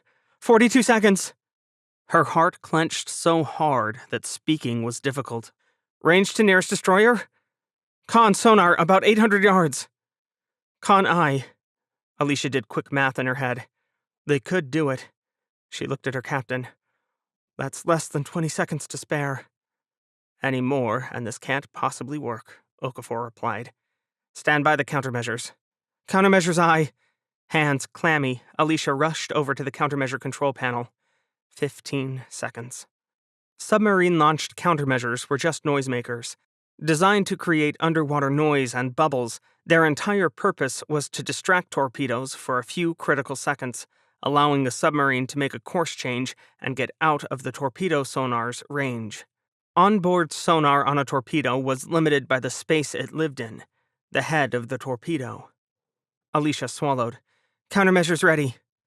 Very well. Countermeasures on my mark. Okafor turned. Chief of the watch, pass the word to brace for impact. Her eyes found the clock. 10 seconds. Con sonar range to destroyer 300 yards. Con aye. Water depth? Okafor asked. 400 feet. Okafor did not respond to that. Alicia could barely breathe. 5 seconds. She couldn't see the moment when Florida passed underneath the Indian destroyer. Neither could the Indian destroyer. It was too busy with the cascade of Tomahawk missiles raining from the sky, an attack Alicia completely forgot about. But the tactical plot showed when they crossed under the destroyer's keel, and Okafor's razor-sharp eyes noted the exact second they were clear. Hard right rudder, emergency blow. Launch a full spread of countermeasures. Alicia tuned out the other watchstander's replies, slamming the levers on the countermeasure control panel up to eject 4 noisemakers out of their tubes. 2 popped out of Florida's port and starboard sides, spiraling in the water, hoping to distract the torpedoes. Countermeasures away. Florida cut under and up around the Indian destroyer, heading for the surface at breakneck speed. It was a reckless, desperate move, one bound to break both equipment and bodies in the American submarine. But it should have worked. Torpedo sonar just wasn't that smart. Except Barracuda never cut the control wires to the torpedoes. Breaching the surface in 3, 2, 1. The chief of the boat cut off as Florida slammed into the surface in the middle of the Indian formation. Her low black form went unnoticed during the light show topside, even with a white wave of foam contrasting against her round bow. Florida's Indian enemies were too busy fighting off Tomahawk missiles with their own countermissiles and point defense weapons. By now, they'd forgotten all about the submarines in the middle of their formation. The glow of tracer rounds split the sky between missile explosions and launches, leaving Florida a dark shadow cresting out of the waves. Florida's bow reared up, thrusting out of the water at almost a 45-degree angle before slamming back down. Her propulsor kept churning, pushing her forward on the surface, cutting holes in the water as sailors, equipment, and overstressed metal groaned in pain. Alicia lost her balance, slamming into the countermeasure controls. Sharp needles of agony flared in her shoulder, but she barely noticed, hissing and catching herself. People cried out as the sudden impact with the surface threw crew members forward. Okafor clung to the navigation table, but Webs crashed into the cob, and the chief of the watch hit the periscope display screen headfirst, falling in a heap of blood and sparks and water leaking from the overhead. Con, sonar, torpedoes are still incoming. The last thing Alicia Abbott felt was a second almighty jerk, and then white light flared as 2 F-27 Rafale torpedoes slammed into USS Florida. Watching a surface battle without taking a hit in exchange was surreal. Nancy wasn't sure she liked it. Damn, Rodriguez said. Those Tomahawks might be slow, but their synchronized time on top is a thing of fucking beauty. Nancy smiled thinly. We knew their speed wouldn't get them through, so it had to be saturation. Even if the Indians had full magazines, which we were pretty sure they didn't, they're like us. They can only fire so many missiles at once. If we hit them with enough simultaneously, well, you can see how that's working out. Farley's drone footage was up on the big screens, and it showed missile after missile hammering down on the Indian fleet. All the Tomahawks were programmed to hit within a 1-minute window, and while the Indian ships fought back valiantly, with 17 synchronized missiles coming at each ship, They could only launch their Barak 9 air defense missiles so fast. Nancy's eyes narrowed as she watched hit after hit strike. 1 out of 3 getting through, maybe 1 out of 4. Not bad. Is that enough? Rodriguez asked. I'm used to 1 torpedo and done. A TLAM has a big warhead, about 7 times the size of a standard missile's. You probably only need 1 or 2 to ruin even a cruiser stay in a big way. Nancy shrugged. We have to use a lot of them to get through, but it's working. She'd expected the Indians to shoot down most of the Tomahawks. They'd even planned for that. But Nancy had hoped for a lot better than a 25% hit ratio. She grimaced. Once the computers tallied up the final score, it looked like the TLAMs might be hitting at a rate of 1 out of every 5. But they shot an average of 17 missiles at every ship for a reason, coming from every angle imaginable, so last-minute point defense couldn't possibly target them all. It paid off, too. Every Indian ship was burning. All 14 of them. Damn good planning, ladies, Rodriguez said to her and Captain Tenaglia, seated on his other side. This might have been my ass-backward harebrained scheme, but you made it work. I'll make sure my bosses know that. Thank you, sir. Nancy glanced at the screen one last time, fighting back a smile. Not taking a shot in exchange felt like cheating, but damn, it was nice to see Indian ships sinking for a change. Tanya grinned. You want to head toward Christmas Island and start collecting survivors, Admiral? Bet your ass I do, Captain. Let's pick the poor bastards out of the water and show them some good old-fashioned American hospitality. Rodriguez laughed. And someone find my wayward submarines so we can start planning what medals to pin on the assholes. There was one factor Marco Rodriguez had not counted on. To be fair to the Admiral, no one had reported Barracuda's presence to him. In fact, he still thought Florida and Pacu were in the game. So perhaps he was to be pardoned for not realizing the wolf that hid among the sheep. Shall we set up on the American Surface Group, Capitan? Camille's question was almost a purr. Jules steepled his fingers, watching the ships sweep into Christmas Island's harbor. It would be so simple to target them. They clearly had no idea he was here, almost dead center, lurking amid the carnage they'd caused. 5 destroyers and 2 frigates. Math was not with him. Jules had 7 torpedoes left, and while it only took 1 torpedo to sink a ship, hit probabilities were not that good. It is almost a pity we sank those supply ships last week, he murmured. We could skirt their formation and sink 1 or 2, Camille said. They would not catch us. No, surface ships are too easy to sink. Straightening, Jules waved a hand. This little island means nothing to France. We have not the torpedoes to take it back single-handedly, so we will not make a feeble attempt. We will find another enemy submarine. He smiled. Or 2. Someone worthy of our new torpedoes. Camille's teeth flashed in a bloodthirsty smile. I look forward to it. As do I. HMAS Parramatta steamed on the task force's flank, a quiet blue-gray shadow against the lightening sky. Aging frigates had little place in a missile battle. Unable to carry tomahawks, Parramatta was relegated to defending the group from submarines. It was something she was good at, so her commanding officer didn't mind. He wasn't out here for glory. He wanted to make a difference. That was about as anticlimactic as battles get, Charlie Markey said, leaning on the bridge wing railing. Commander Fletch Goddard grinned. He was back on Parramatta's bridge now that his frigate had secured from action stations. There were no Indian ships to threaten them, just survivors to rescue, and 1 burning destroyer that stubbornly refused to sink. He'd had his doubts about Admiral Rodriguez's plan to shoot land attack missiles at an anchored Indian fleet, but it wasn't proper to voice them when his aged frigate was merely along to be an ASW screen.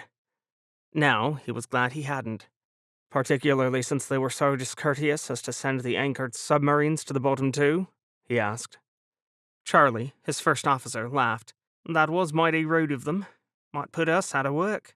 There's always more subs to sink. Fletch shrugged, staring at the burning Indian ships on the horizon. Let's keep the array out, just in case. Of course, sir. Fletch popped his feet up while Charlie headed down to the operations room, watching the destroyers head in to rescue survivors. His orders were to remain on the task group's right flank, keeping an eye out for anything that might make Admiral Rodriguez twitchy. Despite himself, he liked the colorful American admiral. Or maybe Fletch just enjoyed getting out of the damned shipyard. He spent far too long there waiting for Warrego to be finished, and while a part of him still missed the sleek and beautiful destroyer, his no longer, Warrego wouldn't join the fight for another year.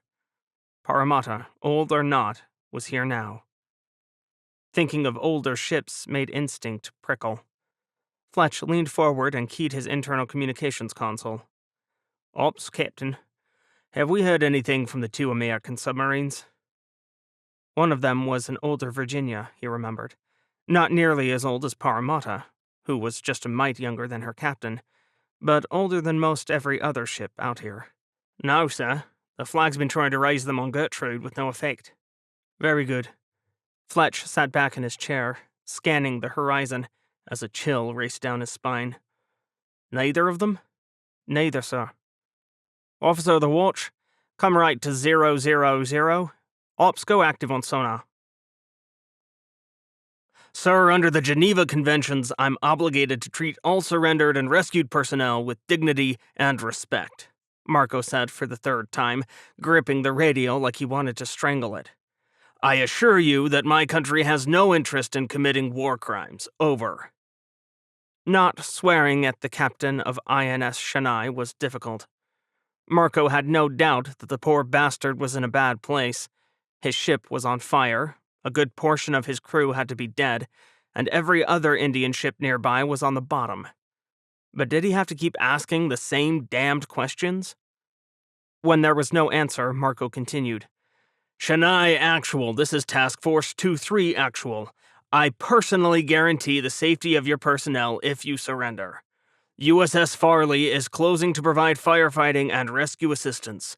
Do you accept? Over. He could see Farley from where he stood on Fletcher's port bridge wing. The other American destroyer approached the maimed Indian destroyer cautiously, with fire hoses faked out on deck and ready to help with the fires still raging on Chennai's aft end. Their purpose was half humanitarian, half tactical. Capturing an Indian destroyer, even a half-burned one, would be the intelligence coup of the century. Even though Chennai was an older Kolkata-class ship, that didn't mean she wasn't full of modernized technology. The race to the ocean floor increased India's already significant GDP by a factor of almost 4, enabling them to more than double their navy's size and strength in the 2020s and early 2030s. They started freezing America out at the same time. Chennai would have hundreds of stories to tell if Marco could grab her, but he had to convince her terrified captain first. Thank fucking God the man was more worried about his crew's safety than guarding national secrets. Marco was okay with this war thing, but he didn't like the idea of butchering people who couldn't fight back. 2-3, this is Chennai. I accept. The voice on the other end was thick with grief. Please have medical personnel standing by. My casualties have been heavy. We will take care of your people, Captain. You have my word, Marco replied. My chief of staff, Captain Tenaglia, is on board Farley to coordinate with you. She will make sure you have everything you need. Chennai Roger, out. Letting out a huge breath was not as satisfying as swearing, but Marco didn't have time. Captain Coleman, pass the word to Farley to commence firefighting efforts and send their rescue and assistance teams over. And send Jason Dunham in to take Chennai under tow. Aye, sir. Nancy turned to with her normal competence, but she didn't take 2 steps before word blared out of the speaker between them. Bridge TAO, Parramatta has gone active on sonar and is prosecuting a submerged contact bearing 016, range 10,000 yards. Where the fuck did they come from? Marco twisted around. Get me secure comms to Parramatta. Chapter 32. Old but Golden. 26 February, 2039. Christmas Island, Australia. On second thought, the formation was a tempting target, despite his lack of torpedoes. Jules could make the Americans bleed for Christmas Island. It would be nice revenge, he supposed. Should they let the Americans take back territory without repercussions? Of course not. Yet Jules had to be smart about this. He was not in the best position to exact revenge, given his dwindling supply of torpedoes. Also, would doing this gain him any notoriety at all? Capitaine, we have a contact to port, Barracuda's sonar officer reported. It is a Scorpion, Indian-built. Early model. Karanji, I think. Is that so? Jules cocked his head, sitting back in his seat and crossing his legs. This changed the equation, didn't it? Were they here the entire time? No. They are approaching recklessly. Speed is 20+ knots. Jules laughed aloud. Our friends on Karanji want revenge. Should we help them? Camille's beautiful eyes gleamed, and her face twisted in a mocking smile. Like the good friends we are? With the careless way they're racing about? Jules shook his head. No, they might mistake us for a target, and I would hate to sink an ally, or to be sunk by one. What an inglorious way to go. Rushing into combat like the Indian sub was doing was foolish. Worse than foolish. They would be heard before they did much damage, and for what? Revenge? Jules tapped a finger against his lips. Revenge only tasted sweet when you lived to savor it. Otherwise, you were just dead. He glanced at his sailors, poised and ready to jump from stealth and attack the enemy. Barracuda was not manned by such fools as their Indian friend Karanji, but like him, his people wanted a piece of the action. Shall we continue outbound? Camille's lip curled. Oui. But since things are growing so confusing topside, let us find a ship to target with a passing torpedo. No need to let our Indian friend get all the glory in a French-designed submarine. But please, do make it something worthwhile, not this old frigate closing in on Karanji. Jules gestured at the plot. Find me something newer, something that will hurt the Alliance much more. Camille's face twisted into a glowing grin. It will be my pleasure. Launch a full spread. Fletch leaned over the starboard bridge wing of his frigate as Parramatta swept into a crash turn. His stomach dropped down to his ankles, but he ignored it. Charging into the teeth of a submarine attack was against conventional wisdom, but Fletch was driving the oldest frigate in the task force. He didn't have any rocket-launched torpedoes, and his helicopter wouldn't be ready to launch for another 10 minutes. In 10 minutes, torpedoes could make a mess of every ship at Christmas Island. A salvo of 4 rocket-propelled depth charges burst out of the launchers on the frigate's stern, crashing into the water less than a mile away from Fletch's command. Boom! The charges detonated at their programmed depth of 400 feet, making his ship shudder. Fletch hardly noticed, instead glancing over at the tactical display relayed up from his ops center. Many COs hunted submarines from in front of a console, down in ops, but Fletch believed in driving the problem and pushing the opposition. That was why Parramatta was close to the enemy submarine, and Fletch was on the bridge. Shift your rudder. Parramatta swung back the other way. Captain, the Admiral is on task force command for you. The junior officer of the watch stuck her head out onto the bridge wing, pointing at the secure phone. Fletch swore under his breath and yanked the handset out of the cradle. Task Force 2-3, this is Parramatta Actual, over. The musical crackle of crypto syncing up filled his ears before the voice on the other end said, Actual, this is Rodriguez. What the hell are you doing over there? Sir, we have a track on presumed Indian diesel, likely Scorpion 3 class. Range is 10,000 yards from Fletcher. And right under your goddamned ass, the American Admiral snarled. What the hell are you doing up so close? My helo isn't ready, and I don't have rocket-launched torpedoes. Fletch paused to watch his plot. The track they had on the Indian diesel sub was iffy, but Fletch knew the enemy was close. By maneuvering quickly and forcing the sub to do the same, Fletch could keep the bad guy from developing a firing solution. But the same rules applied to his ship. He had to get a good fix on the sub to kill it. Right now, they were just dancing. Steady as she goes. Steady as she goes, aye. Steady course 094. Very good. Fletch returned his attention to the phone in his hand. My apologies, Admiral. We're a bit busy here. Well, don't let me waste your fucking time. I'll have helos up to support you in 5. Rodriguez out. Charlie Markey moved to stand by his right shoulder. This guy's pretty good. Quiet as a bleeding mouse, too. Fletch grimaced, dropping the phone and letting it dangle as all thoughts of irate American admirals left his mind. The icon representing their track on the sub started to blink. What are you doing up here, anyway? Well, I thought you were down in ops. It's more interesting outside.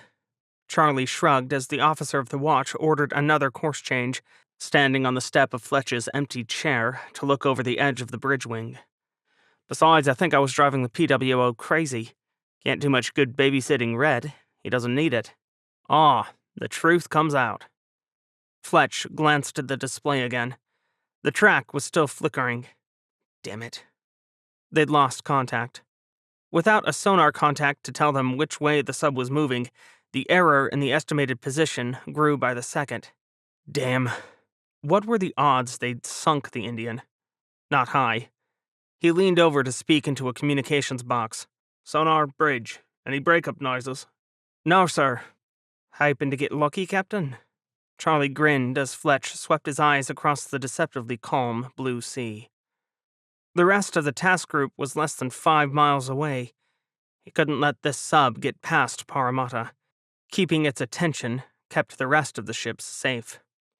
One time or another, something will go our way.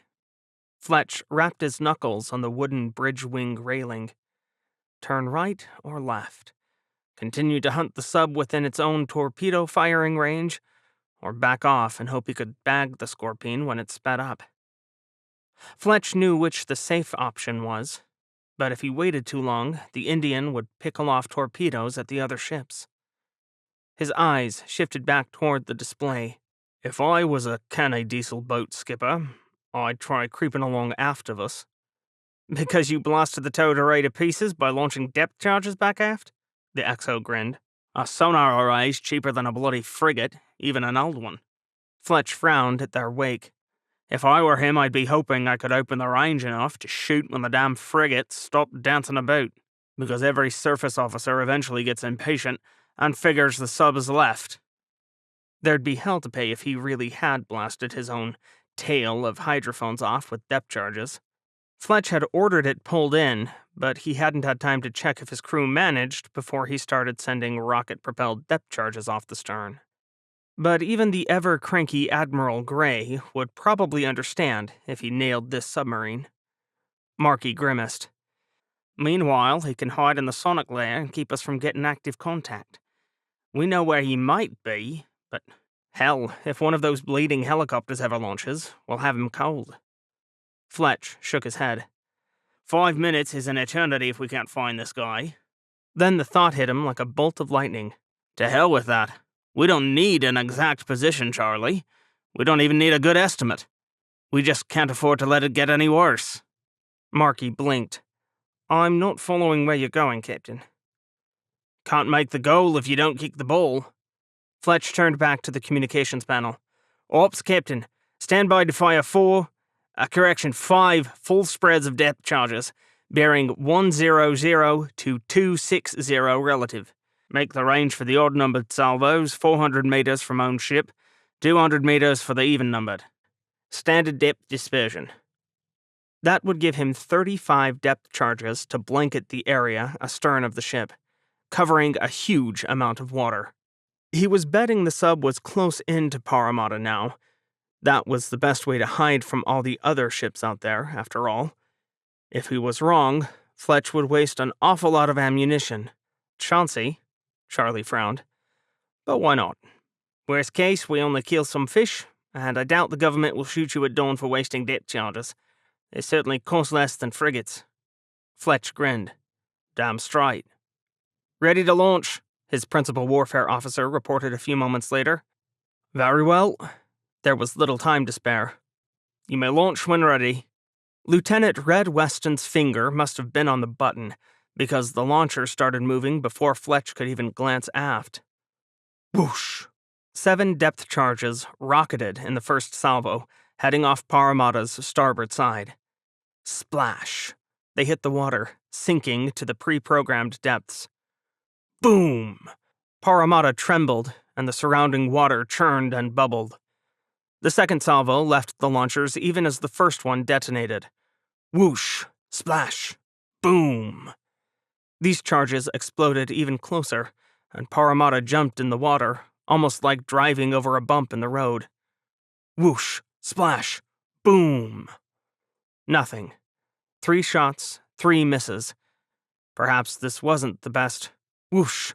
Splash! Boom! Parramatta jumped violently this time. Water boiled furiously off of Parramatta's port quarter, and the deck trembled under his feet. Bridge sonar. Hull breakup noises bearing 240. Secondary explosions, same bearing. Whoa, big secondary explosions. The 5th salvo left the launcher superfluously, but the spreads were programmed too closely together to be stopped. No matter. Boom! The last explosion was in no way related to the salvo of depth charges, and made Parramatta buck even harder.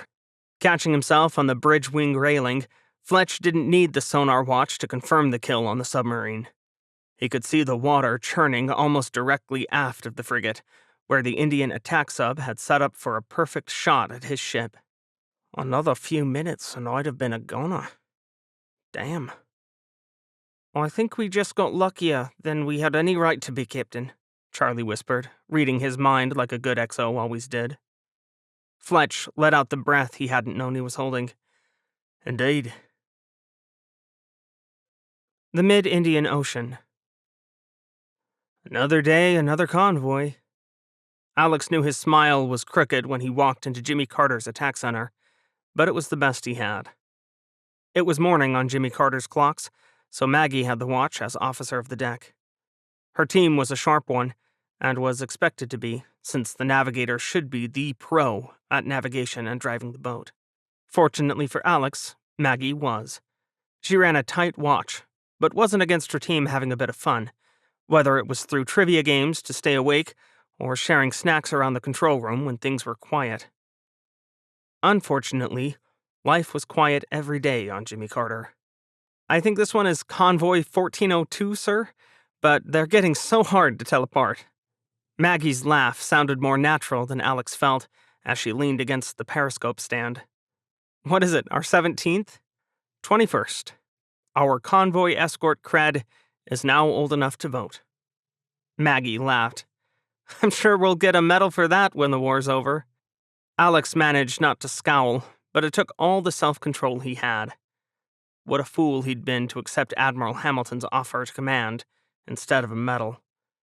He'd thought he could make a goddamned difference, yet here he was, escorting convoys from point A to point B, doing jack shit and nothing, with the ever-present worry that he'd lose his boat to the breakers in the back of his mind. Accepting a medal would have been worse, he supposed. Then he'd be stuck in an office somewhere, unable to even pretend there might be an opportunity to. Excuse me, Captain. We just received a sub-sunk message, the radio watchstander said. Alex froze. Another one? For who? Skate. Shit. A proper captain probably wouldn't swear aloud, but Alex wouldn't be on Jimmy Carter if he was some proper captain, would he? He met Maggie's eyes and read the horror on her pale face. Maggie swallowed. Skate's one of our best. In the top 3, yeah. Alex didn't need to rattle off the stats. Maggie knew them as well as he did. Commander Annabella Santiago was quiet but efficient.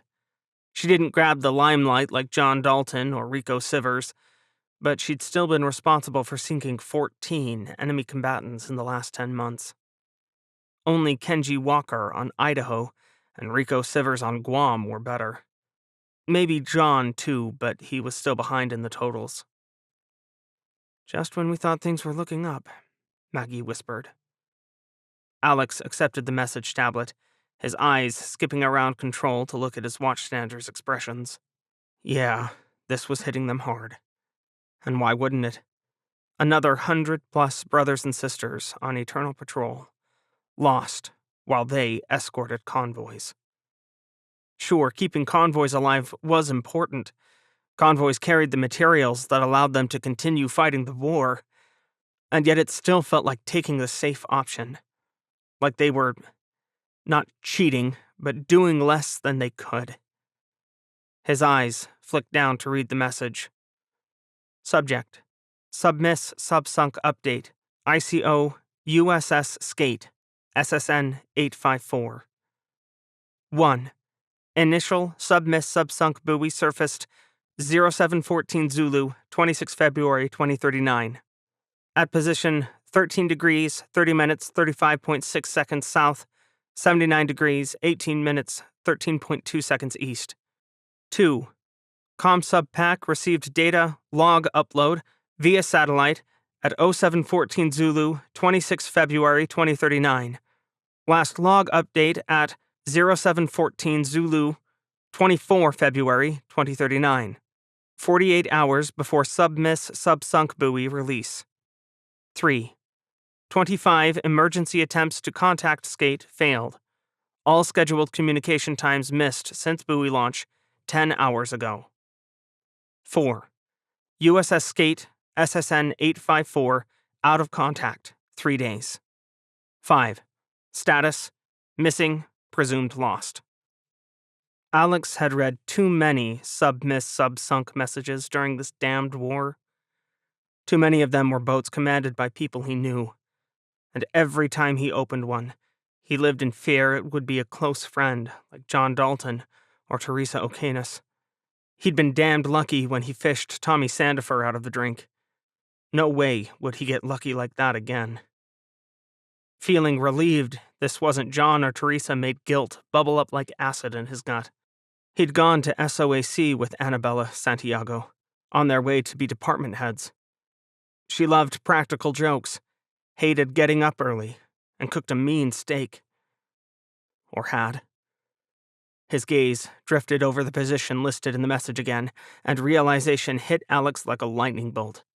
He lunged for Jimmy Carter's navigation plot, one of the few brand new pieces of equipment on the boat, and punched in Skate's last known latitude and longitude. We're practically right there. Captain? Maggie peered over his shoulder, her eyes going wide as he twisted to look at her. We're less than 30 nautical miles away. That's, call it 50 minutes at flank speed? Their buoy just launched 10 hours ago. Hope warred with grief to tighten Alex's throat tight. And if there are survivors. Maggie whistled. I'll punch in a nav plan. And I'll call the boss.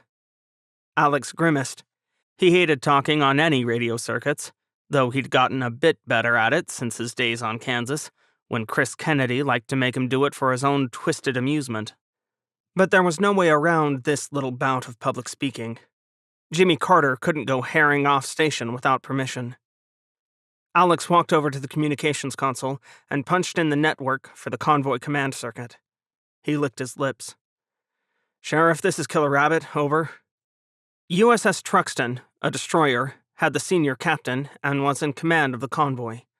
Their call sign, Sheriff, was a reference to Commodore Thomas Truxton's later civilian career, a bit of trivia Alex only knew because a classmate of his from Norwich had chosen Truxton as their first ship and had been obsessed with weird facts. Alex wasn't sure he understood the surface ship obsession with call signs, particularly on a secured channel like Convoy Command. The net was encrypted, which meant any sane ship driver would have just used their ship names. But half the surface officers Alex worked with insisted on using call signs instead. As usual, Jimmy Carter was the only submarine in the convoy escort. There just weren't enough attack subs to go around, not with half of them off on independent operations trying to hunt enemy subs. There was another destroyer and 2 frigates along to protect the 16 merchant ships, but all of them answered to Truxton. Alex tapped his foot, waiting for a response, and watching the icons of 16 merchant ships sail along their programmed track, fat, dumb, and happy. All were en route from Australia to the Suez Canal. Unlike the destroyers, Alex didn't have to stick around through the canal transit, always a security risk for a submarine. Then the ships would sail east through the Mediterranean Sea, through the Straits of Gibraltar, and across the Atlantic to hit the east coast of the United States. Most of those ships carried various ores or other raw materials, all of which fed the American war machine. Now that the industrial base back home was up and roaring, ships, spare parts, and weapons were being built faster, which would eventually give them an edge in Killer Rabbit, this is Sheriff. Roger, over. Sheriff, this is Killer Rabbit Actual. I have received a message indicating an American submarine has sunk 29 nautical miles from my present position. Alex knew most surface ships didn't pay attention to sub-miss, sub-sunk messages. The fools thought they had little reason to. Request permission to break off from the convoy and search for survivors, over. Stand by, over. An ominous silence followed. Alex tried not to fidget. Instead, he turned to Maggie. Nav, give Suppo a call and determine how many extra racks we have. Probably good to look at food, too. We might be bringing on a whole lot of friends. And tell the XO to break out the rescue plan again. You got it, Captain, Maggie grinned. If there's one thing we have here on Smiley, it's space. It helps that we were designed to lug a bunch of Spec Ops people and their crap around, yeah. Jimmy Carter's giant midsection, known as the multi-mission platform, was useless. After the special operations gear was removed, along with all the cool toys Alex didn't have the clearance to play with, the garage and seal lockout areas were sealed off. Alex wasn't too eager to play with those areas. Anything meant to be flooded on a submarine was asking for trouble. But his boat still had more racks and more internal cubage than any other attack sub afloat. They made good use of them after rescuing Georgia's sailors. Now it looked like they'd have a second chance. Stomach rolling, Alex glanced back at the convoy's icons on the plot and listened to the silence. Damn it all, Truxton's captain was going to be a conservative fool and chain Jimmy Carter to the convoy, wasn't she? Alex started marshaling his mental arguments, thinking of Skate's crew. 10 hours had passed since the submiss subsunk buoy activated. The buoys were programmed to go off if a submarine reached a certain depth, always beneath their class's crush depth, and war had proven they were almost never launched by mistake. Some subs sank without the buoy launching, but if the buoy hit the surface, it was damn near a sure thing that the boat hadn't. 10 hours was a shit amount of time to wait in the water for rescue. Alex loved the water and looked for any excuse to dive, which meant he appreciated what 10 hours in the water could do to people. What's the water temperature? Alex snapped. 75 Fahrenheit, sir. Shit. 75 degrees sounded warm, but as a diver, Alex knew it wasn't. He memorized standard hypothermia tables years ago. Swimmers in water that was in the high 70s could expect exhaustion or unconsciousness in anything from 3 to 12 hours. Skate's crew could survive far longer than the 10 hours they'd been in the water, but if they weren't all in rafts, like Georgia's sailors hadn't been. People didn't usually think about what the difference between the body's temperature of 98.6 degrees and the water temperature did to the human body. Disorientation always came first. Shivering started just 2 degrees below the normal body temperature. Amnesia could set in around temps as high as 94 degrees Fahrenheit if someone was left there for too long. They'd been lucky to pick up Georgia's sailors so fast, but even if they left now, Skate's sailors were facing a minimum of 11 hours in the water. Alex swallowed. The command circuit chirped, making him jump. Killer Rabbit Actual, this is Sheriff. Permission granted to search for survivors. Remain in contact with Convoy Command, over. Alex let out a breath he hadn't known he was holding. Hot damn, I was starting to think they'd say no, he said to himself. Then he lifted the handset before Truxton could change their mind. This is Killer Rabbit. Roger. Thank you. Out. Right standard rudder. Steady course 005, Maggie ordered without waiting for Alex to tell her what to do. Why the hell couldn't George be so efficient under pressure? No, Alex would not ruin his good mood by thinking about his XO's shortcomings. George was an organizational monster, and rescue operations were something he was good at. He'd done well with George's crew, and even better when they'd fished 2 downed pilots out of the drink in November. Yeah, George would be fine. Just like he was useful during that disastrous replenishment operation with Safeguard. Maggie, pass the word for all department heads to assemble in the wardroom and find yourself a relief, Alex said, shaking those thoughts away. We've got a rescue operation to plan, and not much time to do it in. Her smile was infectious. You got it, Captain. Not too far away, another ship turned to close with the survivors of USS Skate. Intelligence having relayed the message a mere 10 hours after the submarine's sinking, it was passed to Yantar, one of Russia's many intelligence trawlers, or in the common vernacular, spy ships. Yantar was the first of her class, now a relatively old lady, having commissioned in 2015. But intelligence-gathering ships did not need new hulls to cram advanced technology, listening devices, and other cryptological toys on board. In fact, her aged appearance was often her greatest asset. From a distance, she looked like a worn-down research or survey vessel, which was exactly what she pretended to be. Today, her automated identification system labeled her as Nor, a cable layer out of the Seychelles. Stringently neutral, the Seychelles remained a popular vacation destination and tried to stay out of the fight, but didn't have the strength to protest when Russian ships borrowed their flag for a few days or weeks. Now, Yantar turned west, heading for Skate's last known position. What shall be our excuse if someone else approaches, Colonel? Her captain asked the man to his right. There was a report of survivors in the water on the bridge-to-bridge radio, of course, was the serene response. The speaker was a tall man, pale in that Russian way, with dark eyes made darker by his light blonde hair. He wore the uniform of a colonel in intelligence and was clearly in command, despite the presence of a captain's second rank on the bridge. The usual, then, the captain said. Of course. No one has caught us yet, the colonel smiled. No one will. The captain twitched, trying not to think about the holding cells below decks and the prisoners inside them. As you wish. Make best speed, Captain. A thin smile. There is no knowing when American rescue forces will arrive, and I wish them to find no evidence of survivors. None at all. Chapter 33. Bad Luck and Worse. 26 February, 2039. Christmas Island, Main Harbor, Australia. Steph Gomez wasn't sure how Jason Dunham drew the short straw. Sure, Arleigh Burks had more raw shaft horsepower than the newer O'Bannons, and a hell of a lot more of it than either of the frigates, but towing ships was no officer's idea of fun. Particularly when that officer was the XO and had to supervise this goat rope. All set first? She asked the first lieutenant. They stood on the ship's fantail together, watching the bosun's mates at work.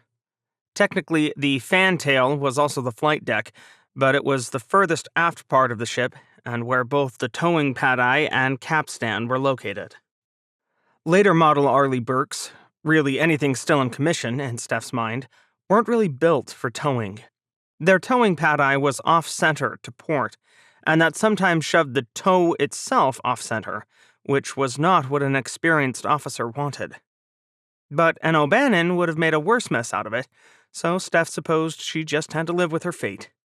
Besides, the captain agreed to this, trusting her to get the job done. Lieutenant Junior Grade Ben Bear Kibbe nodded. Yes, ma'am, towing hawser is over and tested. We're ready to take strain on the line and get Chennai underway. Finally, Steph grinned. No offense first, or to you, Boats, she added to the watching chief bosun's mate. You've done a bang-up job here. I just hate towing with a passion I usually reserve for coffee creamer." "That sounds like a story." "You better believe it, but it's one I'm in no way telling," Steph grinned. "Now get your butts to work and let's haul this Indian destroyer to Perth like the prize she is." "Has anyone captured an enemy warship yet, XO?" Kibby asked. "Not that I know of. It's nice to be first on something good, isn't it?" Jason Dunham was a good ship, with a great crew, but after losing their captain to a missile strike when he was walking down a passageway, and then dropping a helicopter in the drink, the reputation for bad luck stuck to them like skunk stink. Maybe that was why Admiral Rodriguez gave them the job of towing Chennai. The Admiral was a strange one, full of profanity, off-the-wall ideas, and irreverent attitude, but he was a fair son of a bitch. Steph could live with the tow job if that was the reason, even if it meant a long, slow slog back to Perth. Meanwhile, Barracuda crept around the edges of the Alliance formation, unnoticed and deadly. Keeping on the edges of the harbor accomplished two things. One, it opened the distance between Barracuda and that idiot commanding Karanji. Whoever he or she was, they were currently engaged in a duel with a frigate near Jules's age. Not a good look. Two, it let Jules maneuver in deeper water. This was better for avoiding detection, and also gave his 300-plus-foot-long submarine adequate depth to avoid broaching, even if Jules made a mistake. Which he would not. But he was not the best in the world because he was stupid or reckless. Every choice he made was well measured. "We have a frigate in our sights, mon capitaine," his watch officer reported. "Or there is a destroyer further away, but that shot is harder. The frigate might hear us if we try." Jules tapped his fingers against the tactical plot, thinking. Usually, he embraced calculated risk. The appearance of daring and dashing escapades captured the public's imagination, and he enjoyed having the people's acclaim. Success in war was not enough. History proved that military glory was fleeting. Who remembered the great submariners of the last war, except the naval officers who followed in their footsteps? Jules Rochambeau wanted to be more. Yet he also needed to think.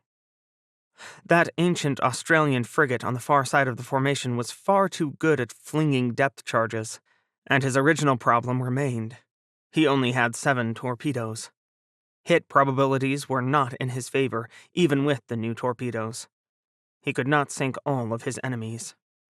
That meant a passing blow at the formation while he retreated to get more weapons. Jules sighed. As nice as it would be to single-handedly sink a task force, today was not that day. "Is it the new Australian frigate?" he asked.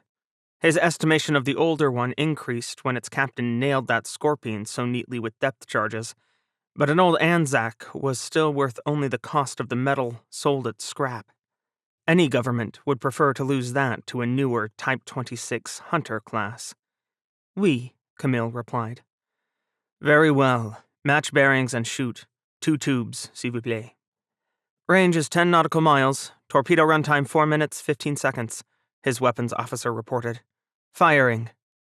Jules smirked. The shooting was done, so Marco headed for the bridge. Being able to handle a lot of operations in the light of day still struck him as weird. He was used to operating in a world where only subs wanting to die came to the surface. Not that he'd ever faced submarine combat, but Marco'd snuck into a tricky place or two in his time. Fortunately, the complicated stuff was done for today, so he headed out onto Fletcher's port bridge wing, relishing the taste of the sea air on his tongue. "Looks like Dunham's finally got that Indian under tow," he said to Nancy. "Does it make me a bad person to wish we'd fucking sank the thing? I didn't need the crown of being the first admiral to take an Indian destroyer intact." Marco eyed Chennai, his lip curling. She laughed. "And here I thought admirals were in it for the glory, sir." "Glory's for goddamned politicians and ass-lookers. I'm just trying to keep you people breathing." He shrugged, eyes still on the torched-up Indian destroyer. "Besides, she's a Kolkata class. Those little shit cans have been around since 2014. We probably stole most of their secrets already." "Do you ever stop complaining?" Nancy cocked her head. I think my teenagers are happier with their lot in life. Marco laughed. A bitching sailor is a happy sailor, Captain. If this is you happy, I hate to think. Light flashed to the left. Marco's head whipped around just before a boom shook the air and the shockwave hit him. Marco staggered as it hit, but he almost didn't feel it. 4 miles away, out on their flank, the remnants of a ship, with her keel now broken, and fuel, sailors, and God knew what spilling out of the breach amidships, burned brightly against the horizon. "Was that Bogan?" he asked like an idiot. "Oh no," Nancy whispered. They stood in shocked silence for 5 heavy seconds. Numbers whirled through Marco's mind. Bogan had a crew of almost 150, and torpedo hits caused fires, flooding, and conflagrations that turned men and women to ash. Even worse, the Aussies had just lost another frigate on top of the territory, people, and ships they'd already lost. How much more could Australia? That was another sub! The words burned off his tongue like acid. Marco whirled to face Nancy. That was a fucking torpedo! We've got an enemy left out here. Launch the ready helo, and all ships commence search. Nancy darted into the bridge. Marco stole one last look at Bogan's burning grave, just in time for the crashing and splintering of more metal to split the air with a metallic scream. His stomach dropped, vomit rising, as he thought about another one of his ships being torpedoed. But then Marco turned to see Chennai's bow stuck in Jason Dunham's stern, and he almost laughed out loud. Could today get any fucking stranger? He asked the air. What the hell are those ass clowns up to over there? Fletcher's port lookout, a young bosun's mate with freckles, red hair, and horn-rimmed glasses, stared at him with wide eyes. Wish I knew, Admiral. You and me both, kid. Marco shook his head. Time I headed down to CIC and sorted out this mess. You hold down the fort here, okay? I think that's the OOD's job, sir. Good kid, Marco grinned, slapped the girl on the shoulder, and darted through the door before sprinting down the ladder to Fletcher's CIC. The hunt for Bogan's killer was fruitless, despite 4 hours of searching. But it didn't shoot another one of his ships, so Marco chalked that up to a dubious win.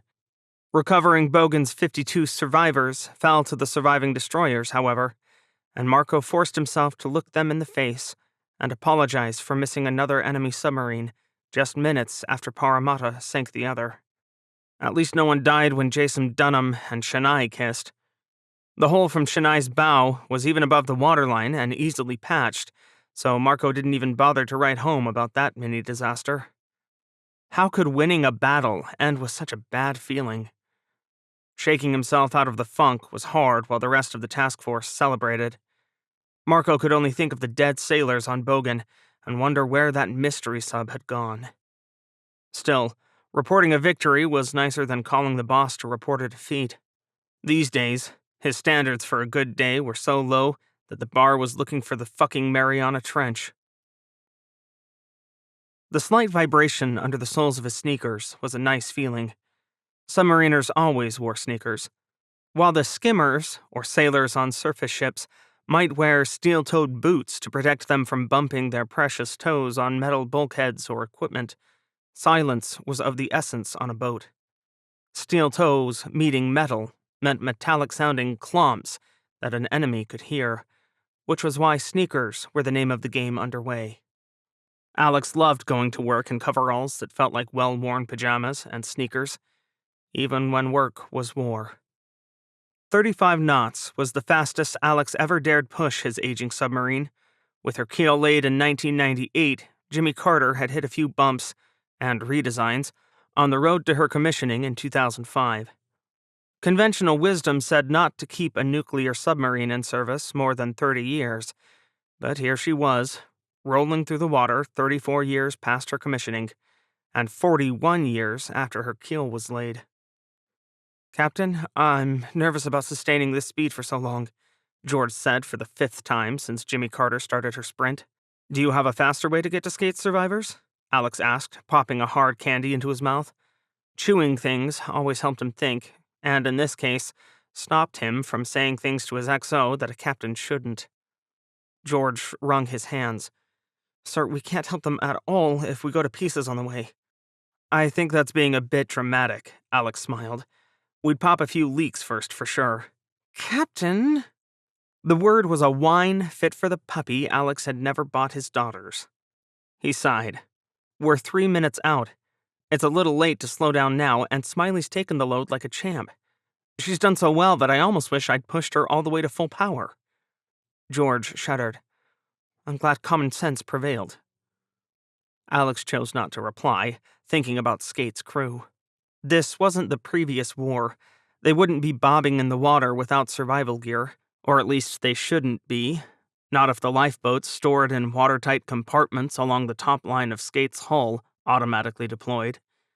But they hadn't on Georgia, had they? Some captains feared the explosive bolts in those compartments would activate if they dove anywhere near test depth, thereby giving the boat's position away, and welded them shut. It was a dumb choice, in Alex's opinion.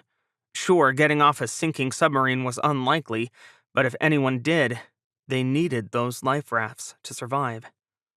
Tommy Sandifer had been one of those captains who'd welded one of the compartments shut because it rattled when deeper than 800 feet, and it hadn't done Georgia any favors.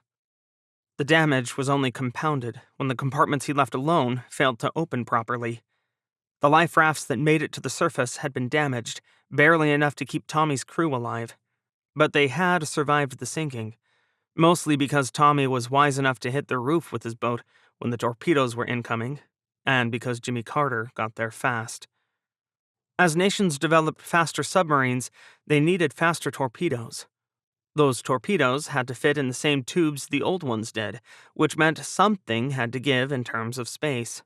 Miniaturization was great, but they could only downsize engines so much, and fuel still required the same amount of space. That meant smaller warheads and increased survival rates. All ahead 1/3, Maggie ordered. All ahead 1/3, aye, Master Chief Morton replied. Engines ahead 1/3 for 5 knots. George's sigh of relief was audible as he sagged against the bulkhead. Very well. Maggie turned to Alex as Jimmy Carter coasted down in speed. We're approaching Skate's position, Captain. Very well. Make your depth 200 feet and stream the comms wire. Scan bridge-to-bridge radio on all frequencies. He turned to George. Stand by for the rescue and assistance detail. Aye, sir. At least George didn't argue with that, heading aft to get the team together at the hatch aft of the sail. Maggie conned Jimmy Carter upward, the gigantic submarine easing her way into shallow water. Once there, they streamed their 400-foot wire, which was really a long waterproof antenna designed to drag behind the submarine and allow her to communicate with the surface. Nothing on bridge-to-bridge, Captain, comms reported. Alex nodded, meeting Maggie's eyes. That was always a Hail Mary. Let's come to periscope depth. Periscope depth, aye, sir. Maggie did her usual bang-up job of bringing the submarine the last few feet to the surface, at which point Alex raised Jimmy Carter's old-fashioned Type 2 periscope himself. Somehow, over the months he'd been in command of his ancient beast, he'd come to find that hydraulic hiss comforting. The Virginias Alex grew up on had always-up periscopes. You didn't have to look through the traditional eyepiece for those. Instead, you got a high-tech, high-definition monitor. The periscope stand didn't even take up an ungodly amount of real estate and control because the scope didn't have to go back down. It just stayed up.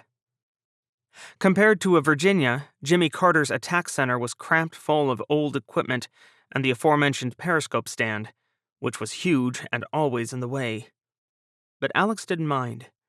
Looking through that eyepiece felt real as he pulled the handles down and started the sidestepping walk that brought the scope around a 360-degree look at their surroundings. It's getting dark, he said without pulling his eye away. What time is sunset? He heard Maggie pulling up information on the computer. Not for another 2 hours, but last METOC report says we might get storms. Good thing we're here to find these poor bastards, then. Alex shuddered, trying not to think of the last storm he'd faced topside on Jimmy Carter, and the sailors they'd lost in that horrible evolution with Safeguard. Sitting on the surface through a storm is a special kind of hell. Isn't your wife a destroyer driver? Maggie asked. Yeah, she's got some weird kinks. Maggie giggled. I so didn't need to know that, Captain. Alex grinned. Ask bold questions, get unexpected answers, Lieutenant. You don't want to know what they say about Norwich. Got him. Bearing 244. His fingers danced over the controls for the laser rangefinder. Range 3,300 yards and change. Come left and calculate intercept. Left standard rudder, steady course 230, Maggie ordered. It seemed to take forever for Jimmy Carter to settle onto the new course. Alex spent the time studying the survivors on the periscope. His heart sank. There's only one raft, he whispered. Captain? Master Chief Morton turned away from watching the helm, his brow wrinkled in concern. She should have 3 rafts, each able to carry about 60. There's only one on the surface, and it doesn't look full. Alex swallowed. Were there swimmers in the water? He couldn't see them. Hopefully the people in the raft were relatively dry. Shit, Morton said. Well, we all know that it's hard to get off one of these puppies when they go under, no matter what they say at the sub-school. Those stanky hoods make for nice stories home to Ma and Pop, but you gotta get close to the surface to use them, and have enough time.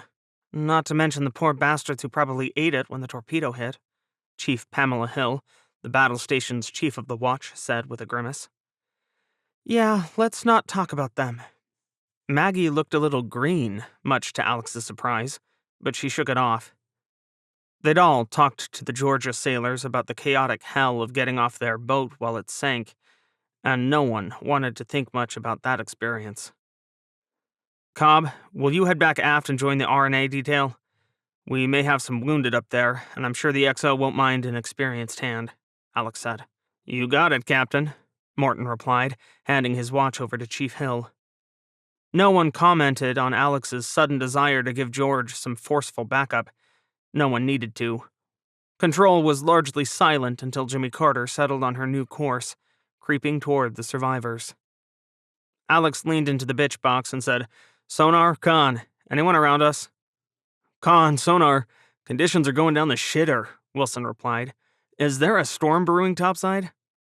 The weather weenies seem to think so, yeah. Give a shout if anyone approaches. Sonar aye. Wait, I've got a distant contact, barely making any way. Surface ship, but tonals match a Russian Yantar? Range over 30,000 yards, probably outside visual range. A spy ship? Maggie's head jerked up from looking at the chart. Affirmative. I've got a tick on the 60 Hz line due to a wonky generator design. Hard to disguise. TAC memos say they like to pretend to be fishing vessels, assuming you can see one up there. Fuck. Alex's eyes flicked to the plot, where a diamond-shaped icon blinked to life 15 miles off Jimmy Carter's port bow. Here it was. An enemy ship he could shoot. What's the max speed on a Yantar? 25 knots, give or take a few, Maggie replied without looking it up. Alex chewed his lip. He didn't need to do math. 15 nautical miles was the Mark 48 Seabass torpedo's maximum range. Even if he stepped a torp speed down to conserve fuel, it wouldn't have terminal speed to catch the Yantar after reaching it.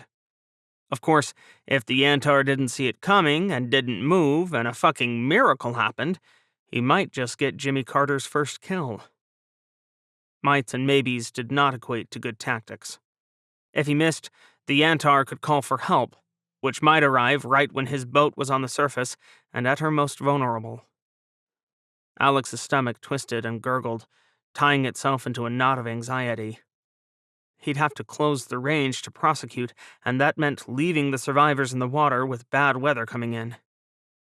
That could kill them. And what would he gain?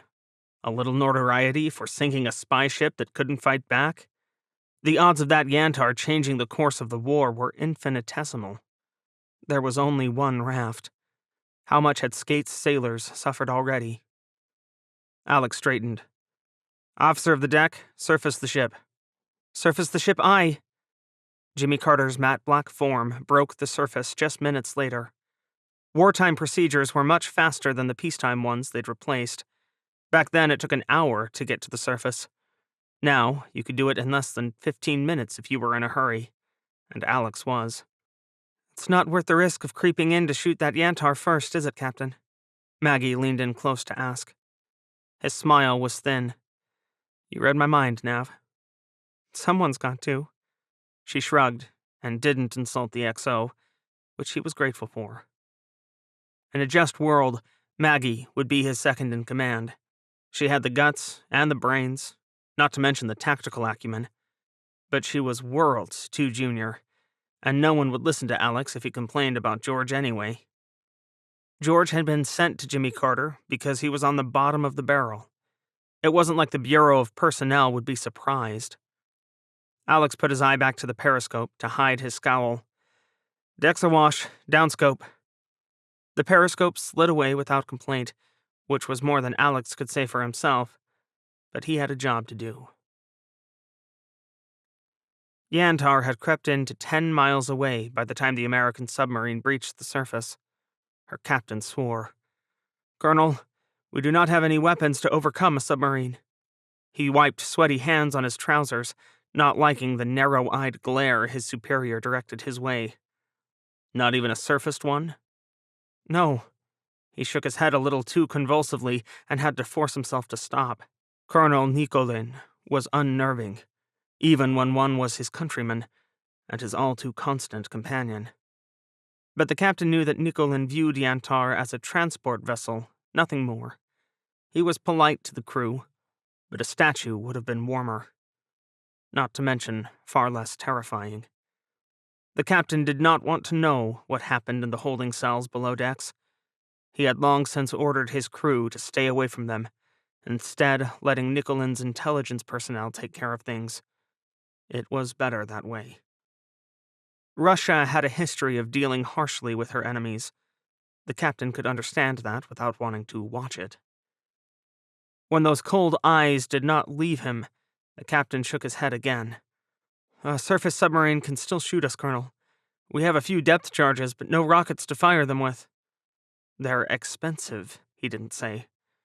Nicolin had almost endless funds, but no one was putting visible weapons on intelligence trawlers that frequently disguised themselves as fishing trawlers or private yachts. "We would have to be directly above the submarine to drop them." The colonel pursed his lips. "That seems unwise." "Very. They can shoot at us there." The captain was a surface officer at heart. If he commanded Yantar well and avoided pissing off Nicolin and his powerful patrons, his next command would be a destroyer. "Very good. We will watch from here." The captain did not have the courage to mention the submarine might see them. Instead, he stopped his engines and counted on drifting silently, and the submarine's low height of eye to save his life. Meanwhile, Nicolin watched the enemy submarine with rapt fascination. "I'll stop. Initiate station keeping," Alex ordered. The wind was picking up. It was easy to feel from where he stood in the sail, crammed up there with Maggie and 2 lookouts. But the weather wasn't bad yet, and Jimmy Carter was close enough to Skate's lone raft that Morton got lines to the survivors on the second try. His eyes searched the horizon, but Jimmy Carter's height of eye was too low. There was no way to see the Yantar from here, which was a pity. If he could see it, he could shoot it. That would have been a nice 2-for-1 special, but Alex put it out of his mind. He had fellow submariners to rescue. Today, both of Jimmy Carter's assigned rescue swimmers were hale and healthy, so Alex was in a captain's traditional place on the bridge. With only one raft to recover from, there was no need to launch their small boat either. It stood ready on deck in case anyone went over, but the rescue ladders faked out on Jimmy Carter's port side could reach the raft, so why bother with the boat? "Wow, they look like they've been out here a lot more than 11 hours, Maggie said. Alex followed her gaze. The sailors, he counted 41, in the raft, were huddled together, some wearing exposure suits, but most in coveralls. Most were wet, pale, and several cradled limbs that seemed to be broken. "Shit, I think you might be right," he whispered, suddenly feeling better about ignoring the spy ship. What if the buoy went off late? Maggie swallowed. "They're not supposed to do that." "Lots of things aren't supposed to happen." Alex couldn't help looking aft to where Jimmy Carter's sub-sunk buoy was barely visible just forward of her rudder. It was a little black thing, round and innocent-looking. But that buoy was the only thing that would tell the world that they might be alive if Alex went and got Smiley sunk. I don't like thinking about that, Maggie shivered. You know I wanted to transfer into intelligence, right? You did? Alex twisted to look at her, his eyebrows rising. Why? You're asking me that when we're looking at those poor guys? Since I haven't seen a request from you, I assume you meant before the war. Yeah, she grimaced. I was on Parchy, and I like the intel business. I think I'm pretty good at it too, but the war started and needs must. Maggie shrugged. My detailer told me I was a great candidate for a lat transfer, but it wasn't going to happen until the shooting stopped. Alex felt his smile go crooked. Well, you're a damned good submariner too. I'm lucky to have you. Thanks, Captain. Maggie sighed. I don't hate being a submariner, and I'm not afraid to do my duty, even when I see things like this. She gestured at Skate's bedraggled crew struggling out of the raft. Or when friends die. It just wasn't the way I wanted to serve my country, that's all. I think I'd be better at other things. I can understand that. Alex swallowed, also watching the survivors. Here they were again, doing what no other sub had done. Rescuing what remained of their brothers and sisters from another boat. Saving 40 lives mattered, even if it wasn't taking the fight to the enemy and helping end the war faster. There was no way of knowing what would have happened to Skate's people if Jimmy Carter hadn't come for them. Maybe a surface ship would have found them. Eventually, Big Navy would have assigned someone to go looking, but assets were hard to come by, and subs didn't always leave survivors. But he still wanted to do more. This wasn't the way he'd envisioned serving his country, and could even repeated rescue missions prove Jimmy Carter's worth? His radio crackled. Captain, XO, last survivor on board. Captain I, we're getting good at this. Alex shook off their morose thoughts. Let's submerge the ship and get back to the convoy, Maggie. Then we can both get back to doing the things we didn't think we would. She snorted. I can't imagine how you haven't gone crazy with all this, Captain. I have no idea what you're talking about. Yantar swung quietly in the wind as it picked up, her engines providing enough power to her screws so that she was barely making way. That held her mostly stationary so that her captain and her visitor could watch. Not that the colonel appreciated the sight. They are picking up the survivors, Colonel. Yantar's captain had waited long moments before speaking, hoping irrationally that something might change. Alas, the American submarine had not made some stupid mistake. I can see that, Captain. Another man might have stressed the word "see" peevishly. Not Nicolin. His tone was even. Deadly. The captain swallowed. What are your orders? We will gain nothing by remaining here, so we will move south, closer to where enemy submarines will sink, so that we may reach their survivors faster. Nicolin walked over to the chart and studied it through narrowed eyes. If the Americans are now sending submarines, which are quicker than we are they not? To rescue their people, we must be less distant from the action. That does increase the danger. The captain licked his lips. He was not afraid of battle, but courting discovery in an almost unarmed intelligence trawler was foolish. We will pull into one of our friendly French ports to further disguise the ship as an innocent civilian vessel. Perhaps a new paint job. Nicolin's smile made him shiver. I need more prisoners. May I ask why? You may ask, but I will not answer. Chapter 34. Declaring victory too soon. Later, with Jimmy Carter back on course and heading for the convoy at a speed that made George twitchy, Alex headed aft to the mess decks. It was the one space large enough to hold all the survivors at once, and even then it was tight. However, it was a lot bigger than the closet HMC Doc Chester and his junior corpsman called medical.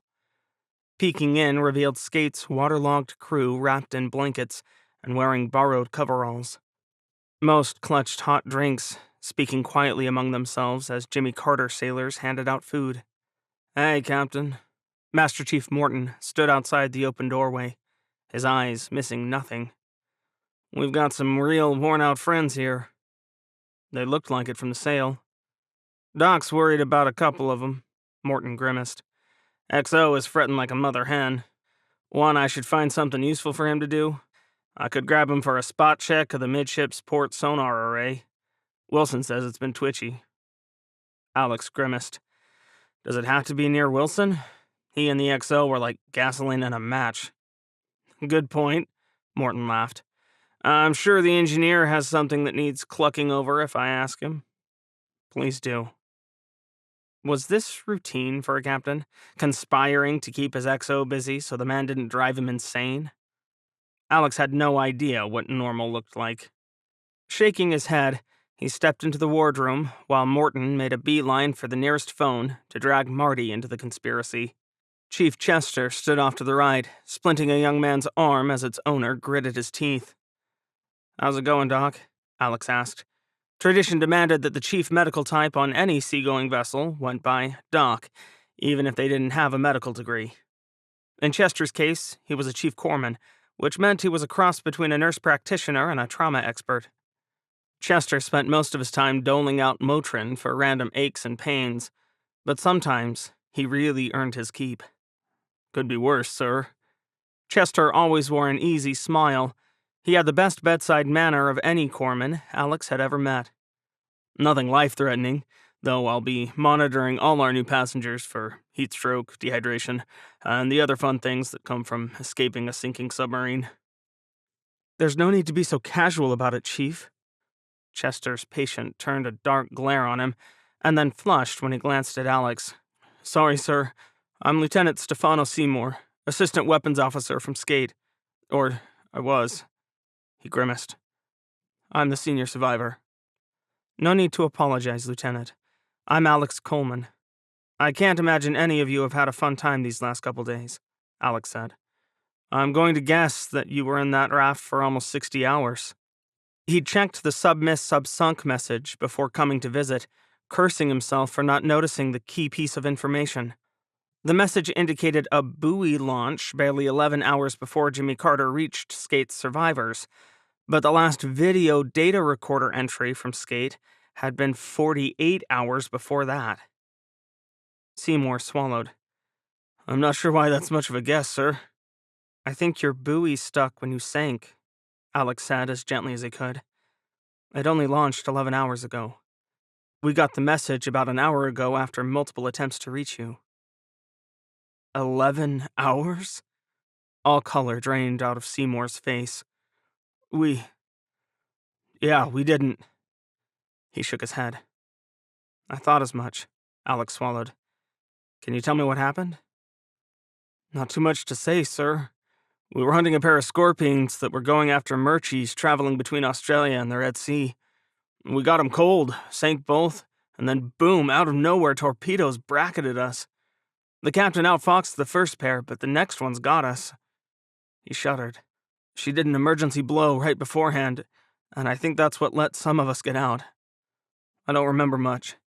Master Chief Waskovich dragged me out after I hit my head. And your arm, Chester put in.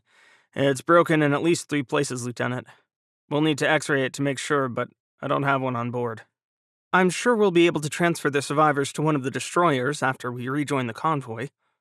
Suddenly, George was by Alex's shoulder. That would be proper, and they have better medical facilities. Not by much. Alex shoved down the need to glare at his XO. I'm not sure if they've got x-ray machines or not, but destroyers don't have doctors either. George started. They don't? Are you sure? My wife commands one, remember? Lord, for a man good with minutia, George really only remembered trivia he liked. Right, of course, but we'll still have to offload them, George shrugged. No offense, Lieutenant. Seymour cringed at George's dismissive tone, but he was young, wounded, and a little lost. We'll discuss that later.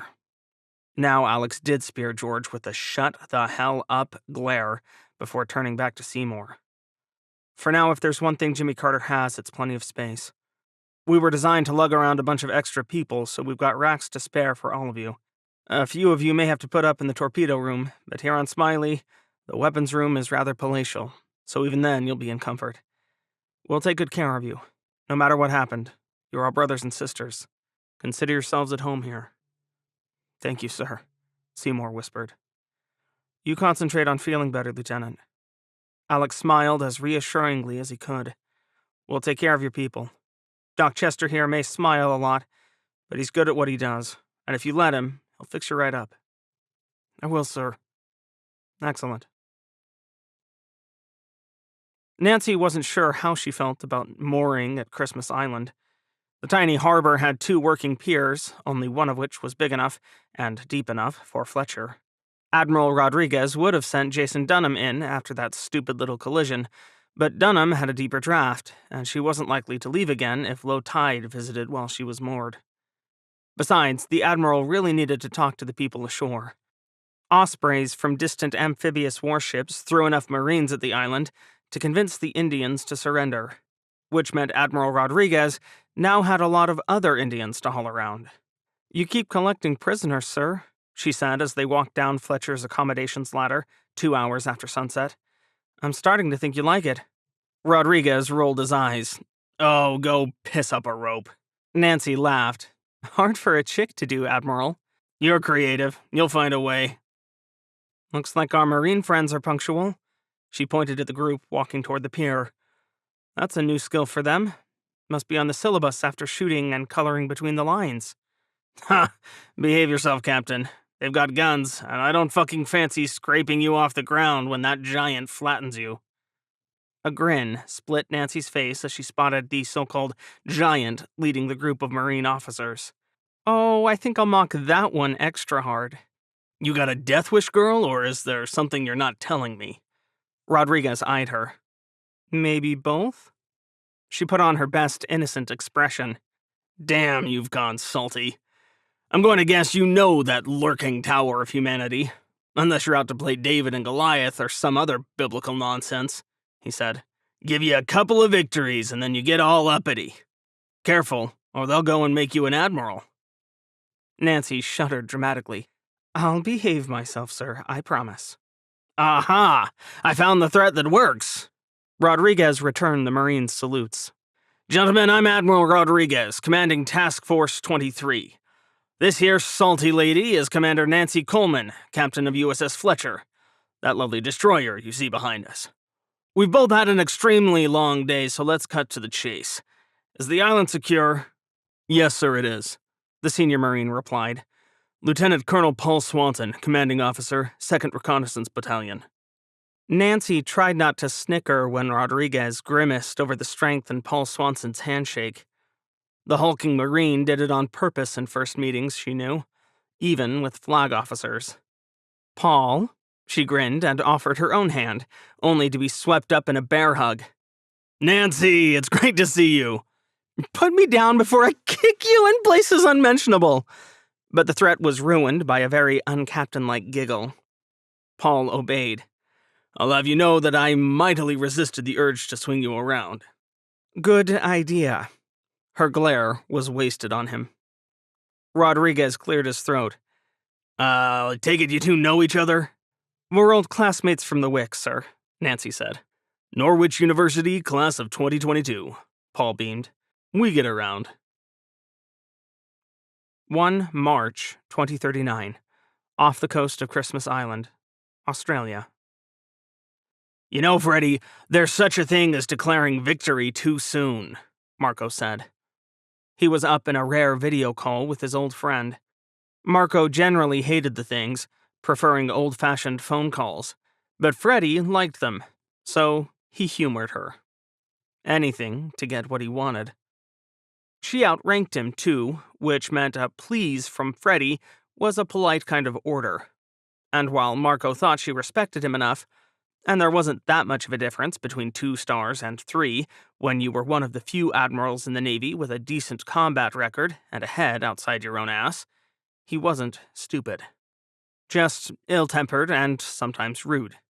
Freddie heaved a sigh that was obvious, even over the bad connection bred by a destroyer's sliver of satellite bandwidth. It was amazing what they couldn't get right in the 21st fucking century. "Last I checked, no one's saying we won anything," she said, trying to spear him with a glare. particularly the media. Marco shrugged, unrepentant. I saw that speech from the Secretary of State about how we've won Australian territory back.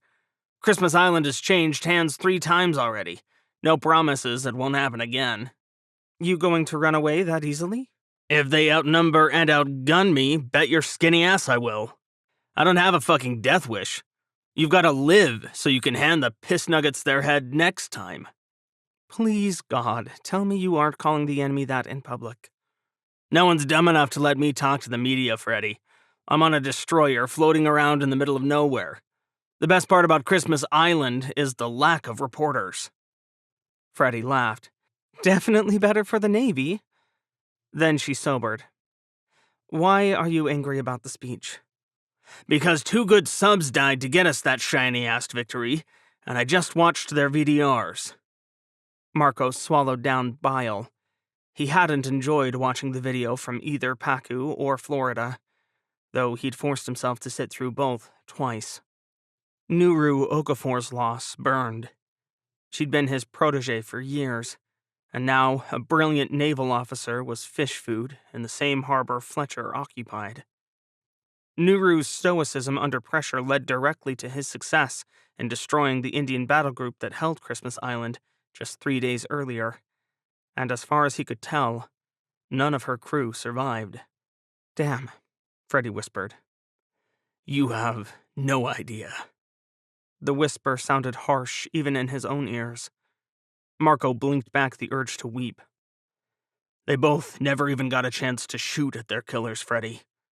Whoever shot them, probably the same cat judging from the bearings, had super fast torpedoes. Not as quick as the ones we still can't prove for sure the Russians have made work, but ones that go almost 140 fucking knots. He forced a smile. 139, to be exact. What? Proof's in the pudding.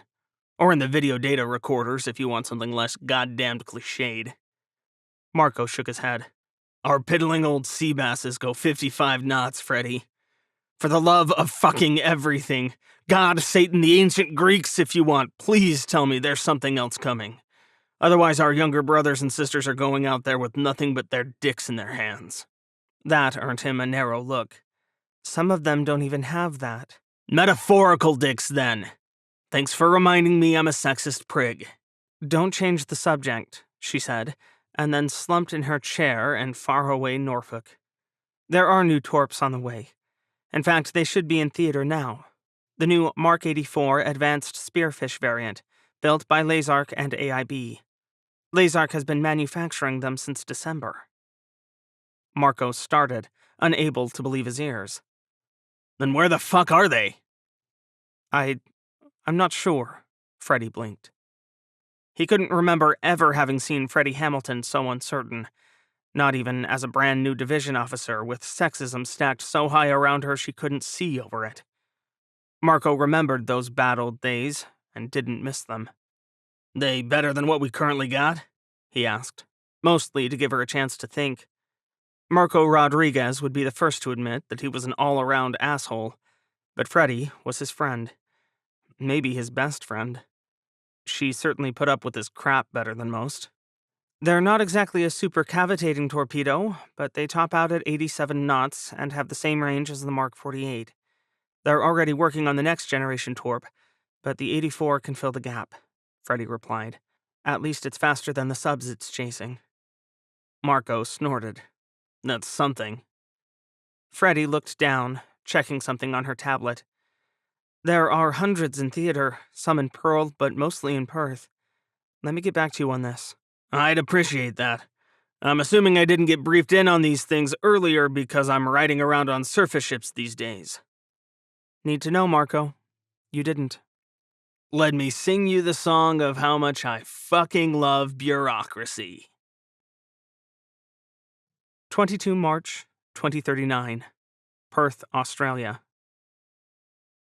They didn't manage to offload Skate's survivors, despite George's best efforts.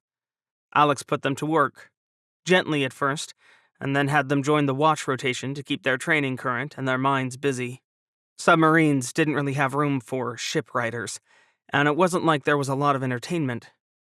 By the time he got them on the watch bill, Skate's sailors were ready to rip the bulkheads down in frustration. Still, he hadn't expected it to take almost a month for Jimmy Carter to reach port again. If he had, he might have tried much harder to hand the survivors off to another ship, preferably one going back to Perth, much, much sooner. Making Skate's people ride around in Jimmy Carter was yet another way that Commodore Banks said he didn't care. Would this be enough? A cold chill raced down Alex's spine. 3 rescues, multiple downed aviators. Moored, shift colors. The words echoed over Jimmy Carter's 1MC, drifting forward to where Alex and Maggie still stood in the sail of the giant submarine, which was now nestled against the least desirable pier in the Perth Basin. One more in the bag. For once, Alex felt like he could smile after a convoy escort. They were finally back in Perth, after escorting another convoy all the way back, and the sun felt brighter than usual. "Better than the last couple, sir," Maggie said. "I don't even feel like drinking myself into an early grave tonight." He chuckled. He read my mind. Rescuing Skate's survivors put a pep in his crew's step, and Alex felt rejuvenated by it too. He was sad that they couldn't rescue more of their fellows, but only pulling 41 sailors out of the water wasn't anyone on Jimmy Carter's fault. Those who went down with Skate went down fast, and he couldn't do anything about that. At least he'd saved those who made it out. "Captain, a new change of operational command message for us," the radio watchstander said, holding out a tablet. "Thanks," Alex said absent-mindedly, and then almost keeled over. "You hear the good news? We're chopping to Subron 3-1. No more random visits from the squadron talking about decommissioning us," Alex said. The farewell message from Subron 29 had arrived that morning, and Commodore Banks hadn't even bothered to tell them job well done for rescuing Skate's crew. He just sent along reassignment information for them. Good riddance to Jalen Banks. Alex had never even met the man face to face, and he hated him. But the threat to Jimmy Carter was gone. Sure, they'd probably continue to get the short end of the stick when it came to missions, but at least his boat would survive. That was something. Hell, with the war on, that was everything. "I did, sir, but then I do own radio." Maggie flashed him a smile. "I also read the Convoy 687 formation message, unfortunately." "Yeah, I couldn't hide from that one either," he grimaced. "A 2-day turnaround. Just enough time to load up supplies and get the Skate crew safely to the hospital. Pity we're not one of those fleet boats they send out on war patrols. Rumor says ComSubPac is talking about mandated rest periods between patrols now," Maggie said. "You hear all the best rumors." Alex didn't doubt it was true, though. He'd read enough patrol reports and seen enough VDR dumps from dead subs to know that fatigue was a killer. John sure talked about it often enough, and his boat got genuine breaks between the action. Not that Jimmy Carter got to see action. Their 2 rescues, Georgia and Skate, were probably going to be the highlights of their war. Not breaking things in frustration was hard, but he was sure as hell not going to be Chris Kennedy. Particularly not with Kansas sitting across the pier. Idly, Alex wondered who Kennedy pissed off to get stuck out here on the ass end of nowhere, but the list was probably long. "Well, I've got a good one for you now. That's a sea lion sitting on Bluefish's ass." "What?" Alex twisted around to look at the sub aft of Jimmy Carter, and sure enough, a giant brown sea lion with a golden mane lay sunning itself on the back end of the other boat. He blinked, and then he blinked again, but the image didn't disappear. "Is that an Australian sea lion?" Alex asked when Maggie only giggled. "Is there a difference?" she asked. "Yeah, these puppies are endangered," he shrugged. "My younger daughter's big on saving endangered species. Used to get all kinds of junk mail about it." "Junk mail," Maggie sighed. "One of the few constants of the universe. I had a weird mortgage refinancing thing find me here for a house I sold 2 years ago." Alex chuckled, leaning against the edge of the sail to watch the sea lion. It seemed to be asleep. Not that he was an expert. Basking in the afternoon sun on Bluefish's flat aft deck. "You still thinking about lat transferring to Intel?" he asked. Maggie made a face. I'd love to, but I don't think they'd let me. I'd offer to put in a good word for you, but my opinion doesn't hold much weight these days. Alex's eyes drifted right, landing on Kansas before he could stop them. I thought you had a good tour on Kansas, sir. Alex rubbed the back of his neck. Most of it, but let's just say that Commander Kennedy and I aren't exactly exchanging Christmas cards. Oh. Lord only knew what bullshit Kennedy was up to these days. His hot-headedness hadn't yet led him to killing the wrong people, at least as far as Alex knew. But he wasn't exactly what Alex would call strategic either. I wonder if Admiral Hamilton is still his fairy godmother. The thought stuck in his mind even when Alex tried to shake it away. Hamilton sure had been quick to take Kennedy's side in the first fiasco at Armistice Station, and the second one sure hadn't done anything to change her mind about Alex. At least he had command, and he hadn't gone crazy either, which had to be worth something. Alex forced a smile. I think I'm going to sneak off the boat for a little bit. I've got a good friend who's in port, and we're meeting at the O Club. Got any plans? Maggie's eyes crinkled. You've gone and forgotten that I've got the duty tonight, haven't you? Alex chuckled. I had, but it's good to be king. Gee, thanks, Captain. Not a problem. Captains didn't stand duty, but it went without saying that Alex was always on call. Today, however, he planned on getting away from Jimmy Carter for a bit.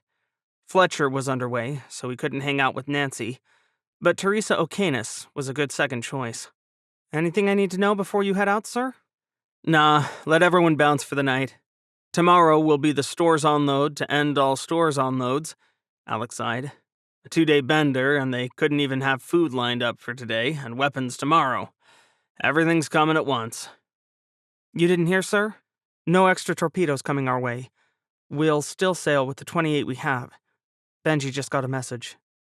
And the good news keeps on coming. Alex glanced up at the sky and made himself smile. Forget I'm whining, Nav. It's uncaptain-y of me. She snickered. Your secret's safe with me. Call me if you need anything. I'm heading down. Yes, sir. Hopefully it'll be a quiet night. I could use some sleep. Maggie did look tired. There were dark circles under her eyes, and her hair was even more unruly than usual. She didn't look bad enough to worry about. Part of their job included functioning on too much coffee and too little sleep. But her fatigue only underscored how important it was to give his people some time off. If only Alex could find some. I think we all could. Patting her on the shoulder, Alex headed down the ladder and for his stateroom. He had a few emails to check before he could bounce. Norfolk, Virginia. Admiral Winifred Hamilton spent entirely too long staring at the paneled wall in her office before she cleared her throat. You got any friends in the fleet, Maria? Freddie asked. It was an act of desperation, and she knew it.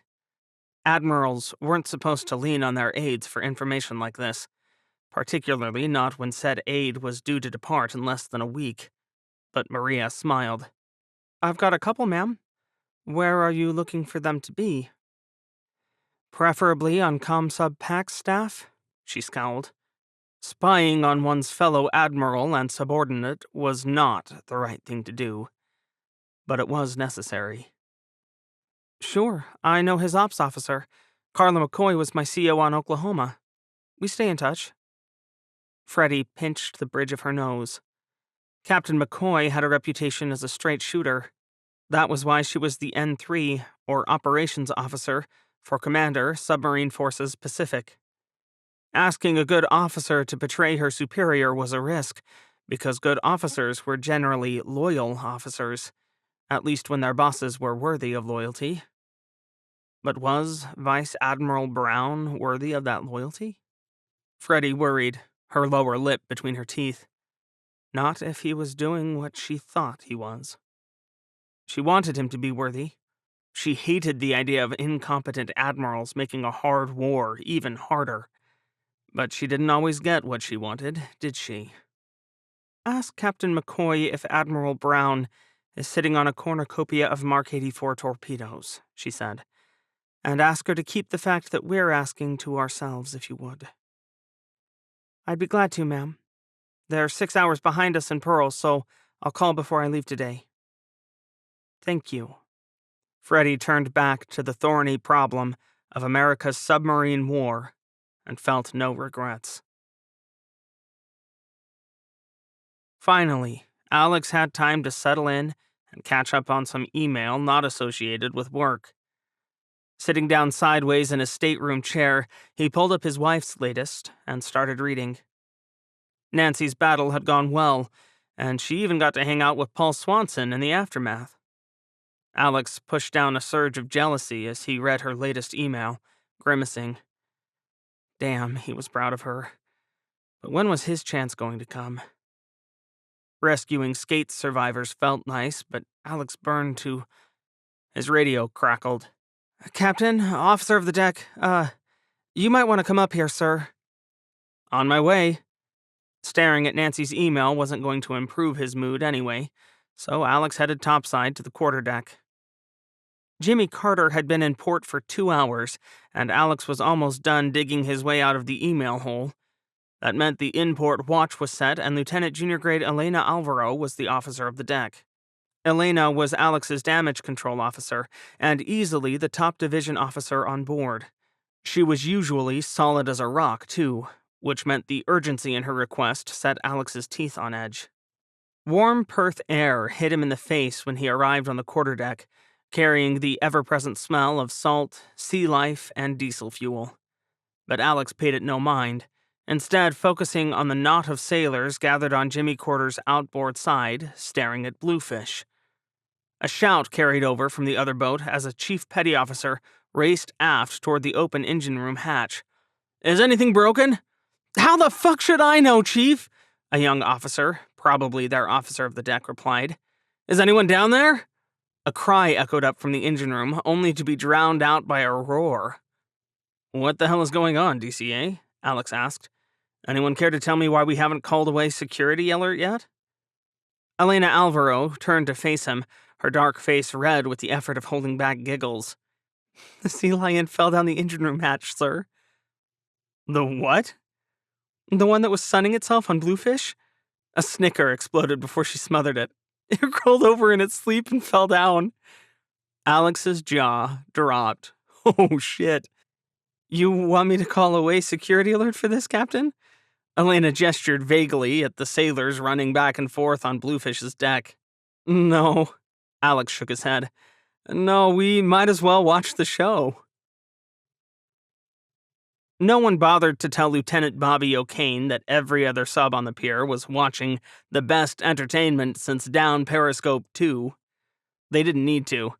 He could feel their beady little eyes watching as he stood helplessly on Bluefish's aft deck, along with half of the boat's duty section. Everyone stationed forward in the boat thought it was hilarious. The engineers were busy experiencing their worst nightmare. Bobby, however, was having the worst day by far. "What a day to be the command duty officer." His shoulders slumped. "Hey, at least it's not your engine room, man." Lieutenant Lou Cooper heaved a sigh. "That beast is going to make a royal mess down there." "I'm still the unlucky guy who gets to tell the captain. He's going to be doing cartwheels." "Has he picked up yet?" "Nah, he's out with his wife. Probably turned his phone off." Bobby didn't mention that Commander Peterson would probably blame them for that once he did realize there was a 1,000-pound sea lion hammering at precious equipment in his submarine's engine room. He didn't need to. Everyone knew. Flesh hit metal. More thrashing came from below, and Bobby inched forward, peering down 2 levels into Bluefish's engine room. He glimpsed the sea lion's tail as it whipped into something, and then the creature grunted in pain before howling in fury. Poor guy. He must feel like a ship in a bottle. "Sucks more for our ship to be the bottle," Lou said. "I hate to think about what he's breaking down there." "At least the reactor's cold?" "You do know that nuclear reactors are hard to break, right?" Lou eyed Bobby like he was an excitable child. "You graduated from power school." "Yeah, but it was a while ago. I'm a navigator these days. I dumped that knowledge like the One Ring going into Mount Doom." Bobby shrugged as innocently as he could. He loved getting a rise out of his roommate. Unlike his predecessor, Lou was a good friend and a brilliant officer. Lou rolled his eyes. You really are. The Star Wars theme belting out of Bobby's phone cut him off, and he almost ignored it until he saw Commander Peterson's name on the display. Hey, look, it's my funeral theme. He grinned before sobering and answering the phone. Lieutenant O'Kane, sir. What's this I hear about a sea lion in the engine room? Peterson's voice couldn't have been more nasally if he held his nose. I do hope the shutdown reactor operator is still on station. Bobby gulped. Sir, there's a 1,000-pound enraged marine animal in there. He hit the mute button and looked at Lou. You got the SRO out, right? Of course I did. And that's a multi-million-dollar nuclear reactor, Mr. O'Kane. Peterson said Bobby's name like it was a curse. Put the engineer on. Yes, sir. Bobby licked his lips and handed the phone to Lou. He wants to talk to you. Lou took the phone with a resigned expression. Engineer here, sir. He paused to listen, grimacing. Sir, the SRO evacuated the space. No, sir. Captain, I believe it is unsafe. Bobby could hear Peterson's biting tone without being able to understand the words, but he could imagine the insults to Lou's professionalism rolling off the captain's tongue. And yeah, the crowd staring from the pier made everything so much better. What a great time to feel small. Finally, Lou said, Respectfully, Captain, I believe it is unsafe to send any of my sailors into the space with a sea lion present. We are monitoring the reactor remotely from control for now. I gave you an order! Now Bobby could hear Peterson snarl. If you won't send someone, you go take the watch! Lou's face twitched so hard Bobby thought he might spit. Aye, sir, I will take the watch. Good! There was nothing left to say, because Peterson hung up and Lou handed the phone back to Bobby. Bobby stared. No way are you going down there. I said I'd take the watch. I didn't say when. Wow. Yeah. Here's to another day, saving Bluefish from Bluefish Actual. Bobby forced a smile and then checked his texts.